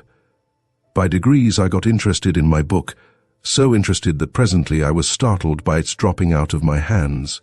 I looked and saw that Jacob was still asleep, and I was rejoiced to see that there was on his face a look of unwanted happiness, while his lips seemed to move with unspoken words. Then I turned to my work again and again woke, but this time to feel chilled to my very marrow by hearing the voice from the bed beside me. "Not with those red hands! Never, never!" On looking at him, I found that he was still asleep. He woke, however, in an instant and did not seem surprised to see me. There was again that strange apathy as to his surroundings. Then I said, "Settle, tell me your dream. You may speak freely, for I shall hold your confidence sacred. While we both live, I shall never mention what you may choose to tell me." He replied, "I said I would, but I had better tell you first what goes before the dream, that you may understand. I was a schoolmaster when I was a very young man. It was only a parish school in a little village in the West Country. No need to mention any names. Better not. I was engaged to be married to a young girl whom I loved and almost reverenced. It was the old story. While we were waiting for the time when we could afford to set up house together, another man came along. He was nearly as young as I was, and handsome, and a gentleman, with all a gentleman's attractive ways for a woman of our class. He would go fishing, and she would meet him while I was at my work in school. I reasoned with her and implored her to give him up. I offered to get married at once and go away and begin the world in a strange country, but she would not listen to anything I could say, and I could see that she was infatuated with him. Then I took it on myself to meet the man and ask him to deal well with the girl, for I thought he might mean honestly by her, so that there might be no talk or chance of talk on the part of others. I went where I should meet him with none by, and we met. Here Jacob Settle had to pause, for something seemed to rise in his throat, and he almost gasped for breath. Then he went on, "Sir, as God is above us, there was no selfish thought in my heart that day. I loved my pretty Mabel too well to be content with a part of her love. And I had thought of my own unhappiness too often not to have come to realize that, whatever might come to her, my hope was gone. He was insolent to me. You, sir, who are a gentleman, cannot know perhaps how galling can be the insolence of one who is above you in station, but I bore with that. I implored him to deal well with the girl, for what might be only a pastime of an idle hour with him might be the breaking of her heart. For I never had a thought of her truth, or that the worst of harm could come to her. It was only the unhappiness to her heart I feared. But when I asked him when he intended to marry her, his laughter galled me, so that I lost my temper, and told him that I would not stand by and see her life made unhappy. Then he grew angry too, and in his anger said such cruel things of her that then and there I swore he should not live to do her harm. God knows how it came about, for in such moments of passion it is hard to remember the steps from a word to a blow, but I found myself standing over his dead body, with my hands crimson with the blood that welled from his torn throat. We were alone, and he was a stranger, with none of his kin to seek for him, and murder does not always out, not all at once. His bones may be whitening still, for all I know, in the pool of the river where I left him. No one suspected his absence, or why it was, except my poor Mabel, and she dared not speak. But it was all in vain, for when I came back again after an absence of months, for I could not live in the place, I learned that her shame had come, and that she had died in it. Hitherto I had been borne up by the thought that my ill deed had saved her future.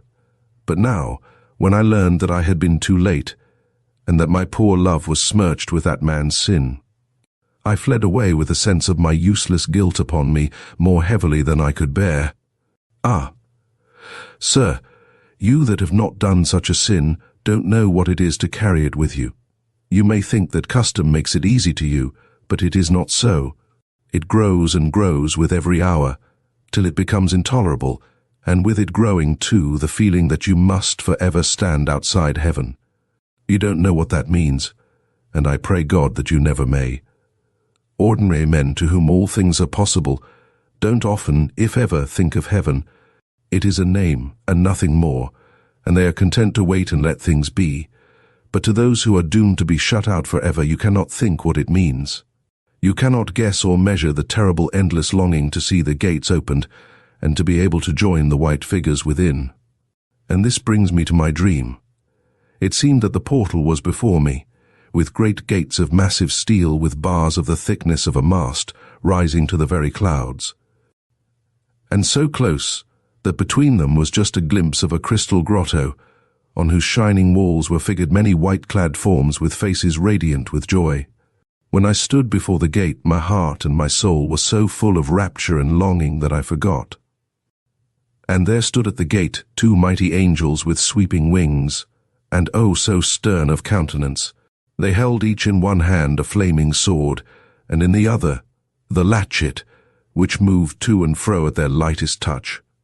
Nearer were figures all draped in black, with heads covered so that only the eyes were seen, and they handed to each who came white garments such as the angels wear. A low murmur came that told that all should put on their own robes, and without soil, or the angels would not pass them in, but would smite them down with the flaming swords. I was eager to don my own garment, and hurriedly threw it over me, and stepped swiftly to the gate, but it moved not, and the angels, loosing the latchet, pointed to my dress. I looked down, and was aghast. For the whole robe was smeared with blood. My hands were red. They glittered with the blood that dripped from them, as on that day by the river bank. And then the angels raised their flaming swords to smite me down, and the horror was complete. I awoke. Again and again and again that awful dream comes to me. I never learn from the experience, I never remember. But at the beginning the hope is ever there to make the end more appalling. And I know that the dream does not come out of the common darkness where the dreams abide, but that it is sent from God as a punishment. Never, never shall I be able to pass the gate, for the soil on the angel garments must ever come from these bloody hands. I listened, as in a spell, as Jacob Settle spoke. There was something so far away in the tone of his voice, something so dreamy and mystic in the eyes that looked as if through me at some spirit beyond, something so lofty in his very diction, and in such marked contrast to his work-worn clothes and his poor surroundings, that I wondered if the whole thing were not a dream. We were both silent for a long time. I kept looking at the man before me in growing wonderment.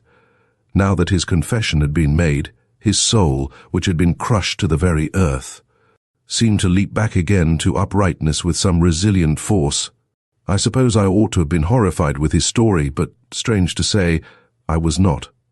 It certainly is not pleasant to be made the recipient of the confidence of a murderer, but this poor fellow seemed to have had not only so much provocation, but so much self-denying purpose in his deed of blood that I did not feel called upon to pass judgment upon him. My purpose was to comfort, so I spoke out with what calmness I could, for my heart was beating fast and heavily. You need not despair, Jacob Settle. God is very good, and his mercy is great. Live on and work on in the hope that someday you may feel that you have atoned for the past. Here I paused, for I could see that deep, natural sleep this time was creeping upon him. Go to sleep, I said. I shall watch with you here, and we shall have no more evil dreams tonight. He made an effort to pull himself together and answered, I don't know how to thank you for your goodness to me this night, but I think you had best leave me now. I'll try and sleep this out. I feel a weight off my mind since I've told you all. If there's anything of the man left in me, I must try and fight out life alone. I'll go tonight as you wish it, I said, But take my advice, and do not live in such a solitary way. Go among men and women, live among them, share their joys and sorrows, and it will help you to forget. This solitude will make you melancholy mad." "I will," he answered, half unconsciously, for sleep was overmastering him. I turned to go, and he looked after me. When I had touched the latch, I dropped it, and coming back to the bed, held out my hand. He grasped it with both his as he rose to a sitting posture, and I said my good night, trying to cheer him. "Heart, man, heart. There is work in the world for you to do, Jacob Settle. You can wear those white robes yet and pass through that gate of steel." Then I left him. A week after, I found his cottage deserted, and on asking at the works was told that he had gone north. No one exactly knew whither. 2 years afterwards, I was staying for a few days with my friend Dr. Munro in Glasgow. He was a busy man, and could not spare much time for going about with me. So I spent my days in excursions to the Trossachs and Loch Katrine and down the Clyde. On the second last evening of my stay, I came back somewhat later than I had arranged, but found that my host was late too. The maid told me that he had been sent for to the hospital, a case of accident at the gasworks, and the dinner was postponed an hour. So telling her I would stroll down to find her master and walk back with him, I went out. At the hospital, I found him washing his hands preparatory to starting for home. Casually, I asked him what his case was. "Oh, the usual thing. A rotten rope and men's lives of no account. 2 men were working in a gasometer when the rope that held their scaffolding broke. It must have occurred just before the dinner hour, for no one noticed their absence till the men had returned. There was about 7 feet of water in the gasometer, so they had a hard fight for it, poor fellows. However, one of them was alive, just alive, but we have had a hard job to pull him through. It seems that he owes his life to his mate, for I have never heard of greater heroism. They swam together while their strength lasted, but at the end they were so done up that even the lights above, and the men slung with ropes, coming down to help them, could not keep them up. But one of them stood on the bottom and held up his comrade over his head, and those few breaths made all the difference between life and death. They were a shocking sight when they were taken out, for that water is like a purple dye with the gas and the tar. The man upstairs looked as if he had been washed in blood. Ugh! And the other? Oh, he's worse still. But he must have been a very noble fellow. That struggle under the water must have been fearful. One can see that by the way the blood has been drawn from the extremities. It makes the idea of the stigmata possible to look at him. Resolution like this could, you would think, do anything in the world. Aye. It might almost unbar the gates of heaven. Look here, old man. It is not a very pleasant sight, especially just before dinner. But you are a writer, and this is an odd case. Here is something you would not like to miss. For in all human probability, you will never see anything like it again. While he was speaking, he had brought me into the mortuary of the hospital. On the bier lay a body covered with a white sheet, which was wrapped close round it. Looks like a chrysalis, don't it? I say, Jack, if there be anything in the old myth that a soul is typified by a butterfly, well, then the one that this chrysalis sent forth was a very noble specimen and took all the sunlight on its wings. See here. He uncovered the face. Horrible indeed it looked, as though stained with blood, but I knew him at once, Jacob Settle. My friend pulled the winding sheet further down. The hands were crossed on the purple breast, as they had been reverently placed by some tender-hearted person. As I saw them, my heart throbbed with a great exultation, for the memory of his harrowing dream rushed across my mind. There was no stain now on those poor, brave hands, for they were blanched white as snow. And somehow, as I looked, I felt that the evil dream was all over. That noble soul had won a way through the gate at last. The white robe had now no stain from the hands that had put it on. Chapter 9. Crooken Sands. Mr. Arthur Fernley Markham, who took what was known as the Red House above the Mains of Crooken, was a London merchant, and being essentially a Cockney, thought it necessary when he went for the summer holidays to Scotland to provide an entire rig-out as a Highland chieftain. as manifested in chromolithographs and on the music hall stage.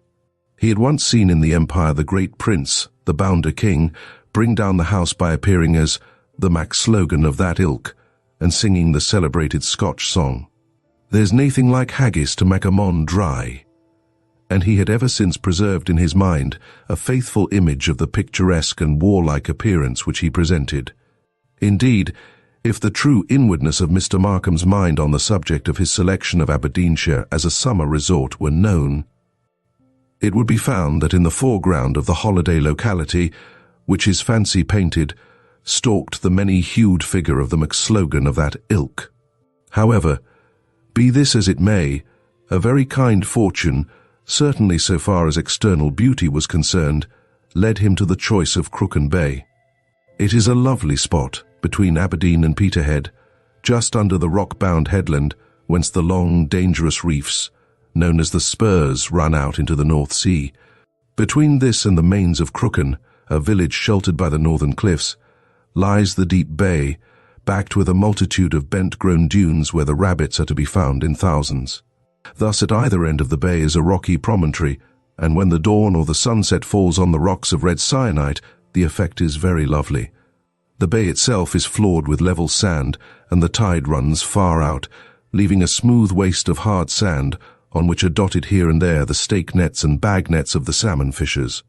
At one end of the bay there is a little group or cluster of rocks whose heads are raised something above high water, except when in rough weather the waves come over them green.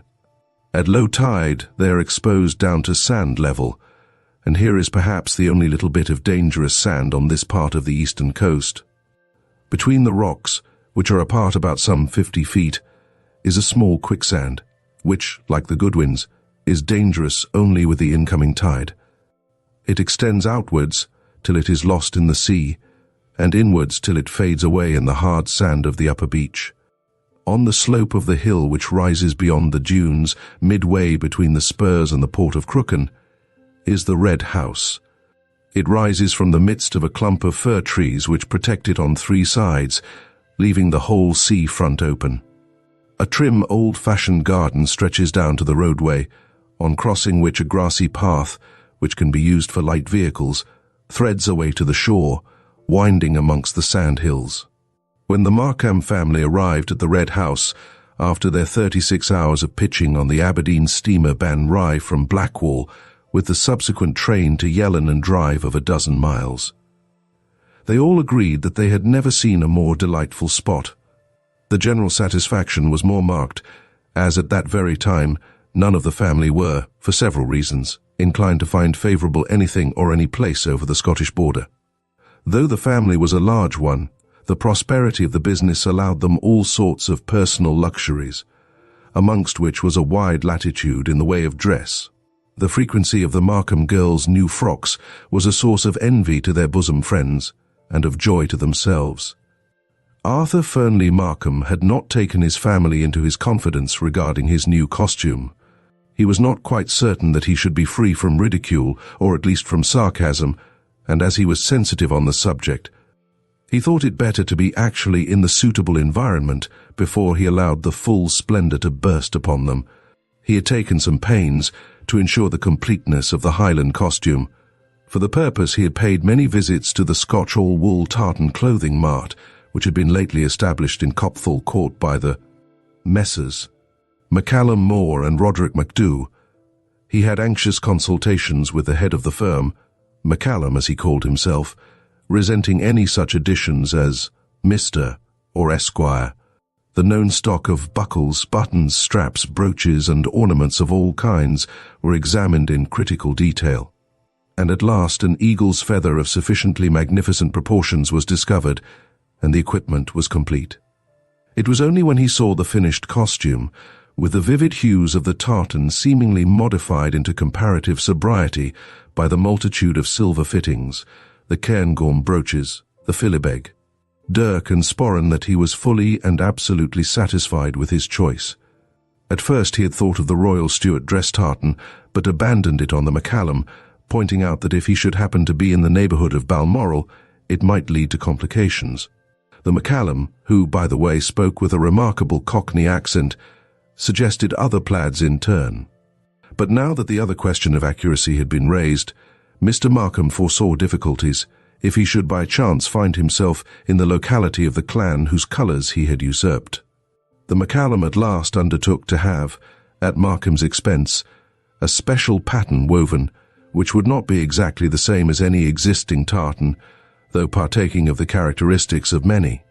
It was based on the Royal Stuart, but contained suggestions as to simplicity of pattern from the McAllister and Ogilvy clans, and as to neutrality of colour from the clans of Buchanan, Macbeth, Chief of Mackintosh and MacLeod. When the specimen had been shown to Markham, he had feared somewhat lest it should strike the eye of his domestic circle as gaudy. But as Roderick MacDhu fell into perfect ecstasies over its beauty, he did not make any objection to the completion of the piece. He thought, and wisely, that if a genuine Scotchman like MacDhu liked it, it must be right, especially as the junior partner was a man very much of his own build and appearance. When the McCallum was receiving his cheque, which, by the way, was a pretty stiff one, he remarked, "I've taken the liberty of having some more of the stuff woven in case you or any of your friends should want it." Markham was gratified, and told him that he should be only too happy if the beautiful stuff which they had originated between them should become a favourite, as he had no doubt it would in time. He might make and sell as much as he would. Markham tried the dress on in his office one evening after the clerks had all gone home. He was pleased, though a little frightened, at the result. The McCallum had done his work thoroughly, and there was nothing omitted that could add to the martial dignity of the wearer. "I shall not, of course, take the claymore and the pistols with me on ordinary occasions," said Markham to himself as he began to undress. He determined that he would wear the dress for the first time on landing in Scotland, and accordingly on the morning when the Ban Rye was hanging off the Girdleness lighthouse. Waiting for the tide to enter the port of Aberdeen, he emerged from his cabin in all the gaudy splendour of his new costume. The first comment he heard was from one of his own sons, who did not recognize him at first. "Here's a guy. Great Scott, it's the governor." And the boy fled forthwith and tried to bury his laughter under a cushion in the saloon. Markham was a good sailor and had not suffered from the pitching of the boat, so that his naturally rubicund face was even more rosy by the conscious blush which suffused his cheeks when he had found himself at once the cynosure of all eyes. He could have wished that he had not been so bold, for he knew from the cold that there was a big bare spot under one side of his jauntily worn Glengarry cap. However, he faced the group of strangers boldly. He was not outwardly upset, even when some of the comments reached his ears. "He's off his bloomin' chump," said a Cockney in a suit of exaggerated plaid. "There's flies on him," said a tall, thin Yankee, pale with seasickness, who was on his way to take up his residence for a time as close as he could get to the gates of Balmoral. Happy thought. "Let us fill our mulls. Now's the chance," said a young Oxford man on his way home to Inverness. But presently Mr. Markham heard the voice of his eldest daughter. "Where is he? Where is he?" And she came tearing along the deck with her hat blowing behind her. Her face showed signs of agitation, for her mother had just been telling her of her father's condition. But when she saw him, she instantly burst into laughter so violent that it ended in a fit of hysterics. Something of the same kind happened to each of the other children. When they had all had their turn, Mr. Markham went to his cabin and sent his wife's maid to tell each member of the family that he wanted to see them at once. They all made their appearance, suppressing their feelings as well as they could. He said to them very quietly, "My dears, don't I provide you all with ample allowances?" "Yes, father," they all answered gravely. "No one could be more generous."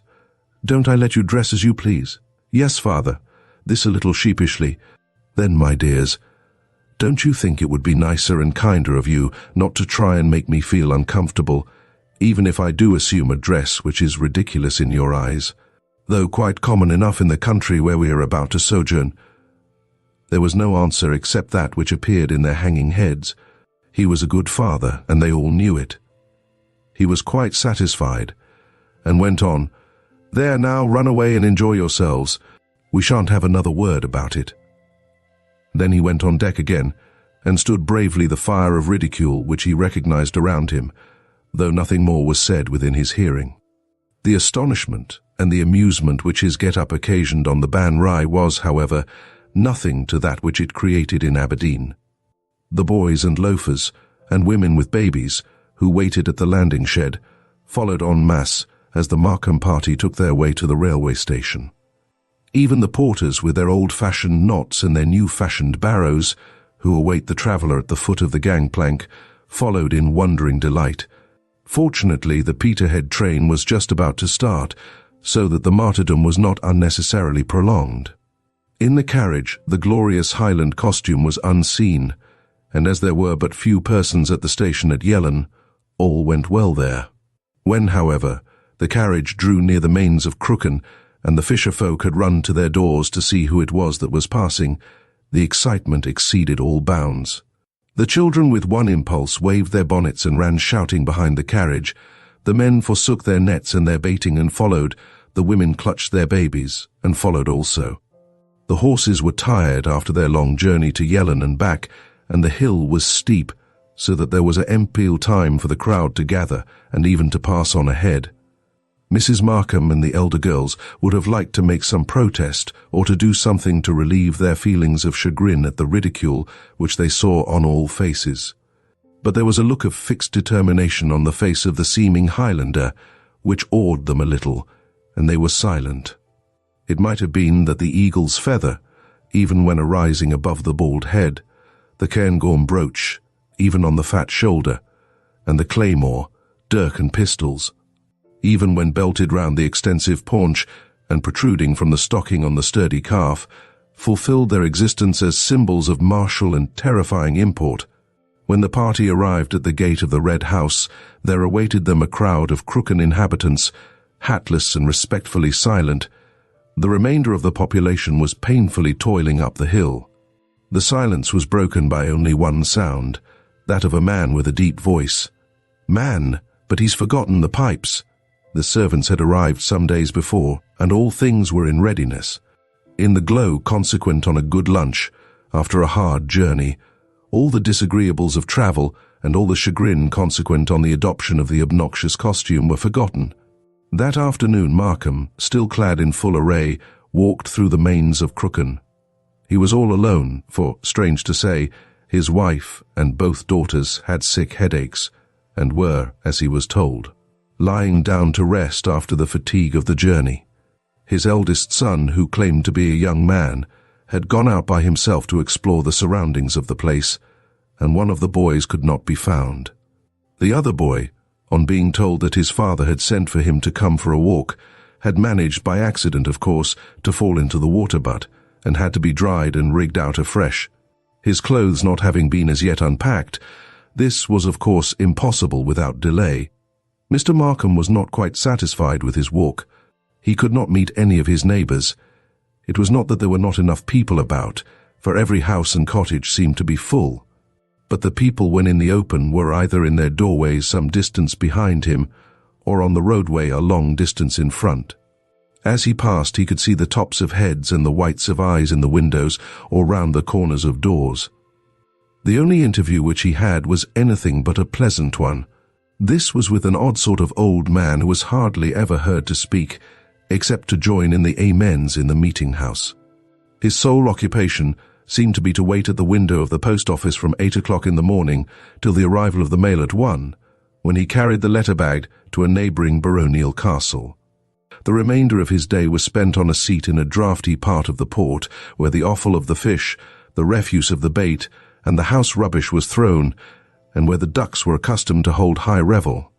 When Saft Tammie beheld him coming, he raised his eyes, which were generally fixed on the nothing which lay on the roadway opposite his seat, and, seeming dazzled as if by a burst of sunshine, rubbed them and shaded them with his hand. Then he started up and raised his hand aloft in a denunciatory manner as he spoke. "Vanity of vanities, saith the preacher. All is vanity. Mon, be warned in time. Behold the lilies of the field, they toil not, neither do they spin, yet Solomon in all his glory was not arrayed like one of these. Mon, mon." Thy vanity is as the quicksand which swallows up all which comes within its spell. Beware vanity. Beware the quicksand which yawneth for thee, and which will swallow thee up. See thyself, learn thine own vanity, meet thyself face to face, and then in that moment thou shalt learn the fatal force of thy vanity. Learn it, know it, and repent ere the quicksand swallow thee. Then without another word he went back to his seat, and sat there immovable and expressionless as before. Markham could not but feel a little upset by this tirade. Only that it was spoken by a seeming madman, he would have put it down to some eccentric exhibition of Scottish humour or impudence, but the gravity of the message, for it seemed nothing else, made such a reading impossible. He was, however, determined not to give in to ridicule, and although he had not yet seen anything in Scotland to remind him even of a kilt, he determined to wear his Highland dress. When he returned home, in less than half an hour, he found that every member of the family was, despite the headaches, out taking a walk. He took the opportunity afforded by their absence of locking himself in his dressing room, took off the Highland dress, and putting on a suit of flannels, lit a cigar and had a snooze. He was awakened by the noise of the family coming in, and at once donning his dress, made his appearance in the drawing-room for tea. He did not go out again that afternoon, but after dinner he put on his dress again. He had, of course, dressed for dinner as usual, and went by himself for a walk on the seashore. He had by this time come to the conclusion that he would get by degrees accustomed to the Highland dress before making it his ordinary wear. The moon was up, and he easily followed the path through the sand hills, and shortly struck the shore. The tide was out and the beach firm as a rock, so he strolled southwards to nearly the end of the bay. Here he was attracted by two isolated rocks some little way out from the edge of the dunes, so he strolled towards them. When he reached the nearest one, he climbed it, and sitting there elevated some 15 or 20 feet over the waste of sand, enjoyed the lovely, peaceful prospect. The moon was rising behind the headland of Pennyfold, and its light was just touching the top of the furthermost rock of the spurs some 3/4 of a mile out. The rest of the rocks were in dark shadow. As the moon rose over the headland, the rocks of the spurs, and then the beach by degrees became flooded with light. For a good while, Mr. Markham sat and looked at the rising moon and the growing area of light which followed its rise. Then he turned and faced eastwards, and sat with his chin in his hand, looking seawards, and revelling in the peace and beauty and freedom of the scene. The roar of London, the darkness and the strife and weariness of London life, seemed to have passed quite away, and he lived at the moment a freer and higher life. He looked at the glistening water as it stole its way over the flat waste of sand, coming closer and closer. Insensibly, the tide had turned. Presently he heard a distant shouting along the beach very far off. The fishermen calling to each other, he said to himself, and looked around.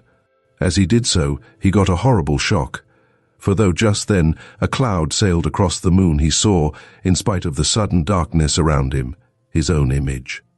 For an instant, on the top of the opposite rock he could see the bald back of the head and the Glengarry cap with the immense eagle's feather. As he staggered back, his foot slipped, and he began to slide down towards the sand between the two rocks. He took no concern as to falling, for the sand was really only a few feet below him, and his mind was occupied with the figure or simulacrum of himself which had already disappeared. As the easiest way of reaching terra firma, he prepared to jump the remainder of the distance. All this had taken but a second, but the brain works quickly, and even as he gathered himself for the spring, he saw the sand below him, lying so marbly level, shake and shiver in an odd way. A sudden fear overcame him, his knees failed, and instead of jumping he slid miserably down the rock, scratching his bare legs as he went. His feet touched the sand, went through it like water, and he was down below his knees before he realized that he was in a quicksand. Wildly he grasped at the rock to keep himself from sinking further, and fortunately there was a jutting spur or edge which he was able to grasp instinctively. To this he clung in grim desperation. He tried to shout, but his breath would not come, till after a great effort his voice rang out. Again he shouted, and it seemed as if the sound of his own voice gave him new courage, for he was able to hold on to the rock for a longer time than he thought possible, though he held on only in blind desperation. He was, however, beginning to find his grasp weakening when, joy of joys, his shout was answered by a rough voice from just above him. "God be thanked, I'm nae too late." And a fisherman with great thigh boots came hurriedly climbing over the rock.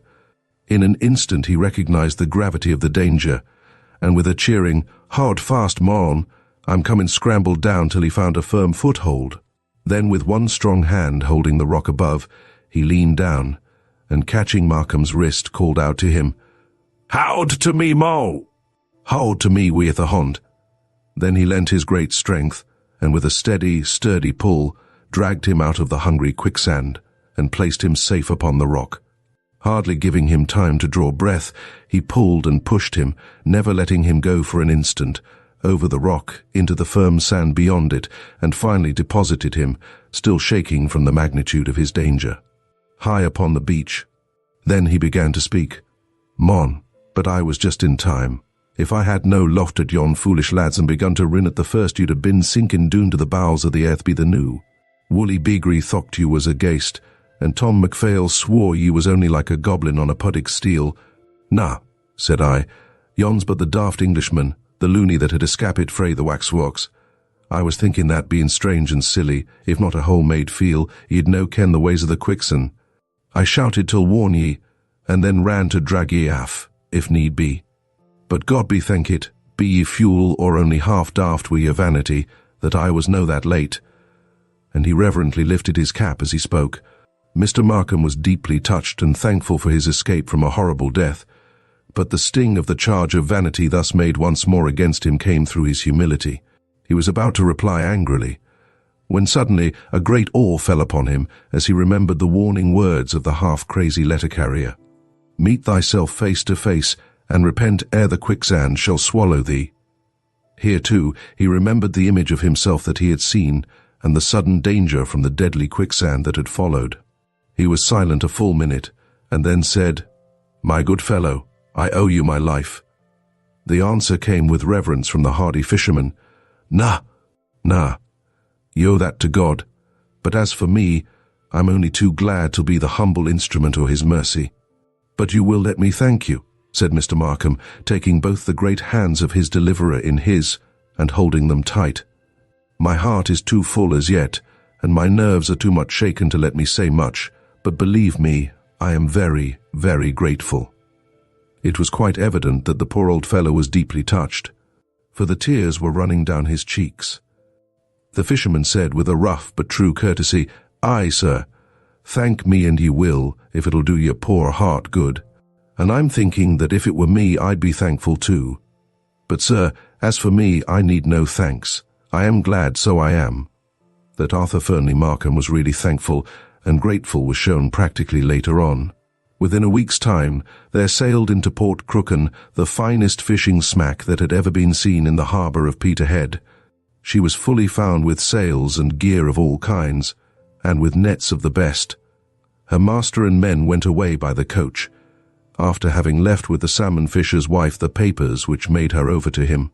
As Mr. Markham and the salmon fisher walked together along the shore, the former asked his companion not to mention the fact that he had been in such imminent danger, for that it would only distress his dear wife and children. He said that he would warn them all of the quicksand, and for that purpose he, then and there, asked questions about it, till he felt that his information on the subject was complete. Before they parted, he asked his companion if he had happened to see a second figure, dressed like himself on the other rock as he had approached to succour him.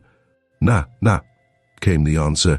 "There is nae sic another fuel in these parts, nor has there been since the time of Jamie Fleeman, him that was fuel to the Laird o' Udney.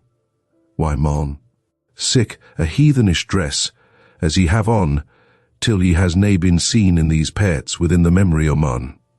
And I'm thinking that sic a dress never was for sitting on the cold rock, as ye done beyond.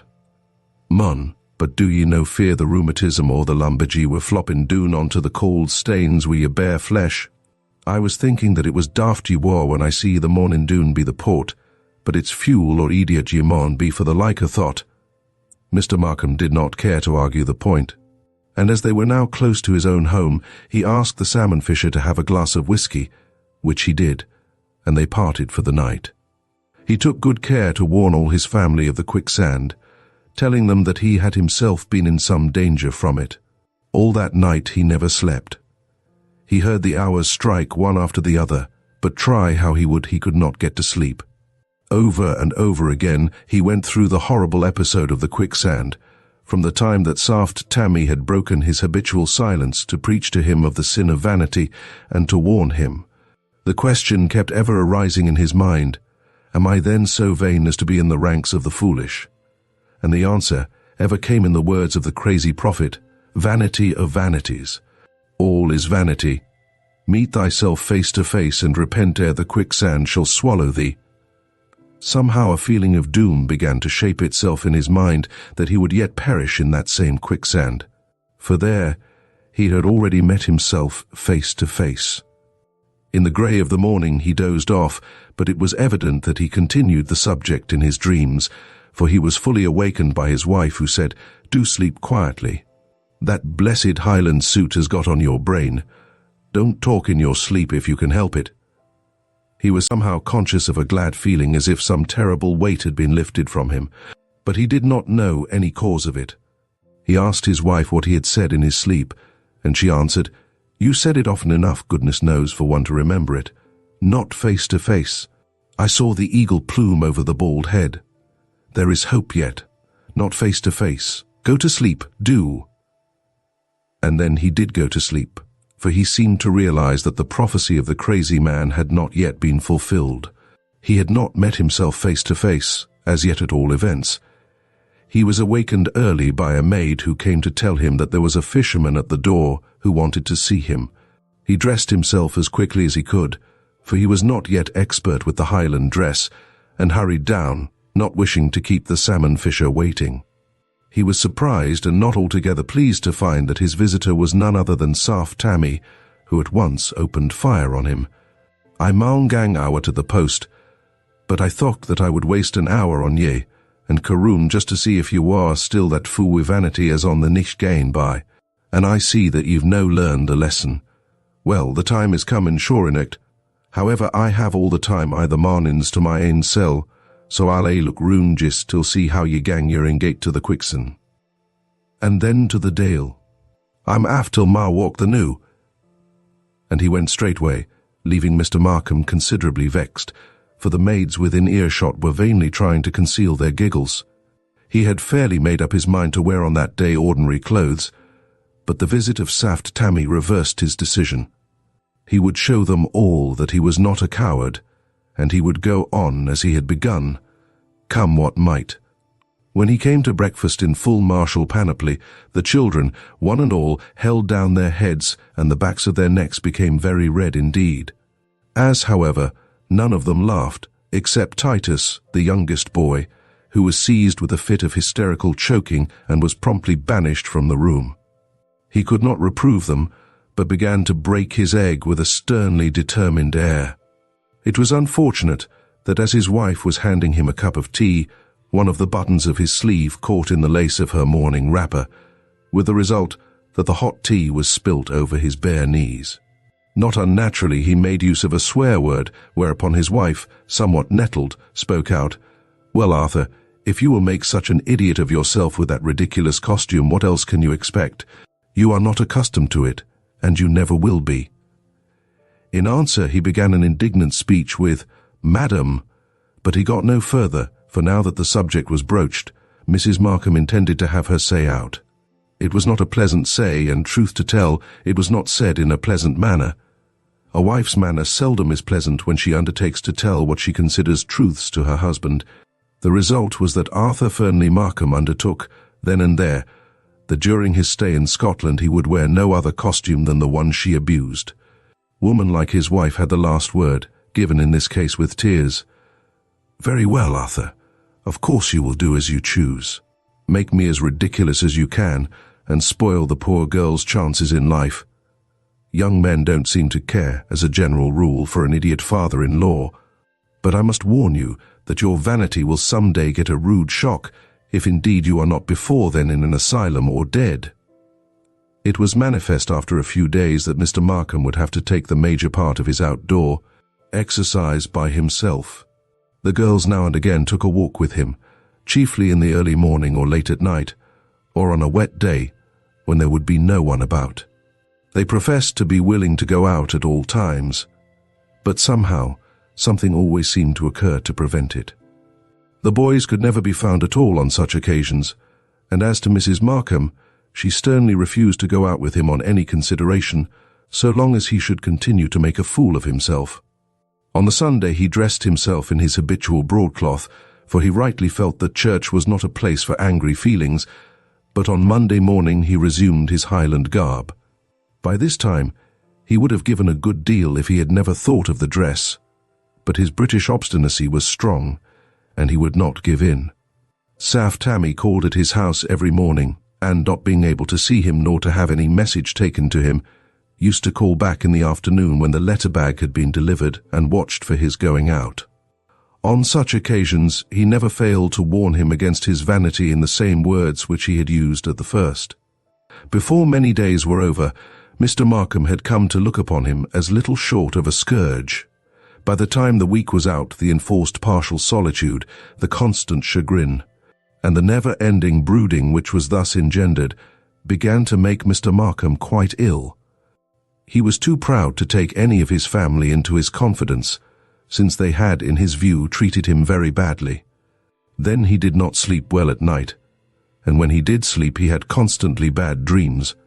Merely to assure himself that his pluck was not failing him, he made it a practice to visit the quicksand at least once every day.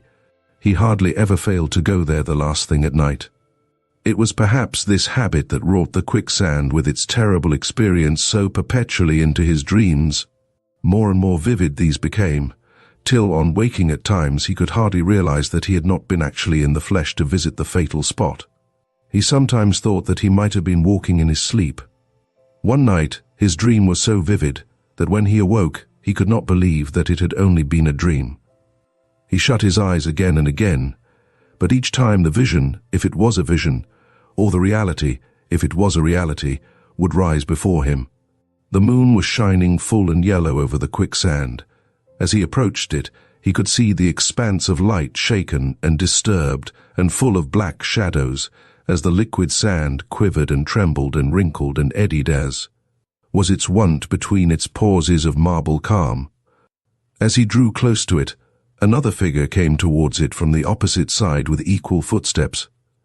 He saw that it was his own figure, his very self, and in silent terror, compelled by what force he knew not, he advanced, charmed as the bird is by the snake, mesmerized or hypnotized, to meet this other self. As he felt the yielding sand closing over him, he awoke in the agony of death, trembling with fear, and strange to say, with the silly man's prophecy seeming to sound in his ears. "Vanity of vanities, all is vanity. See thyself and repent ere the quicksand swallow thee." So convinced was he that this was no dream that he arose, early as it was, and dressing himself without disturbing his wife, took his way to the shore. His heart fell when he came across a series of footsteps on the sands, which he at once recognized as his own. There was the same wide heel, the same square toe. He had no doubt now that he had actually been there, and half horrified, and half in a state of dreamy stupor, he followed the footsteps, and found them lost in the edge of the yielding quicksand.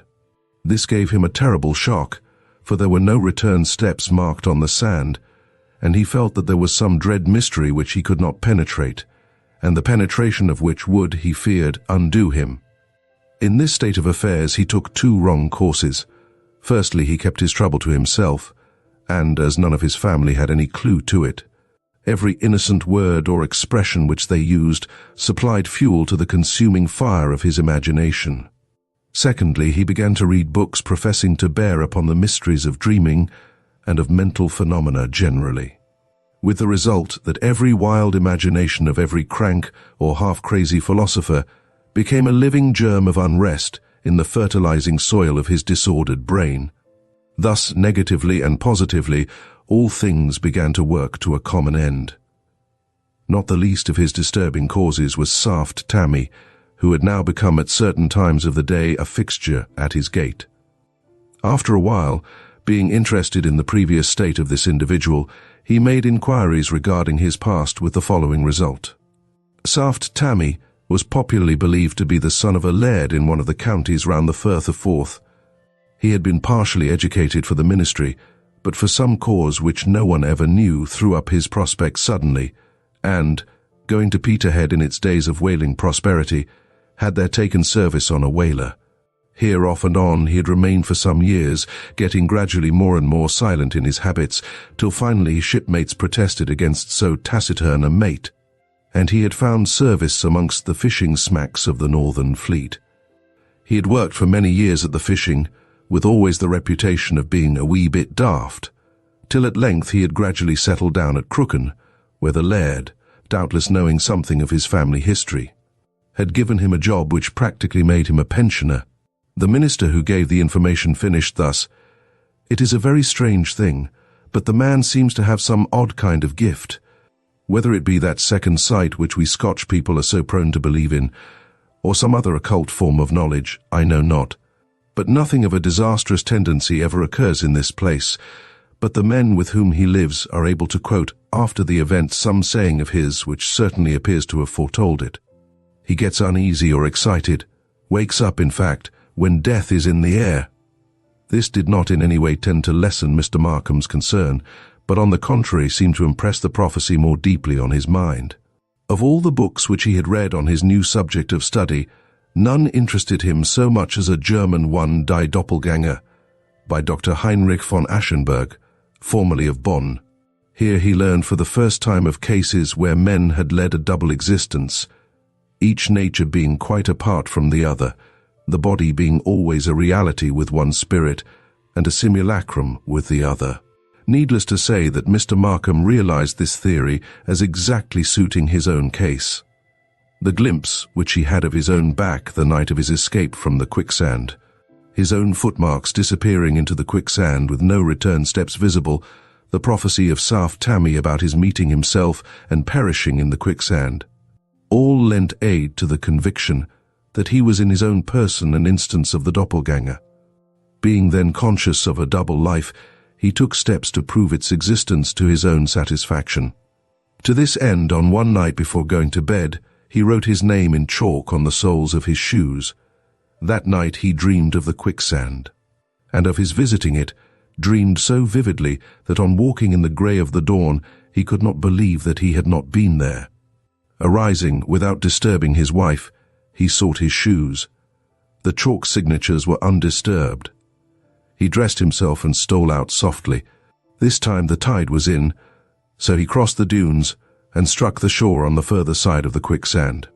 There, oh horror of horrors, he saw his own footprints dying into the abyss.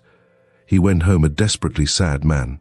It seemed incredible that he, an elderly commercial man, who had passed a long and uneventful life in the pursuit of business in the midst of roaring practical London, should thus find himself enmeshed in mystery and horror, and that he should discover that he had two existences.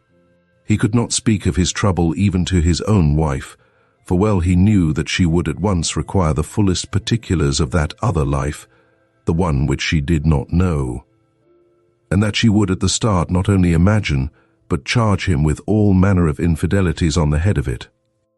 And so his brooding grew deeper and deeper still.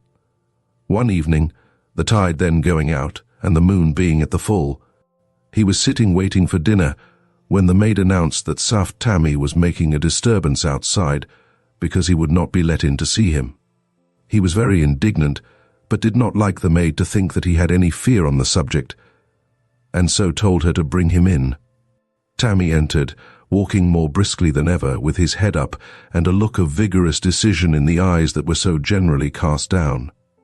As soon as he entered, he said, "I have come to see ye once again, and there ye sit, still just like a cockatoo on a perch. Weel, mon, I forgie ye, mind ye that, I forgie ye." And without a word more, he turned and walked out of the house, leaving the master in speechless indignation. After dinner he determined to pay another visit to the quicksand. He would not allow even to himself that he was afraid to go. And so, about 9 o'clock, in full array, he marched to the beach, and passing over the sands, sat on the skirt of the nearer rock. The full moon was behind him, and its light lit up the bay so that its fringe of foam, the dark outline of the headland, and the stakes of the salmon nets were all emphasized.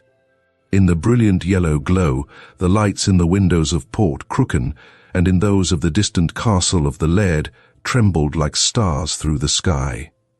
For a long time he sat and drank in the beauty of the scene, and his soul seemed to feel a peace that it had not known for many days. All the pettiness and annoyance and silly fears of the past weeks seemed blotted out, and a new holy calm took the vacant place. In this sweet and solemn mood, he reviewed his late action calmly, and felt ashamed of himself for his vanity and for the obstinacy which had followed it. And then and there he made up his mind that the present would be the last time he would wear the costume which had estranged him from those whom he loved, and which had caused him so many hours and days of chagrin, vexation, and pain. But almost as soon as he arrived at this conclusion, another voice seemed to speak within him, and mockingly to ask him if he should ever get the chance to wear the suit again, that it was too late. He had chosen his course and must now abide the issue. "It is not too late," came the quick answer of his better self, and full of the thought, he rose up to go home and divest himself of the now hateful costume right away. He paused for one look at the beautiful scene. The light lay pale and mellow, softening every outline of rock and tree and housetop, and deepening the shadows into velvety black, and lighting, as with a pale flame, the incoming tide that now crept fringe-like across the flat waste of sand. Then he left the rock and stepped out for the shore. But as he did so, a frightful spasm of horror shook him, and for an instant the blood rushing to his head shut out all the light of the full moon. Once more he saw that fatal image of himself moving beyond the quicksand from the opposite rock to the shore. The shock was all the greater for the contrast with the spell of peace which he had just enjoyed, and almost paralyzed in every sense, he stood and watched the fatal vision and the wrinkly, crawling quicksand that seemed to writhe and yearn for something that lay between. There could be no mistake this time, for though the moon behind threw the face into shadow, he could see there the same shaven cheeks as his own, and the small stubby moustache of a few weeks' growth. The light shone on the brilliant tartan and on the eagle's plume. Even the bald space at one side of the Glengarry cap glistened, as did the cairngorm brooch on the shoulder and the tops of the silver buttons. As he looked, he felt his feet slightly sinking, for he was still near the edge of the belt of quicksand, and he stepped back. As he did so, the other figure stepped forward, so that the space between them was preserved. So the two stood facing each other, as though in some weird fascination, and in the rushing of the blood through his brain, Markham seemed to hear the words of the prophecy, "See thyself face to face, and repent ere the quicksand swallow thee." He did stand face to face with himself. He had repented, and now he was sinking in the quicksand. The warning and prophecy were coming true. Above him the seagulls screamed, circling round the fringe of the incoming tide, and the sound, being entirely mortal, recalled him to himself. On the instant, he stepped back a few quick steps, for as yet only his feet were merged in the soft sand. As he did so, the other figure stepped forward, and coming within the deadly grip of the quicksand, began to sink. It seemed to Markham that he was looking at himself going down to his doom, and on the instant the anguish of his soul found vent in a terrible cry. There was at the same instant a terrible cry from the other figure, and as Markham threw up his hands, the figure did the same.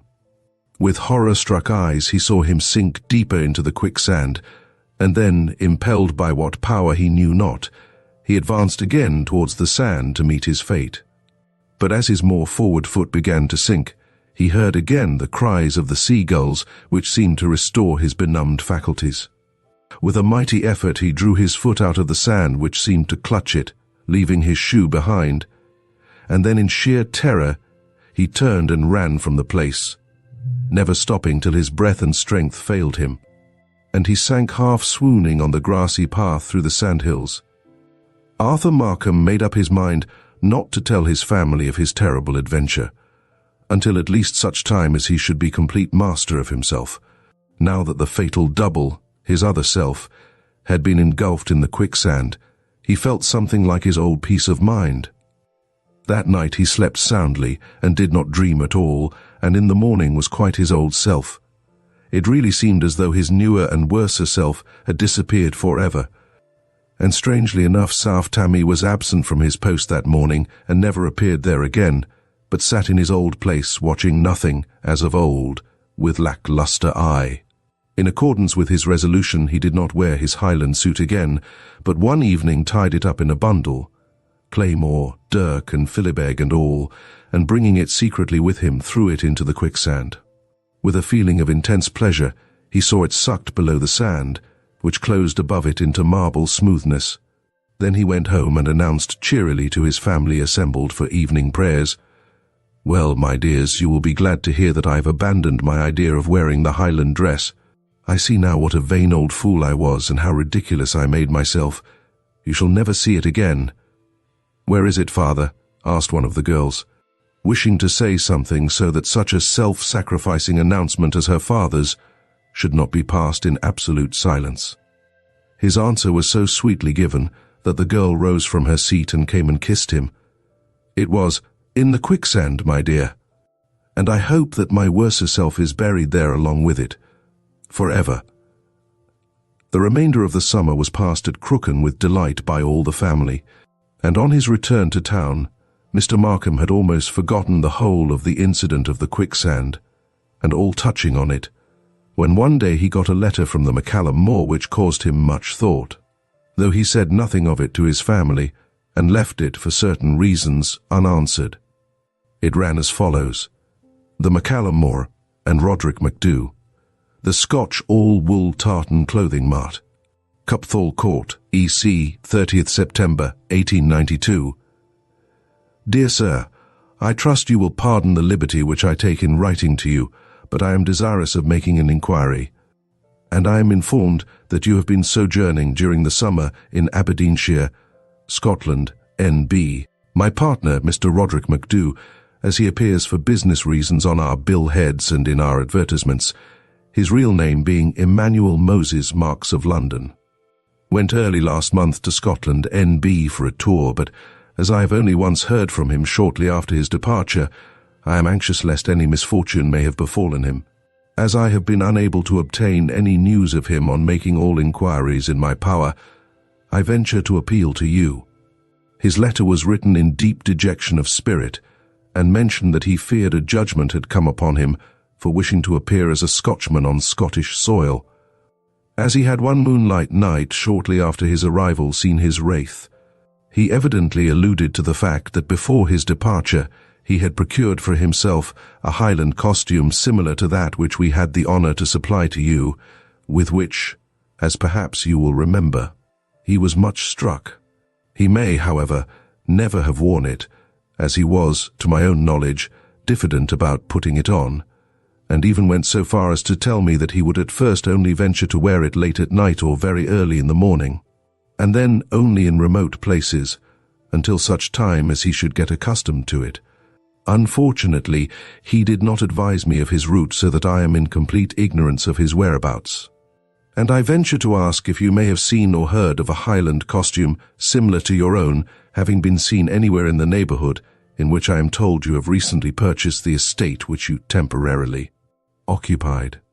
I shall not expect an answer to this letter, unless you can give me some information regarding my friend and partner, so pray do not trouble to reply, unless there be cause. I am encouraged to think that he may have been in your neighbourhood, as, though his letter is not dated, the envelope is marked with the postmark of Yellon, which I find is in Aberdeenshire, and not far from the Mains of Crooken. I have the honour to be, dear sir, yours very respectfully, Joshua Sheeny Cohen Benjamin, the McCallum Moor. As we conclude Dracula's Guest, we are left with lingering echoes of fear and fascination. Bram Stoker masterfully crafts a tale that taps into the primal fears of the unknown, leaving us to ponder the chilling implications of the story's events. The nightmarish elements and atmospheric tension remain with us, a testament to Stoker's enduring ability to unsettle and intrigue. Thank you for joining us on this haunting journey. Stay tuned for more timeless stories that continue to captivate and thrill.